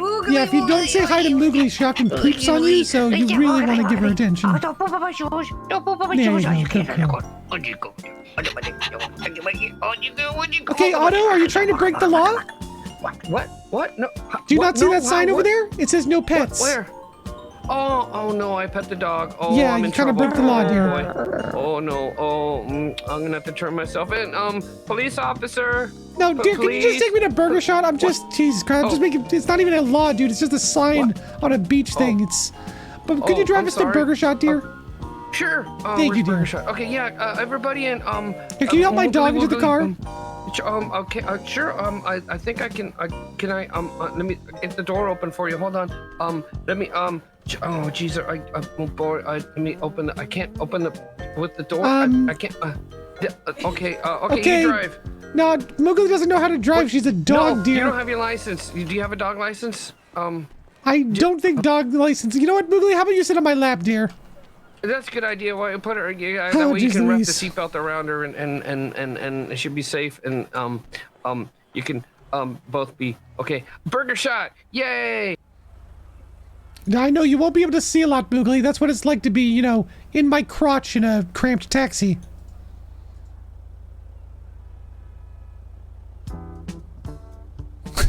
No smoking, no pets. Immediately smokes, doesn't pet. I'm glad you picked that up, Tobin. Because those are the jokes I do where I don't really point them out, but they are so much fun. Are you okay, dear? Moogly, did he fall asleep? Yeah, I don't know, is he? Burger Shot, I can't, what? What do you mean you don't know where Burger Shot is? Literally down the street. Do you not know where Burger Shot is? Dear? Yeah, I don't know. Maybe he's struggling, dear. Moogly, can you bark me to the Burger Shot? There's once for left. Do you want my dog to direct? Right. Okay, once for left, twice for right. Sure. Moogly also can't see. She's literally like up my dress. Oh, well, maybe Miss Monica, you can tell the dog where we are. You want me to and bark? Then the dog Fine. can Woof. bark. What? Yeah. What? I said left, idiot. I said woof. Come on. You said two barks for left, one for right. Oh, sorry. Or two? I was waiting for one the dog. for right or two for left? What? It was. Woof woof. Oh, I think. That's a right. Yeah, that's. Got it. Oh. No, Moogly, that's a left. Woof. No, that's turn. What left? Okay. Whoa. Whoa! My goodness. Whoa. Okay, I have a dog in this car. Could we please watch where we're driving? I'm sorry. I'll be okay. It'll be fine. Fine. Everything's fine. Jeez Fine. Louise. Everything's fine. stop at the red light. So how is your day going, Miss Monica and dog? We're having a great day, dear. Just having a nice, relaxing day in the city. Do we bark twice or once? I didn't bark at. No, Moogly's not driving. I'm driving. Oh, I'm sorry. You're going straight. I didn't bark at all. Jeez, okay, Louise. hold on. Let me start over. What do you mean start over? I gotta go back to this way so you can. You can tell me literally which have way. to drive down the street, Otto. It is a straightaway to the burger shop. Oh, this. Oh, okay. Well, it's kind of crooked right How here. are you a It's not taxi really straight. driver who doesn't know how to get around the city? Like, honestly. Well, I usually use my GPS thing, and it tells me where the stuff is, and it's broken. Oh, should I have barked? I mean, turn? I mean, should you have barked? I would bark if you wanted to turn. There's no barking happening. Well, I thought Moogly was gonna bark. I didn't know you were gonna bark. Moogly too. can't see. She's stuck up my dress, dear. Oh, wow. That's wow. Okay. It's very cramped in the back of this taxi, and you got stuff on the other seat. What is that? It's my PlayStation. I bring it sometimes. You and just then, randomly I plug bring it. your PlayStation in that box everywhere you go. Yep. In a taxi cab where you pick people up. Right, yeah, because you never know what if somebody's gonna want to play a game or something, or have a snack or a little cookie or a milk bone or some kind of milk or some sort of seaweed wrap or something, or you can have sort of like a pizza. It's kind of old though, and I ate a little bit of it. By the way, you there's some passed the crust left. burger You can- shot. Could you Oh, turn no, around? we- It's kind of my fault. I didn't bark, but I was you were waiting kind for of a in a. bark. I was didn't waiting get for a- you to stop sorry, so I could bark, and then I was talking about pizza. I'll just be more rude with my barks next time. What? No, you don't have to. No, it's okay. You just I did not bark to turn left, dear. Oh no. Okay. Jesus Christ! Whoa! What are you doing? God. Oh no! Oh, I went to turn around. I went. Jeez, oh, okay, dear. Otto. Oh my. Jeez. Oh no. Oh boy. Oh dear.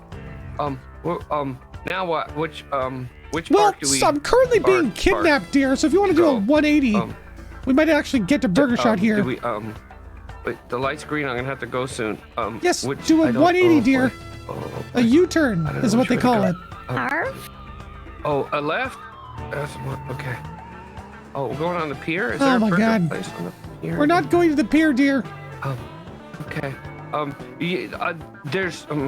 There's people on the pier, and I'm not allowed to drive on there anymore because. You know what, Otto? last Okay, time. we're going to the pier. What? Why don't you just drop us Oh. off at the pier? That'd actually be great.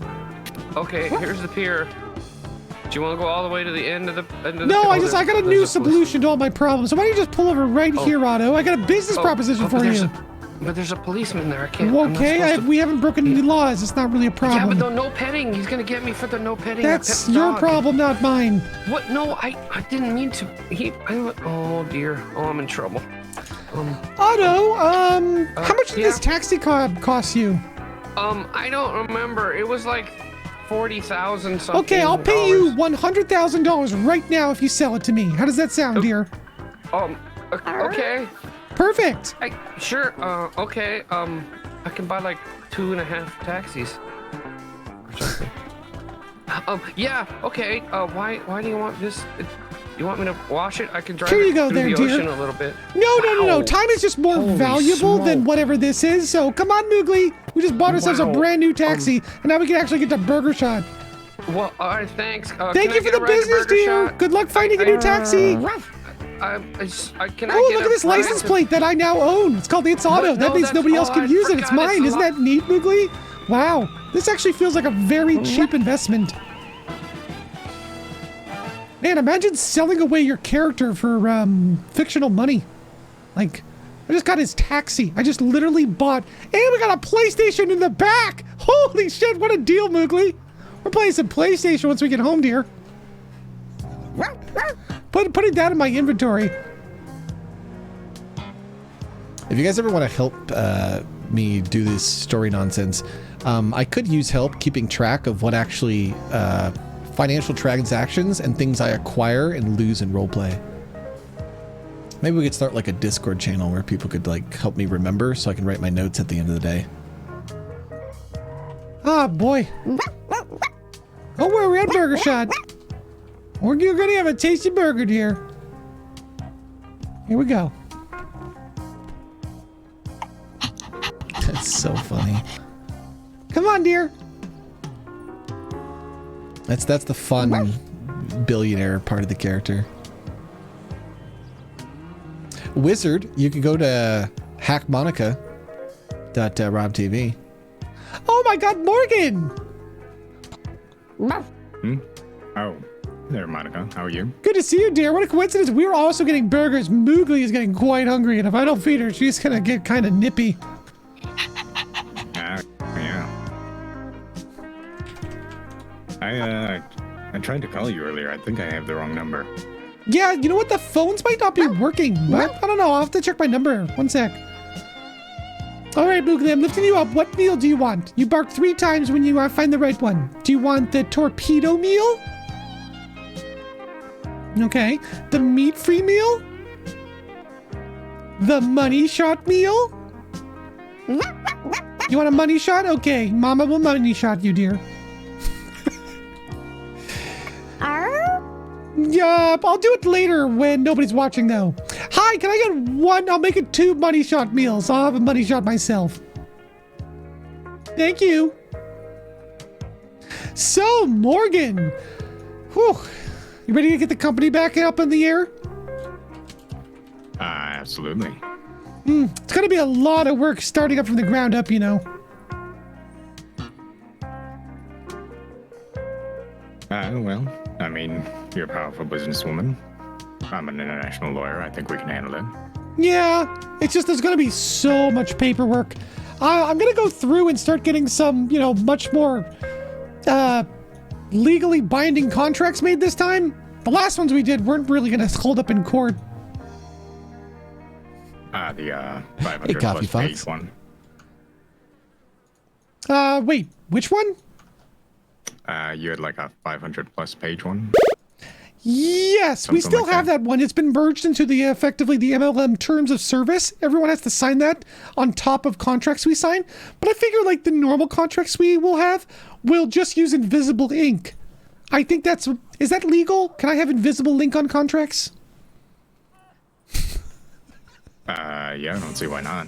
Perfect. Okay, well, we'll start making these contracts that, if you, I don't know, put under like a UV light, you can actually see the fine print.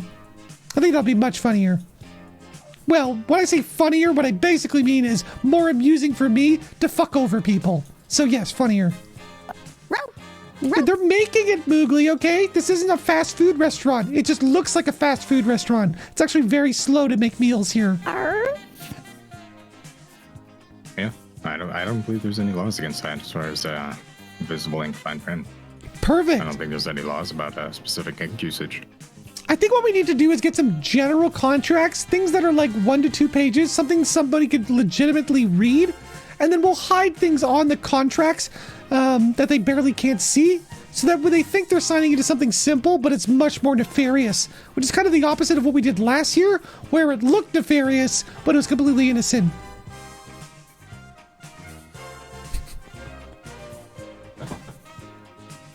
I think we can manage that. They're still working on it, Moogly. You're gonna have to wait on your burger, dear.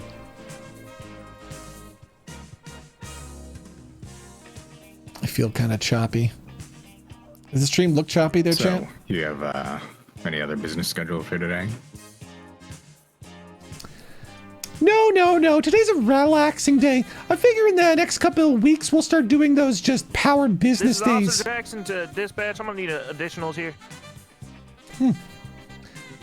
Because the big thing is like we'll probably do a day where we just bring in like as many clients as we can and get them all signed at once. Yeah, I'm like so choppy in my preview. Yeah, Let me that'd try probably be switching the to easier this. thing to do. That looks kind of choppy too. I'm gonna use the washroom, dear. Could you watch Moogly for me? Like, where did Moogly go? Absolutely. Oh, she jumped up on the table. How did you get on the counter? Okay, she's trying to get her food before it's even done. I'll be right back there, Morgan. Washrooms are so important roleplay. The banker is a predator and you feed him. That is truth. How did they know I'm going to do that? Interesting. I think we got to turn off mouse tech. Good. Sorry, Okay. mice. That's the solution. Is the mouse tech Now is stay on the counter, just don't go to the causing other far side. too much memory leakage. Yep. I know, mice. I know. Now we have to hope that you know, people are here for something more than mouse tech. I've already reset it like 2 or 3 times per fur, and it doesn't make pressing the parade button would just cause me to lag more. Don't worry, dears. Let's take a look at it. Danny, you know who actually said they would help build the sneaky mice tech? Citrus says he was going to help. So they're working on it. They're getting your food. Oh, there it is. Yeah, there you go. Moogly, could you at least wait? Oh, come on. That was supposed to be to go, Moogly. I was going to feed it to you in the car. Can I get another Burger Shot meal to go? We're going to need another one. Moogly just got her drool all over my burger.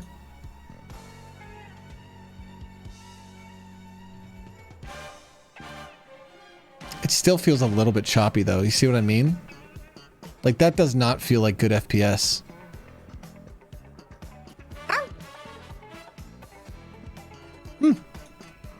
Thank you. Oh, come here, Moogly. Can you jump down or do you need help? Okay, you kind of needed help, but are you okay there, dear? There you go. Yeah, next time ask for help. Don't just leap.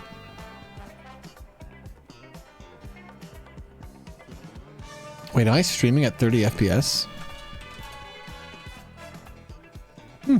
Alrighty. Well, do you need anything from me for today? No, not today. We got a lot of business to get caught up in there, Morgan, but honestly, I need to actually focus and figure out some game plans before we really start tackling it. I mean, if you have any suggestions, please make sure you email them to me, because we need to really figure that all out, but we'll just do it over time. Alrighty. Well, if you need anything, you let me know. What are you roughing about? What are you roughing about? Oh, you want to go? Okay. Come on. We'll go. Anyway, Morgan, you have yourself a wonderful day. And what are you waiting for? They're taking forever to cook it there, huh? Man, I got my meal just before you got yours. Yeah. I like to get a few meals and store them in the fridge. Oh, okay. Well, Morgan, you have yourself a lovely day there, dear. You as well. Come on, Moogly. Wait, where did Moogly go? Moogly! Oh, she's already outside. Hey, let's see if we can drive this taxi to go find our actual car. Oh, Moogly! Oh, come on. At least you did it on the grass. Morgan, I do have one little favor, because technically leaving your dog poop is illegal. Would you be able to clean up after my dog, dear? Sure. I'm sorry to make a lawyer of your caliber to do this. I do need to get some more helpful people around me that will just handle these type of tasks. Send Otto's taxi? That I just bought it for $100,000, yes. Otto didn't know where to go, and I got tired of waiting for him to figure out where to go, so I had him pulled over and I just bought the taxi and drove here myself. It's just cheaper. Oh, alrighty then. Well, you two enjoy your meals and have a wonderful day. You too. Appreciate you there, Morgan. Come on there, Moogly.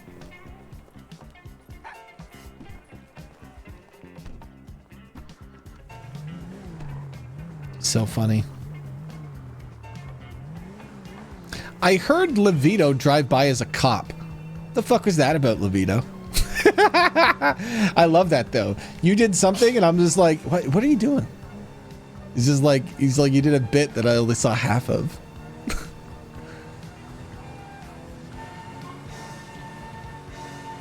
I just heard Levito go by as a cop. Bless you, Moogly. You're a sneezy little dog, aren't you?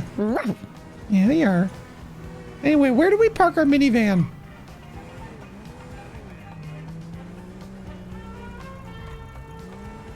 I'm going to show you how good of a business woman I am there, Moogly. Yeah, I know.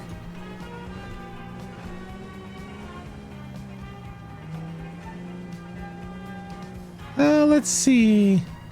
Sorry, I'm trying to find my van. And I really don't know where we parked it. Did it get stolen? Did someone steal our fucking van?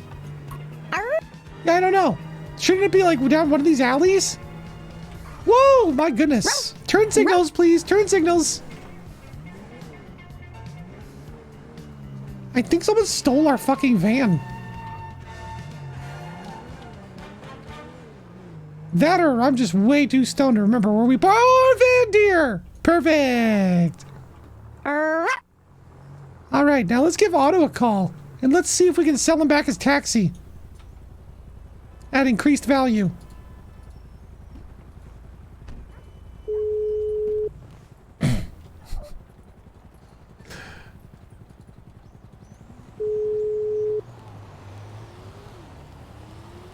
Automobile taxi service, not in service and currently in jail. How can I help you, sir? Hi, Otto. It's Monica Rupert. Monica. Oh my yes. God, Monica! I'm so glad. I got in trouble. Really? What happened, dear?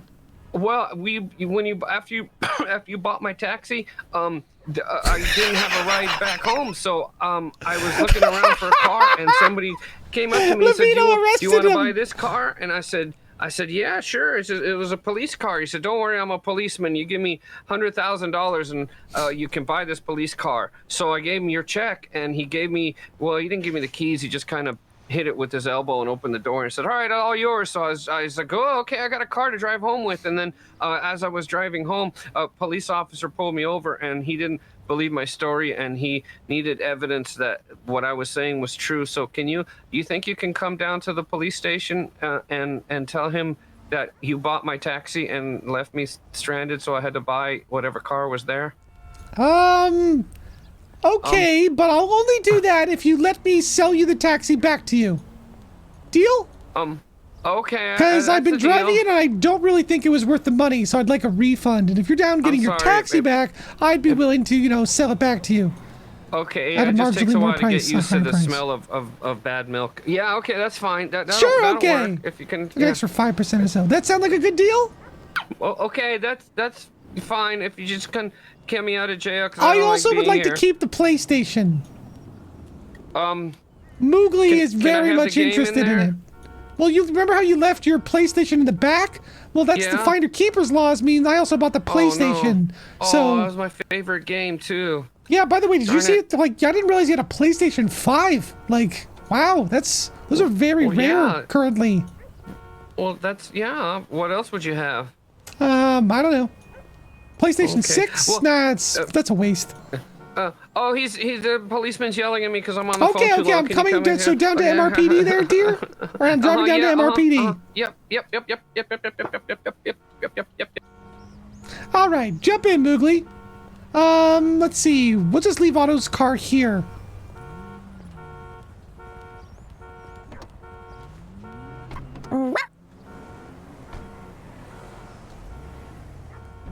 Okay. So it's La Poutra Bay City Avenue. La Poutra.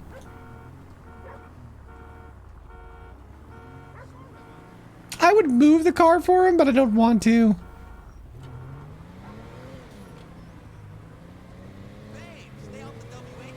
Oh, dude, Exxon Mobile? That's actually a good idea. You might be trolling, but man, that would actually be really funny if chat could donate money to Monica. Like, what if I just made it so, like, I took the donations of the day and then multiplied it by a number, and then it just increased Monica's fictional money? That's fucking hilarious. Danny, we should make tech that just makes it so, like, every time donations come in, it goes up by a random number. And then at the end of the day, that's just the amount of money her business has made. Because that's one, hilariously meta, and it just is like a fun way to show the support of the stream. But also it kind of adds to the roleplay. That's kind of cute.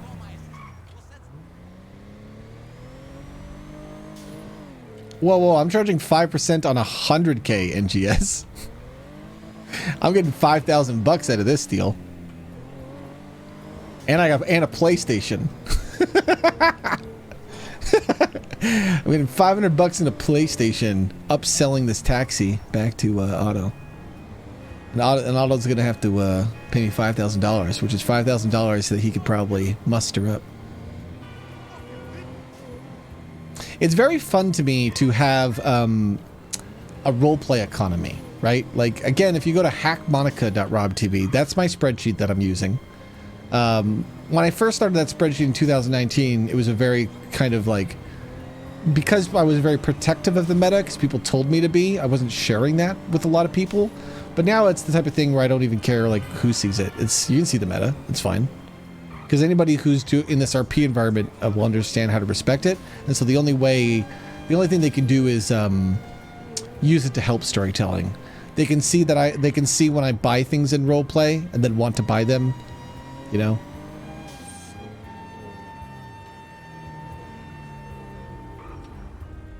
Oh no, Moogly just fell asleep. Yeah, she's sleeping there in the chair. I wish I could move the camera down lower to look. I wish I could see like my feet and stuff.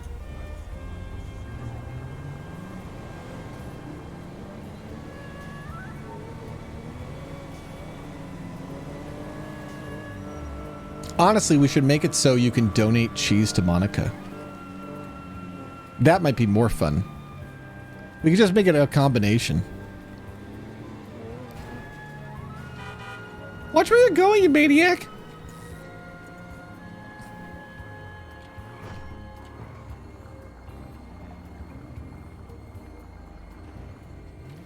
Moogly's sleeping. I'm just gonna leave her in the car. Hopefully that's okay.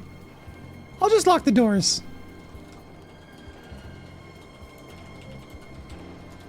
Oh, actually, it's kind of hot outside. I don't want to leave the dog in the car. Okay, I'm going to leave the car running, and we'll go put it in the shade. God damn, I gotta unlock the door. Then Megan's gonna come back, and then I won't need to leave her in the car. This is so funny.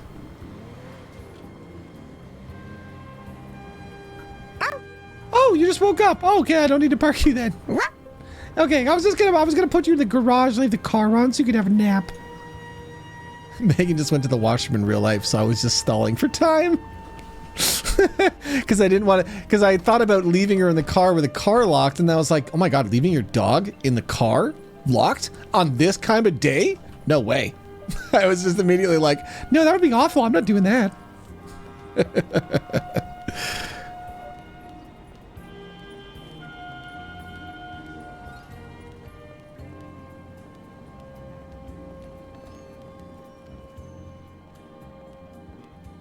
Oh, hello there, officer. I was called by a man named Otto who said they wanted me to come down and confirm that I bought a taxi cab from him. Oh, yeah. They're right down this way. This fella stole a police car. Supposedly... By the way, is it okay if my dog comes downstairs, too? You know, I don't make the laws here, so... All right, cool. I don't see any no pets signs, so I assume it's cool. Yeah. Just no smoking. That's about it. No smoke. Okay, I can't promise that. Is that like a ticket or a fine? Like, what's gonna happen if I smoke? Oh, it's a felony now. It's a felony. Okay, well, I guess I'm not smoking. Sure, I'll just be stressed out instead. He's right this way, playing his harmonica down here. Sorrow. Nobody knows. Well, hello there, officer. Oh, Monica! There's Monica! There's Monica! There's Monica! Oh my god! There's Monica! Yeah, so what's the problem here, dears? So now say your story, and I wanna. Oh, you want to hear my side of the story? Okay. Yeah. So yeah, this guy was an idiot and didn't know how to drive to the burger shop. So I had him pull over, and I just bought his cab for twice the market value right then and there, so I could drive to the burger shop. Also, there was a PlayStation 5 in the back, which was a pretty sweet deal.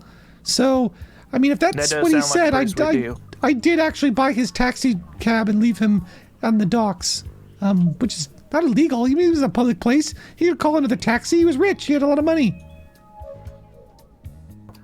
Fair enough. I don't think there was no other taxi, and okay. Oh boy. So you decided to buy a police car? Is that? Yeah. Somebody offered. Somebody came up to me and said, "Oh, you need a car? I'll sell you my police car." And I said, "I'm Detective Boyhole. Detective Boyhole. Detective. That sounds like a fake name, but that's just me, dude. or It does sound kind of fake. Admiral. see, the He said he problem was. is- He talked with a really weird accent. Problem is, Like here, man, me? you can't. Number one, Kind can't of, but remember the worse. name.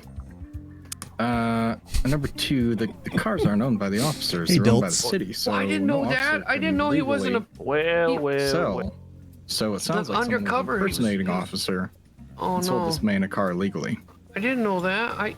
Monica, I just handed him over your check. I just gave it to him, and he gave me the car. Wait, you Well, gave a check to a random person? Well, I needed a ride. Son I of a didn't have a bitch. car.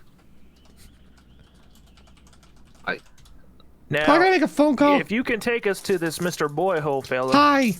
Well, Yeah, it's me. So can he you was at the- cancel on check the pier. 14692? Yeah, somebody boy. gave the check to somebody else. Just put a stop hold on that check entirely.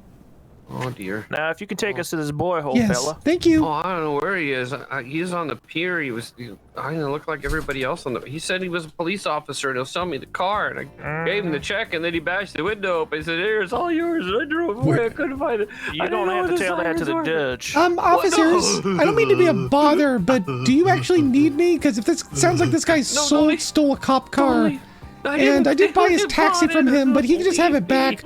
I don't really care anymore. I don't like if he's doing illegal shit. I don't really want to be involved, so I'm perfectly fine just giving him all his stuff back.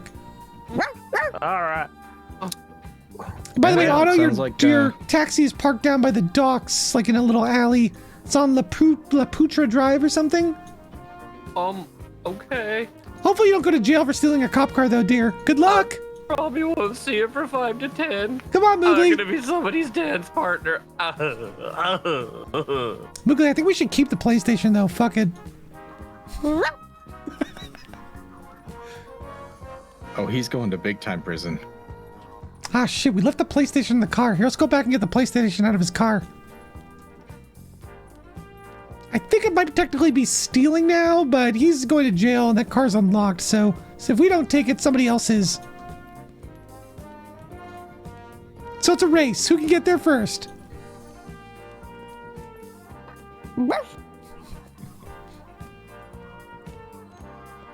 Dude, I love the local pets. It's gonna be so hard to tell who's a real character and who's just playing a bit. And we're gonna make it so much more tricky over time too. The only clue you guys really have. Here, I got the door for you, dear. There you go.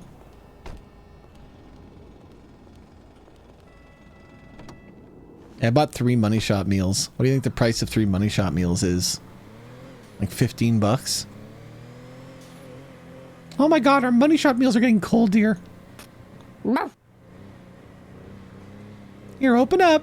I'm gonna give you a little piece. There you go. Who's a good girl? Who's a good girl? You want another piece? All right. Here you go. Have another little piece. That's a good girl. Now let's go get our PlayStation 5.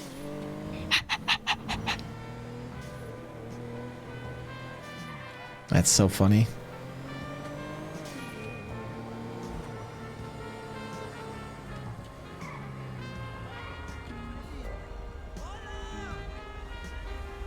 See, this is so what we're doing right now is just an example.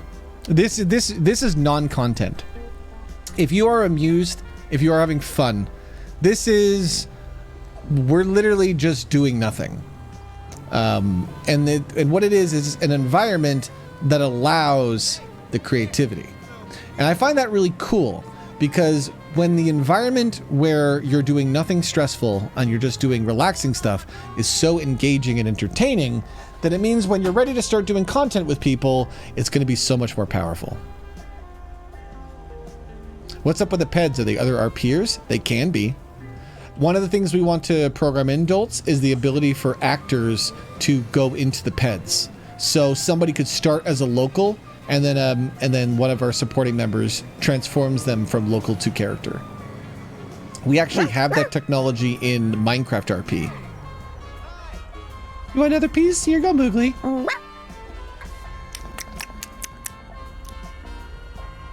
This is a good girl. Oh, shoot, I missed the light. I got a green light, asshole. Watch where you're going.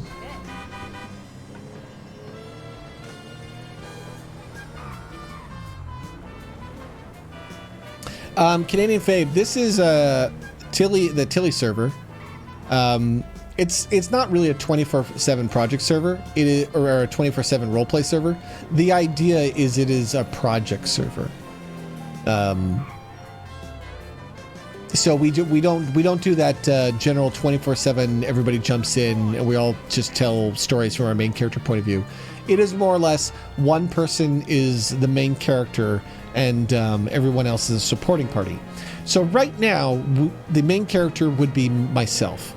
Me and Megan are the main characters, and some of our roleplay friends have just been, who are just around and were watching the stream today, have jumped in to help just show what roleplay is like when you're in an environment where it's not economy based, it's not gameplay based, it's purely just collaborative, supportive storytelling. Yes, this is Citrus server, yeah.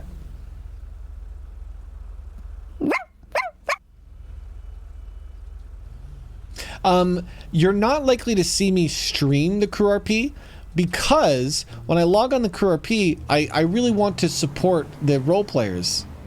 No, we just went to Burger Shot, dear. Let's get. We'll get the PlayStation 5. Okay, fine. I'll get you a fresh Burger Shot. You just had a burger. I don't know why you would do another one. You're just gonna poop again.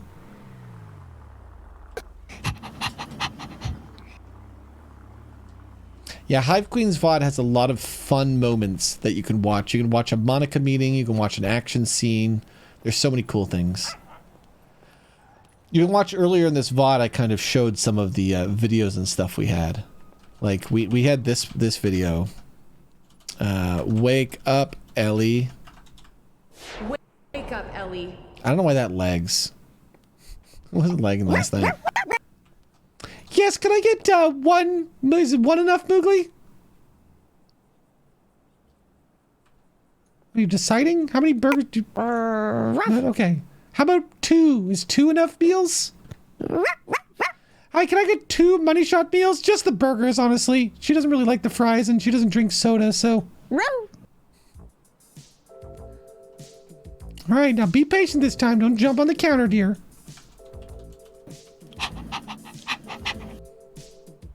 Have a good night, Reth. Reth, I like that this is the type of content we can make sometimes. The more supportive content where you have fun the entire time watching it, but you don't necessarily feel like you're going to be missing stuff. You know? Because there's it's no longer a story, it's a character. So the character, sure, the story things will happen, they'll build up, but they'll be the type of things where you can get caught up on. You know, it's not some giant story where you have to watch hours and hours and hours. You get caught up and you're like, wait, there's Monica Rupert the billionaire, she's got a dog, she does this, vampire, yada yada yada, you know? It's kind of like if you want to watch the newest Spider-Man movie, you don't really have to watch all of Spider-Man's backstory. You don't have to read every comic book. Because like if you had to watch and read every fucking Spider-Man piece of media to watch the new movie, you wouldn't be able to watch it, right? And so if our characters in the Tilly thing feel strong, it's because a lot of them have just been highly developed in platforms like the Crew RP. And so now we're taking those fun characters into a fun place and just messing around with them.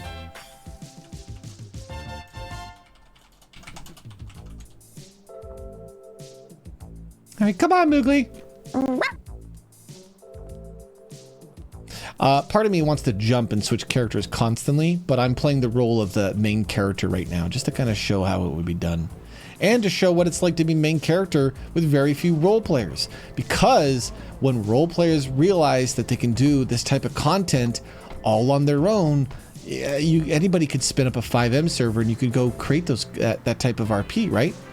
So that's why we're really just focused on building stages so that our collective RP friends have good places to make content when they want to make content. We're going right. Oh, right. You want to be fed. Okay. Hold on. Let me pull it out of the bag. Okay, here you go. Oh, yeah, here you go. It's a good girl. Here you go. Whoa. Don't come on. Don't eat the whole thing. Save some for later.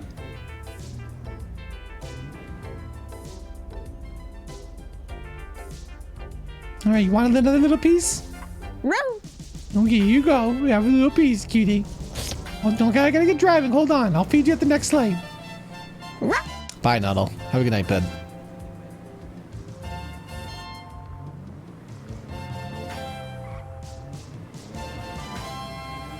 Now, I think we parked that taxi right across from the parking lot by the gym. So it's in one of these alleys, so keep your eyes open there, Moogly. Oh, there it is. I see it up ahead.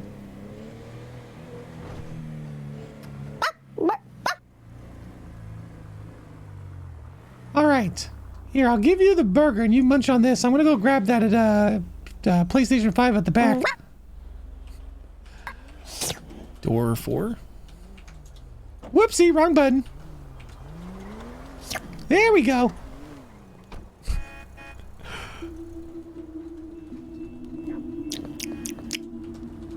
My. Look at the time, Moogly. It's getting so late.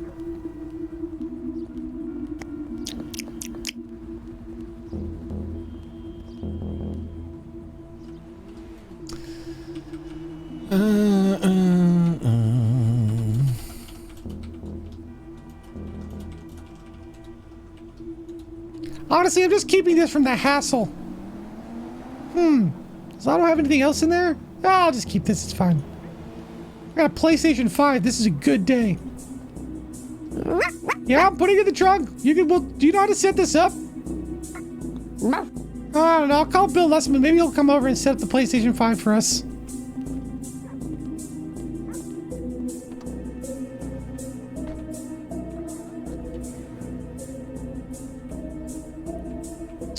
Which one was trunk? Was it door 5? So, dear, I'm trying to figure out how this car works. I honestly need to just bind it to a bunch of things on my phone, because learning all this technology is too hard. Yeah, only once she plays it. Right, Zombrew? Theoretically, she just brought a PlayStation 5 for her fucking dog. Is that not a billionaire thing to do? Right? My dog owns a PlayStation 5. And she doesn't play it?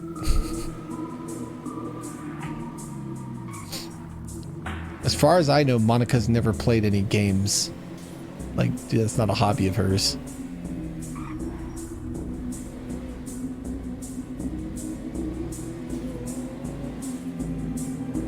Alright, you want another piece of Burger Shot? I'm not going to even drive by the Burger Shot. You're going to make me pull over again.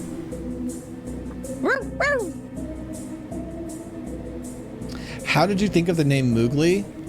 It is actually Megan's goofy nickname. So, like, I started calling her it as a joke, and she didn't really like it.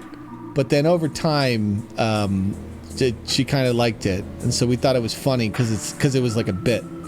Me and Megan actually have a lot of very funny roleplay bits. I'll tell you a cute one. And this is a very fun roleplay bit you can play with your significant other. If ever you're like relaxing and you're like watching TV together and one of you wants to get up because maybe you're going to get each other drinks or get a snack or something, you play rock, paper, scissors with your partner, but you always pick the same thing. So when I play with Megan, I always play rock, paper, scissors, and I always pick rock. And the reason why I pick rock is because in rock, paper, scissors, rock is the dumb one where at the last second you can pretend like you were not going to pick rock. So it's like the cheater move. And I just always play rock, paper, scissors and let Megan decide, would you like me to get up or would you like to get up? Because what happens is she knows I'm picking rock, so she always picks paper, but then eventually she realizes I'm only picking rock, so she starts picking scissors as a way to like lose. So it's kind of like a way where we're quote unquote playing a game. Oh jeez, we're getting pulled over. We're quote unquote playing a game, but it's only to enjoy us. It's only to like for fun. It's like a nice way to say who's gonna get up, and I kind of let Megan pick, with a caveat that at any time I could cheat and not pick rock. But that rarely, I don't think that's ever happened yet. This guy's got a shotgun. Oh, calm down there, Moogly. You sit tight in there, alright? I'll take you to prison for all those store robbers you done. Uh-huh. Duh. Excuse me, ma'am, you know what? Holy shit, that animal. Are you a dog? No, that's my dog in the other seat, dear. Are you blind? I'm actually half blind, yeah. Oh, then I apologize for saying, are you blind? That was kind of rude. Sorry about that, dear. Yeah, no problem. Now, you know why I pulled you over? No, no idea. You ran 3 of those red lights that I saw. Shit, really? I'm so sorry. I was feeding my dog burgers. You were feeding your dog burgers? Yes, if I don't feed my dog burgers, she gets really upset. Well, you don't want your dog upset. Yeah, no, she'll start pooping all over the place if she gets upset, so... Now, you got a license or registration? Oh, of course, dear. 1 second.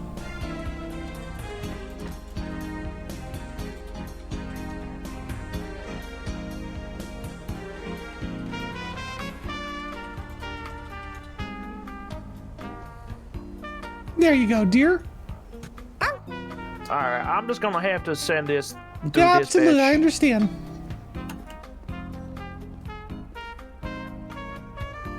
You want some more burger there, Moogly? Well, here you go, dear. Have another piece. There's a good girl. Dogs aren't allowed to eat burgers. That's why in Minecraft RP, everything's against the law. Because in roleplay, anything could be against the law if somebody's playing the role of the law person, right? They could just say, oh, we just passed a new law. If Jimmy the Rat had been elected to government on the Crew RP, it would have been insanity.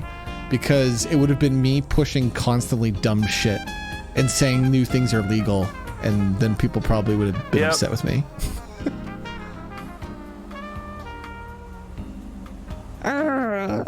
Oh, it says to be good. Is your dog aggressive back there? Because if your dog's aggressive, you know... She's not an aggressive dog, and if you even try to touch my dog, sir, you will be in a you will be talking to my lawyers, okay? Who's the Do you lawyer? want to talk to my lawyers? Who's the lawyer? Morgan Freeson, dear. And if I'm really angry, I'll beg Bill Lussman. Really? Mm-hmm. I don't want any to deal with them, that's for sure. I mean, I love having reasons to get on my knees for Bill, so please, give me a reason to fuck over your life. Well, can you step outside the vehicle, please? Fine. I'm gonna get out of the road, though, because I don't want to get run over, fucker. Excuse me, this officer fucker to you. Oh, sorry, Officer Fucker. I just read the badge, so... Am I pronouncing it right? Fuck, is it Yeah. Fucker or Fucker? Yeah, it's PH. It's like PH, Officer but Fucker, okay. Fucker. Yeah, you get it? Okay. Now, Oh, Levito, you that's don't a have good any cop. contraband in there, do you? Contraband. No, not at all, dear. No, nothing? Because it kind of smelled like marijuana in there. You been smoking? Not recently, no. I've been mostly just doing cigarettes today. It's been kind of a chill day, so I haven't really needed to be that lucid. Just, all right. Wait, do you think marijuana is illegal? Yeah. Okay, I'm pretty sure marijuana's... No, they legalized that like over 9 months ago, dear. Oh, really? Yeah, I think you can have up to an ounce on you now, so... How much do you have on you? I have none on me, but don't know why I'm explaining the law to you. I'm just... Yeah, I don't actually have cannabis. Listen. Do you have any on you? Because I actually would be up... I can buy up to an ounce, so, you know. Hold on. I gotta go check my trunk.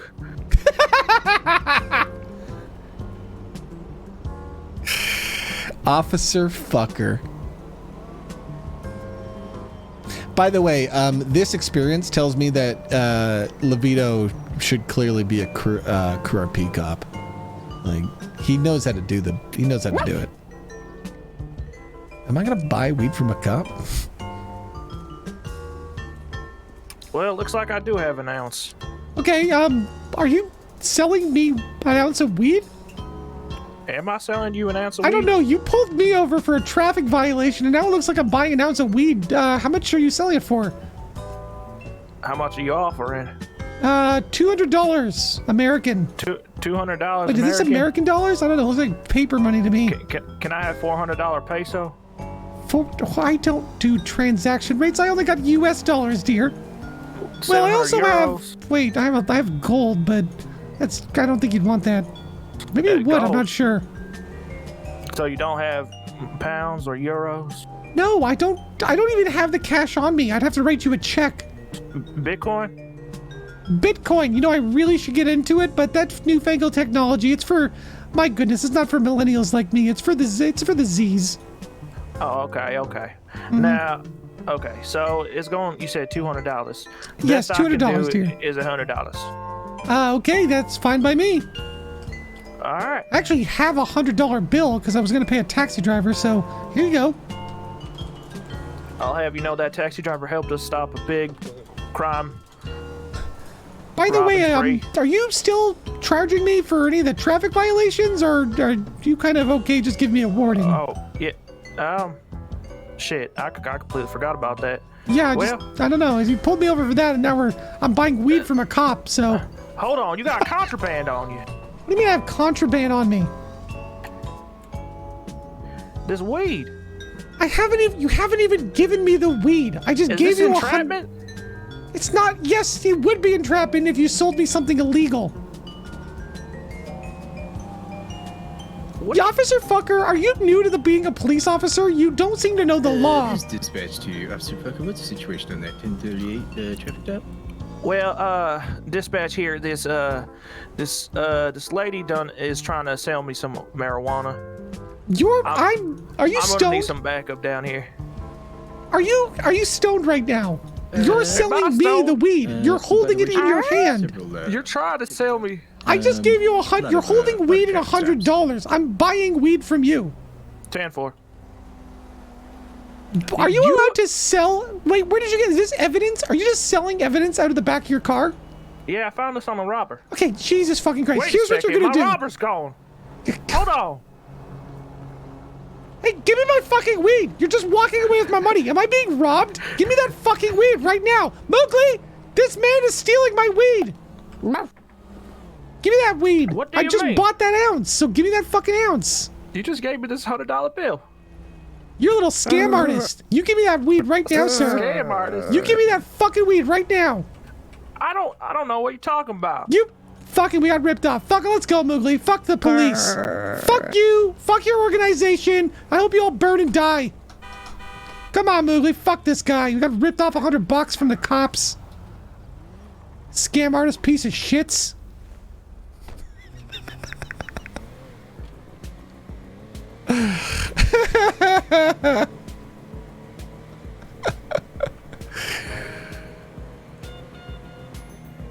My goodness.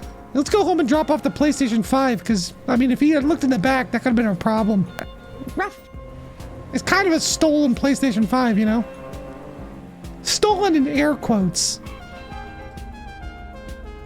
I lost $100. He fucking as a cop just stole $100 from me.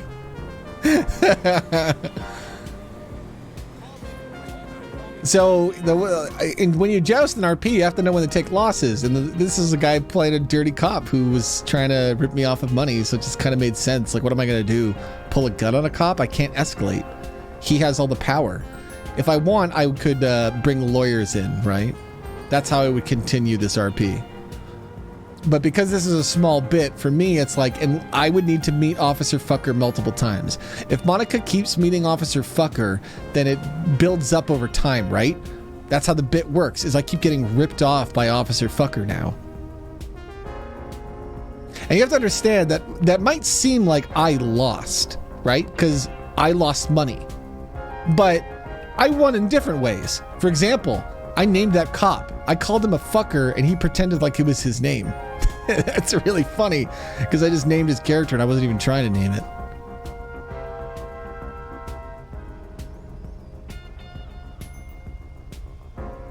Big Mama is the reference to my old Dark Age Camelot character named Fern, who is a rank 11 healer. I bought the account on eBay for $200 so that I could support our PvP group back in Dark Age Camelot. Because Dark Age Camelot was very, the PvP was all about ranks. The higher rank you were, the more power you had in PvP. It was very top, it was a top-heavy PvP game.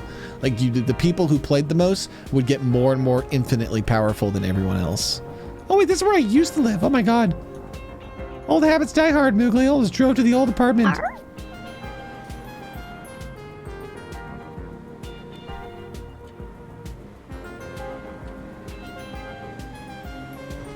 So I always love the idea of using Big Mama again on Monica Rupert because of the parallels of a heavy support character.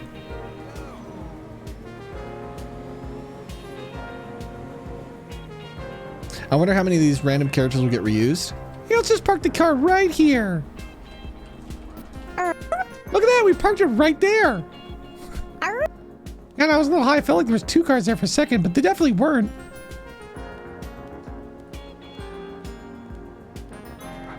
No, it's just her minivan. The minivan is Monica's original car. Ideally, Monica doesn't drive that much. Come here, dear. There you go. By the way, be careful not to run into that window. You will fall out. There's a few windows you could probably fall through, Moogly. I mean, if you ever did super, I would run it. Are there different flower crown textures? Yes. There's or colors rather. It comes in 8 colors. A modder named Dolly makes this. Let me link her for you guys.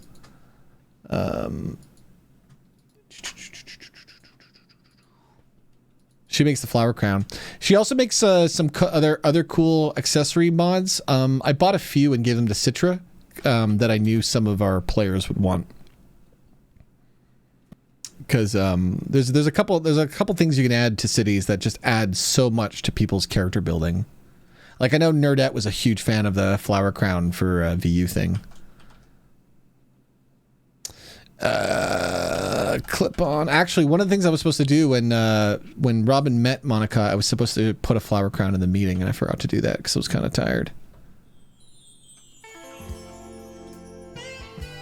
Oh shit, Moogly, we forgot the PlayStation in the car. That's why we came here too. Oh wait, are you smoking a fucking bong? Okay, you enjoy smoking the bong. I didn't know you could do that. I'm gonna go get the PlayStation. Commissions, Danny? I don't know, but she just seems to work on fun, cool things, and she puts them out there at very, very reasonable prices, like extremely reasonable. And really awesome, very positive, very supportive of helping people solve this stuff.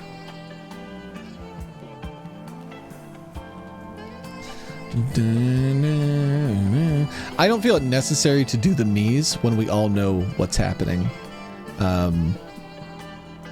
Especially now that we have things like this where you can actually visibly see me carrying the thing. I gotta find this texture. This texture's got like Department Cola. I bet you I can find this box and retexture it like I've retextured a bunch of things. Once we get this underway too, like, you know who I brought into the server? I brought in Ghosty Pantaloons, because when we get the new skin system, Ghosty helped make literally like 1,000+ puppets last year. And so one of the cool things is with our skin system and our skin load system, I really could use somebody once we are up and running to just start making variation skins, making more quick load skins for like just jobs. Like, I'm going to be Burger Shot employee, and you can just type /Burger Shot and stuff, making variations of that and stuff. Wait, where am I even taking this PlayStation? Moogly, did you want to play this right now, or can I put it in my closet? Do we even know? I don't even know how to set this up.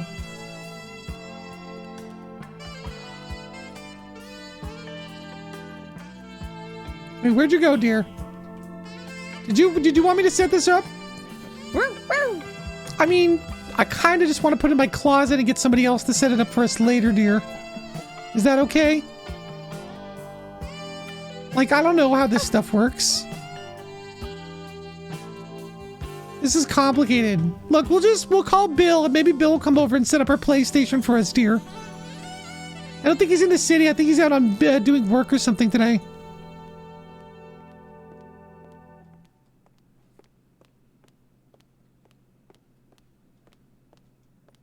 Oh, by the way, Moogly, You know how you can? Do you know how to control how loud you are, right?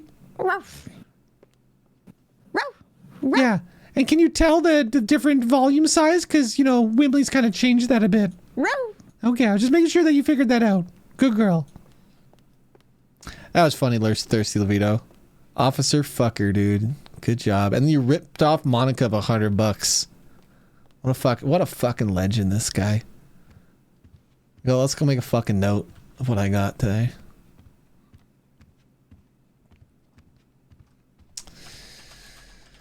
Where's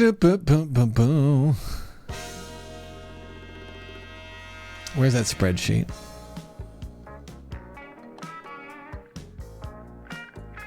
I think we're gonna wind down, guys. It's already 9 o'clock Eastern. So this was already a long stream. I wasn't planning to go this long, but me and Meg were having some fun. We had some chill talks and stuff today. I want to thank everybody who came to do the RP, who's probably trying to come in my apartment now. But I think I'm going to be winding it down.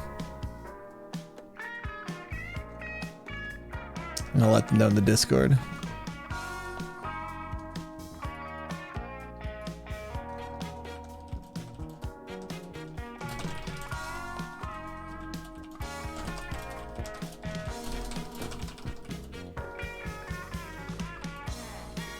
All right, chat. I'll write my diary later. What did we do? We lost. Cop stole $100. That's what I gotta write in my ledger.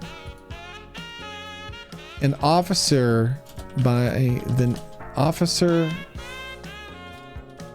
officer fucker said he would sell me an ounce of weed and instead took $100 and left. He scammed me. That sumbitch. I gotta get some of this stuff automated in my spreadsheet too. Officer fucker. Minus 100. Sorry, dear. I was just writing some things in my ledger.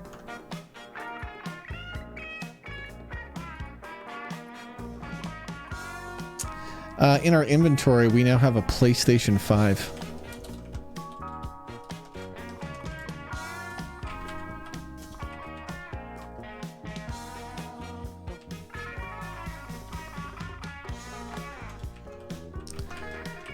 What's the market value of PlayStation 5? Just put $1,000. Hey, Fufa.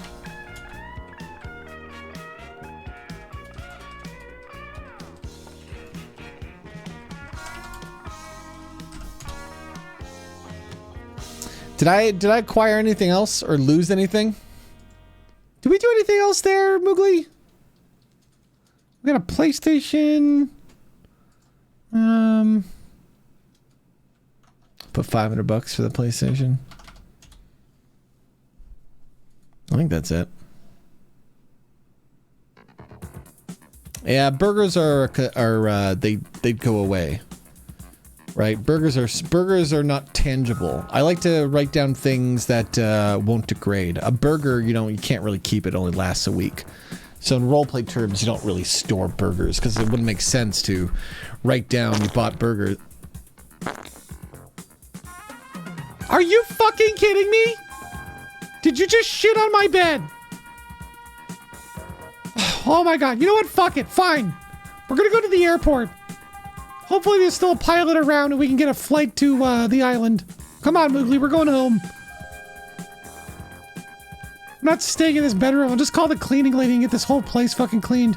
It's like the 3rd time you've pooped in here this weekend.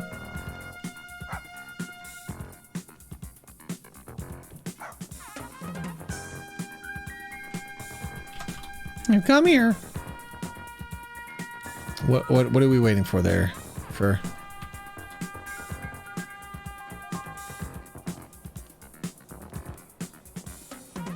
come here, dear. Of course, Fur. We're going to the island. That's the Elite 5 island, baby.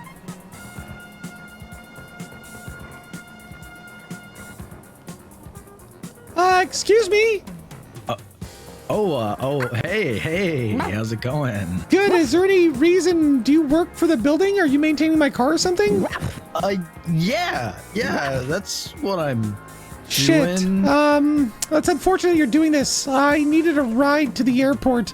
I'm trying to get to my island. Shit. Yeah, I can give you a ride. It's fine. Really? You can give me a ride?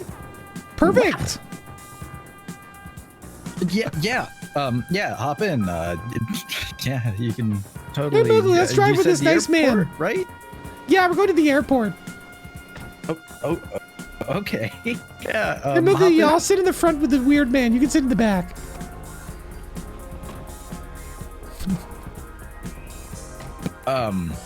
Yeah, sure. Airport.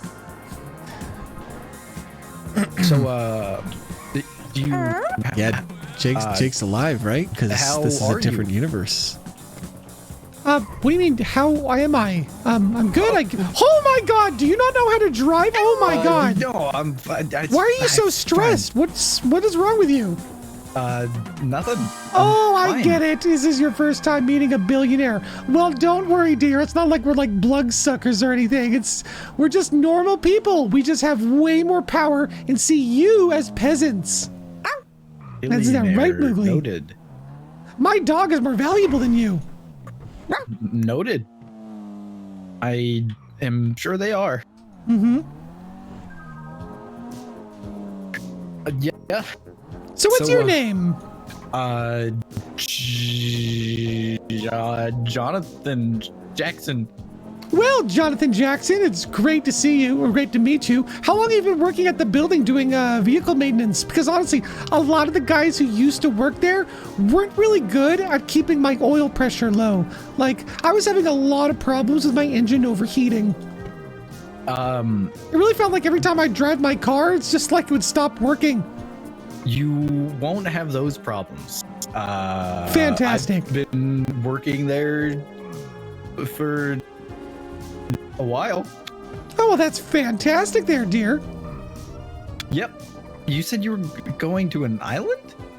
Yes, I bought it. Well, so a while ago, we had a problem where the economy was falling apart. So I did what any billionaire did and left the country with all my money, kind of divested out of all normal economic stuff. And I decided to put all my money in two things, gold and, well, military weapons. Seemed like the best. See, the world was ending, and I just felt like if I have all this power, I should probably invest in things that will make me powerful in the new world. So I went with gold and, well, weapons. Billionaire with gold and military weapons. Noted. Yeah. What do you do? I spend money. You spend money. Yes. Well, here's the thing is I have so much economic power that at this point it doesn't really make sense to acquire money. I mostly just try to spend it. Oh. Basically on, bigger investments that make me more money, yada, yada, yada. I'm mostly just an investor at these days. Yeah. Yeah. Do you like have a plane somewhere that like a hangar that I need to go to? Like, do I need to present an ID at the gate? Well, or something, there should. Well, Carl should be at the gate. So if he sees me, we should probably we'll probably be able to just drive on by. And I do own a couple of the hangars. So we'll probably just drive to the hangar and see if any of the pilots are around. I didn't call anybody. I'm just kind of expecting them to be there. I mean, if they're not, I'll just call someone will show up. It'll just take some time. It's probably fine because I need to take Mowgli for a walk or she'll shit on the plane. Oh, is it that long of a flight? It's not that long. The island's just, I don't know, maybe like 45 minutes or so to get there. It's a pretty short flight. Oh. Okay, what, do they already have the plane prepped and ready, or? My plane is always prepped and ready, of course. Well, I mean, that's course. ridiculous. Yeah. I don't know how it wouldn't be. Oh, wow. Carl just literally waved us in. We didn't even have to say hello to him. What a nice guy. Yeah, I know. You see what I'm doing? I'm just keeping the illusion of all this makes sense. He asks me questions and I keep the illusion going. Sorry? Oh, it should be that you're driving towards it. It doesn't really matter which hangar you go to. I sort of own most of them. And if I don't own them, the person that does own them really is trying to suck up to me, so it's not a big deal. Oh. Yeah. Okay. See, there's hangar number 1. I usually operate out of hangar number 5, though. Hangar number 5. Mm-hmm. Okay, so that's hangar 2. That's hangar 2. That's hangar 3. Why does it say A17? I don't know. They just named them differently because they can brand them however they want, and that guy's an asshole. Where's hangar number 5? That's hangar number 4. Hangar number 4. No, this is hangar number 5, dear. You miscounted. Wait, where's the 4th one? That was you just passed it. Where? Go back up. Okay. Yeah, that's hangar number 5. And right here on the left, the thing that doesn't look like a hangar, that's hangar number 4. See, it used to be a hangar, but then the guy who bought it just pulled it down and made another part of the terminal. But we still call it hangar number 4 because, I mean, we're not going to call it anything else. It's just, then we wouldn't have a hangar number 4. We'd have hangar number 1, 2, 3, which is A17, 4, which doesn't exist anymore, and 5. So we just still call that hangar number 4. Yeah. Okay. So just pull into the Pegasus garage, dear. It looks like they don't have my plane out, so I'll have to make a call and see if a pilot can show up. I hope one is available. Oh my god, if I have to wait here for a few hours, I hate layovers. Yeah, this is your stop. Ms. Well, thank you for the drive, Jake. I'm really. Whoa! Oh my god! You son of a fucking bitch! What the fuck did you do to my dog? Are you okay, Moogly? Moogly, are you okay? I'm out of here. Are you okay?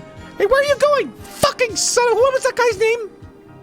It was like Jonathan Blazer? I don't fucking remember. Jesus. I'm gonna send a quick text. Hopefully a pilot shows up to drive this jet. Do we have an MLM jet? CL, MLM jet. Plane. Perfect. All right, Moogly, let's go take you for a walk before the pilot's ready, dear.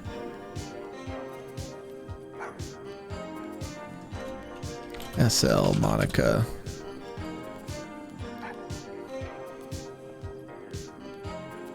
You want to go to your favorite patch of grass?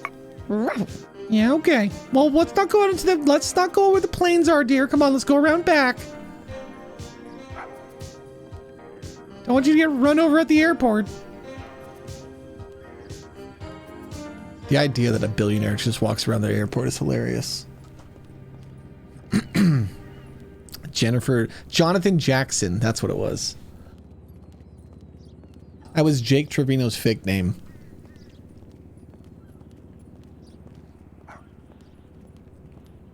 I'll be interested to see what Zombrew decides to do with Jake, because I know he's not sure. He's just gonna find something that's fits, you know?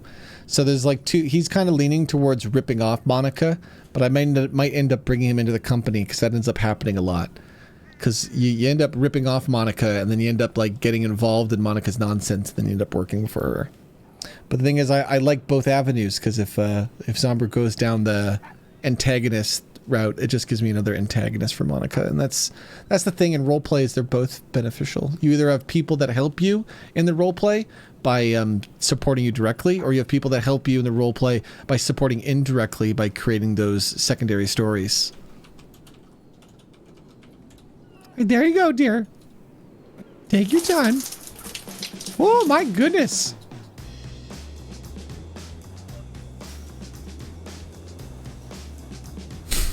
She's a little private. She likes to poop in the bushes. People are gonna love this bit. Will this ever get old? The dog pooping bit? I don't think it does. I really think this bit it transcends everything. Good girl. Let's go see if they got somebody to fly us down to the island here. Poops and farts are always funny, especially when you find fun ways to do it. And a tiny little dog that poops is very funny. There's a lot of ways to use it, because in roleplay, there's so many eating things, and people, it gives like, it becomes a powerful character, because it's a character that everyone can like collaborate with. Can you take the dog for a walk? Can you feed the dog? The dog poops on you. The dog has a problem, you know?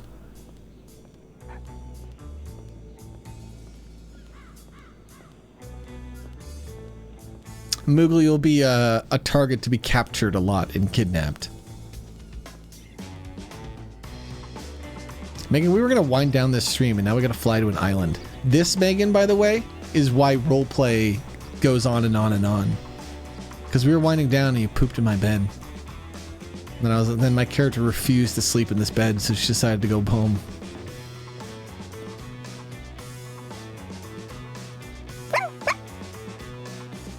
Okay.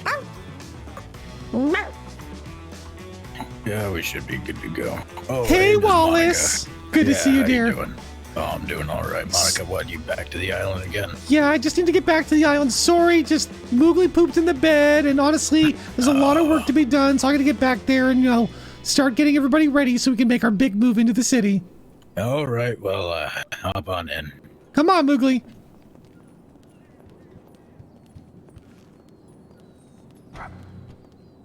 Don't worry, I got the door for you there, Moogly. Come on in, dear.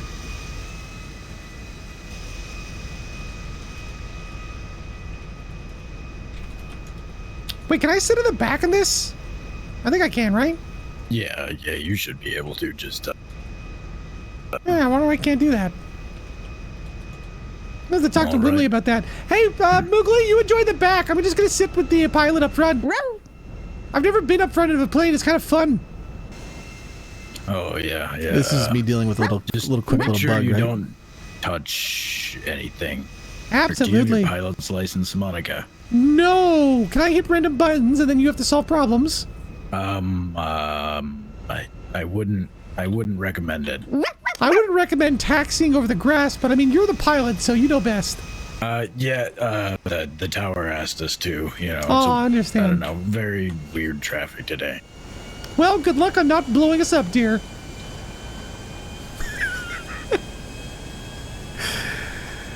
Let's get some music for our flight.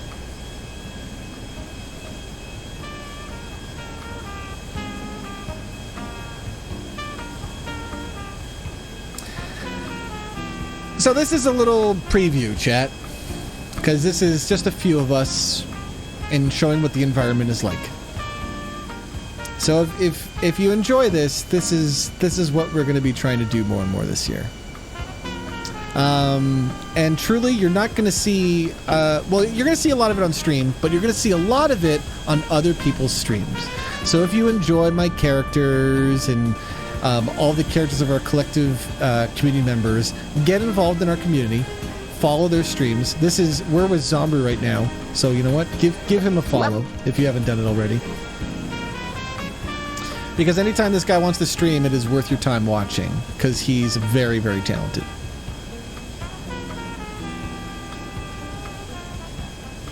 And that's what I like about this project, is I know a lot of my content creator friends who are trying to grow into content creators are struggling a little bit with finding the right balance in their life of streams and stuff. And what's cool about this project is we can really create those powerful days. So when they have a story to tell, we can... This is November Lima, Sierra Romeo Kilo 81.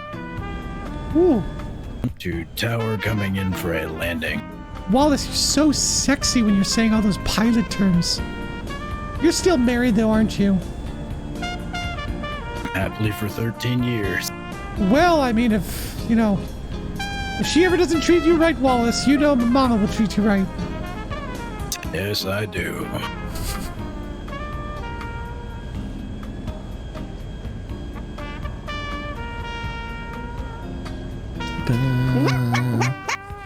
Are you okay back there, Moogly? There's a dog snacks, by the way, in the lower cabinet. You just have to push the dog pedal. Dude, we got those installed so she can open up the back, right? This is Yeah, we did. Oh, good. I really wanted to make this a dog accessible plane. Oh, there she found him. Yeah, she did. Yep. Hopefully I Don't eat have too to much, clean this Moogly. later. We won't be able to poop until we get all the way home, dear. I mean, I guess you can poop anywhere on the island, but...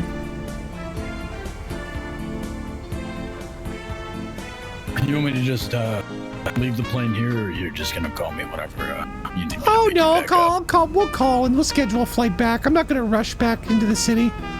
All right. Your stop should be right up here. Oh, perfect. The driver's already here to take us. All right, Miss Monica. Oh, Wallace, it's been such a pleasure. Thank you so much, dear. Would you mind just shutting off the engine? Yeah. I don't want Moogly to get sucked into it again. Again. Thank you, Wallace. You've been such a cutie. Anytime, got a ride Monica. for us. Oh, Dave, it's so good to see you. Yeah, it's very nice to see you, Miss Monica. Welcome back to the island. Yeah, I'm just literally exhausted, so me and Moogly just want to get back up to the retreat, you know? All right, perfect. Why don't we get you on here? Well, thank you, Dave. No problem. Moogly, want to sit up front with Dave? All right. Oh, you might have to sit on my lap. I'm not actually sure. I've never driven one of these. Ooh, it's exciting. Here, hop in, Moogly. You get on up there. There you go. I'm going to see if I can sit in the back here. Oh, look at this. Oh, I feel like a queen. Look at me. Yeah. I'm so important. You get a nice one there. All right, how was your day, Miss Monica? Oh, I got a PlayStation 5 for free today, dear. Oh, what? Mm-hmm. You're gonna need one of the techs over here to help you out. Oh, Get I that didn't set up. bring it to the island. I just left it back at the condo in the city. I'm gonna see if I can get Bill to help hook it up sometime, or just somebody from the company. But the thing is, if I don't get somebody from the company, maybe I can guilt Bill into coming over. And honestly, if I can get Bill into the apartment, sex is being had. So I just gotta get as long as I get Bill into the doors. Mama's gonna get the D, so I like to have good reasons to, court Bill into my domain. Definitely a PlayStation. We'll get him in there, I think, for sure. Are you comfortable up there, Moogly? All right, John. Miss Monica's back. Hi, Will you let us John. through? All right. Well, By the way, we've been Yes? having some problems with the American government. They are trying to, declare this island as part of America, but I ain't having any of that shit. So we're in a big domestic dispute. So we may have some problems where they may start invading us, because if you've actually looked at the history of America, they really like to invade, countries they don't own and kind of establish government. So if you see any, people snooping the island, just kill them. If somebody's on the island and you don't know who they are, bullet to the temple right away, okay? just right away. Yes. I've got it. I'll pass Yeah, we're along taking the no message. risks. None of that fucking bullshit like insurgency stuff where they come in and start manipulating us. Nope. If All right, Mama perfect. didn't We'll invite you make to this sure just island, right away. you get killed. This is not American territory here. No, I don't. Well, I don't know what we're gonna call this island. Right now, it's still just called that name, All right. Alata 5. All right, Alata Bill. 5. I will just keep it with this original name. I'm not gonna rename We also stuff. got your helicopter all taken care of. Oh, beautiful. Oh, fantastic. We just take the helicopter right, back to the city. Monica. That's fantastic. Well, thank you so much, Dave. I'm honestly just going to go in and relax and, maybe just sleep because I'm just so tired. Yes, you have a great rest of your night. We'll make sure that none of those American invaders come around here. We'll make sure. Perfect. Thank you, Dave. You have a great rest of your night. Miss Dave, Monica. by the way, I am kind of Yes? hungry. Oh, you're hungry? All right. Well, Yes, we can so get you could you- taken care of. I can get the chef to make your special. Yes. No, could you... Yeah, you know what? I'll just have a chef make a special. I'll do that another day. Thank you, Dave. All right. If you're sure about that, whatever you need it done, we can make sure you get taken care of, and we'll make sure little Moogly over here gets another money shot. Dave, would you mind actually helping me feed Moogly? Yeah, sure. Why not? Perfect. Because, That sounds perfect. yeah, trying to open these cans is hard. Here, follow me, Dave. Yeah, no Come problem. on, Moogly. Dave's gonna help us feed.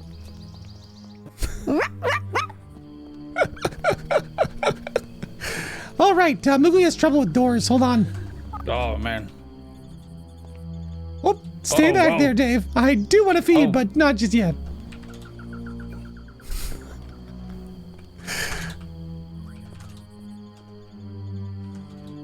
Gotcha, dear. All right. Here, follow me. We're going to go up to the office. That's where I keep Moogly's special canned food. It's just so hard to open those cans. Oh, yeah, I mean, you know, cans are pretty tough, you know. So, Dave, do you have any family?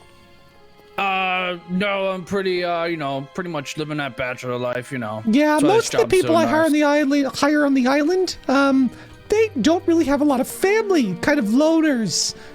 Well, yeah, I've kind of noticed that. A lot of bachelors, you know? Yeah, a lot of bachelors. Just a lot of single men. Yeah. Yeah. Pretty good, you know. It's kind of nice living on this island, you know. Yeah, the kinda pay is single. great, right?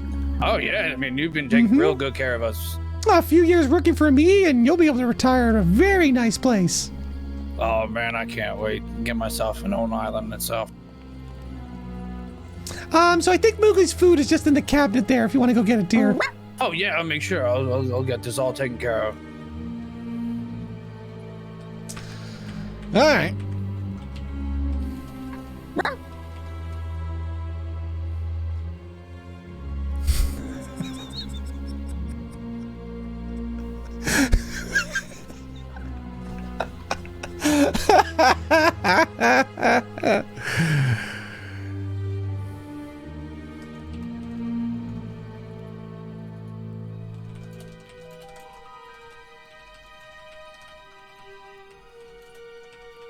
Miss Monica, we got I got this kind of open over here. Oh, perfect. Did you give it to Moogly? Yeah, we just gotta get it all together. Moogly, Yeah, just put it in her walk bowl, away. dear. All right, Moogly, your bowl's right over here. Let's right in front of this. Nice. See, I'm not going to use guns that much. I'm going to use regular guns and let the golden gun stuff be used by other people. I try not to take too much things that would have that I'm trying not to There take you too go. many of the resources. You know? Perfect. I'm just moving. I don't want to. I don't want to Good. claim too much of the role play, and I don't really need guns, so I don't fucking want to like make that part of my You good identity. there? Oh, you're good. Good old there, Moogly. Dave? Oh, yeah, yes, Miss Monica. I'm a little hungry too. Would you be able to help me feed? Oh, yeah, I can do. Yeah, I what just do you need think? you. I just need you to look into my eyes, Dave. Oh. Can you look into my eyes for me? Oh, so nice and. Thank you, Dave. You've been so valuable to the company. I'm very. You're gonna go to sleep for a long time, Dave. Oh, He's a good boy. I'm a good Hush, boy. little baby, don't you cry. Mama's I'm gonna gonna slay her. bite you and then you're gonna die. Oh God. That's a good boy.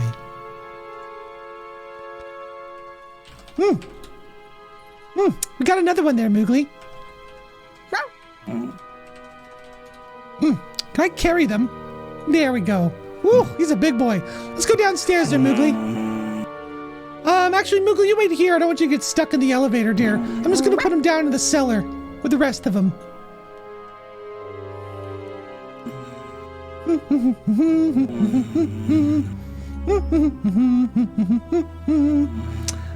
Boy, this place is getting kind of full with shit. Where am I gonna start keeping the live ones? I want to keep them alive. They're much tastier when they're alive.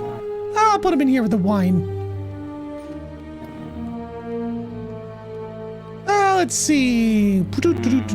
Yeah, I'll just chain you to this pole. Oh.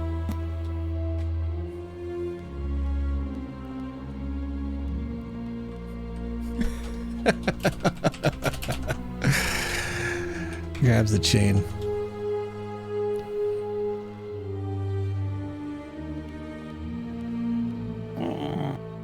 I'm just freestyling, guys. I have the vague story of my ideas, so I'm just kind of doing it.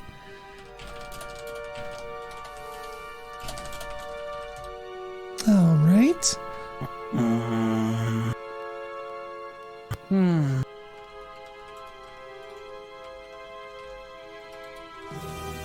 Syringe.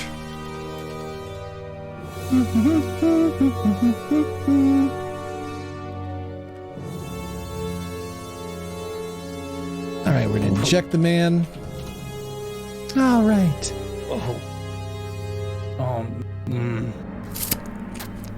Now, you know what? I'm just a little bit hungry. So how about we have just a little taste?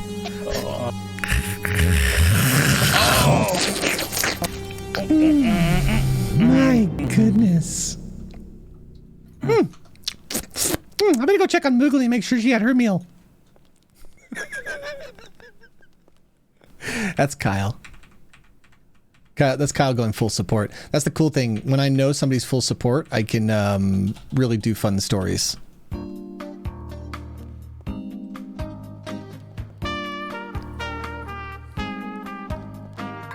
Right, Moogly? Yeah, I just chained him up downstairs. He's delicious.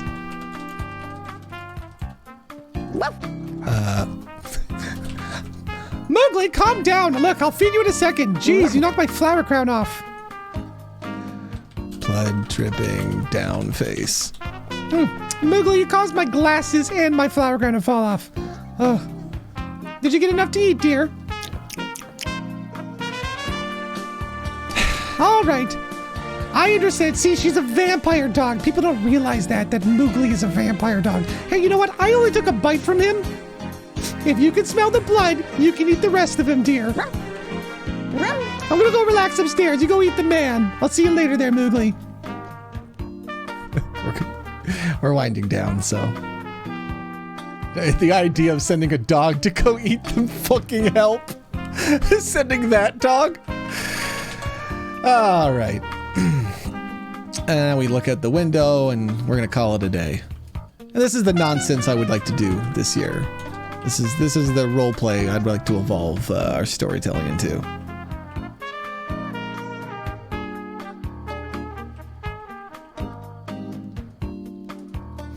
All right, so that's gonna do it for our nonsense goofs today. Hi, I'm been Rob. Been playing with Zombrew, Dumpy K Dog, Sandy J, Andy Bobandy, and Meganzor.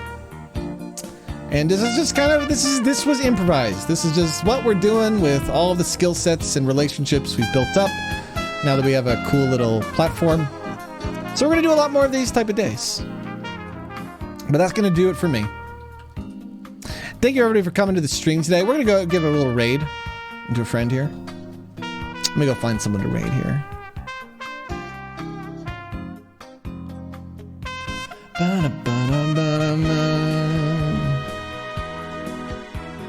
That was fun though. It's you know I'm always surprised how much fun the roleplay can be. It always surprises me because it's just constantly improving. Like my friends keep getting better. They keep getting like more clever.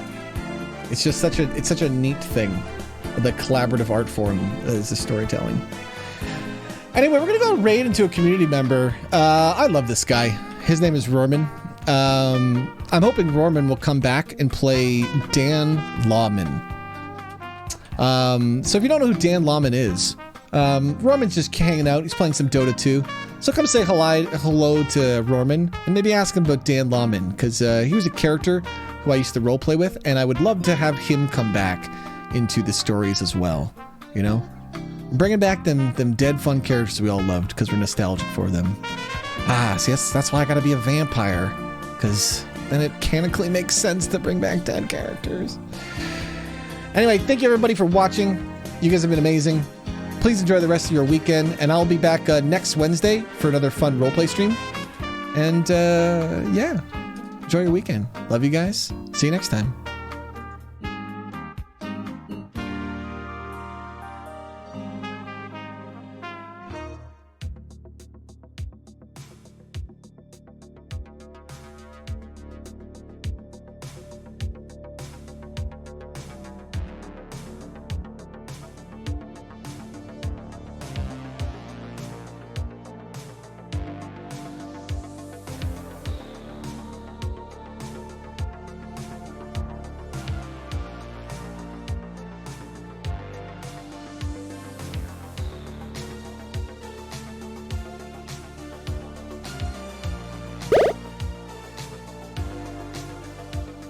Ooh, a little extra cheese before you leave.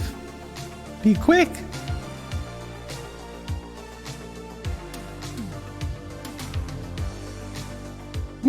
Thank you for coming to the fun, Sneaky Mice.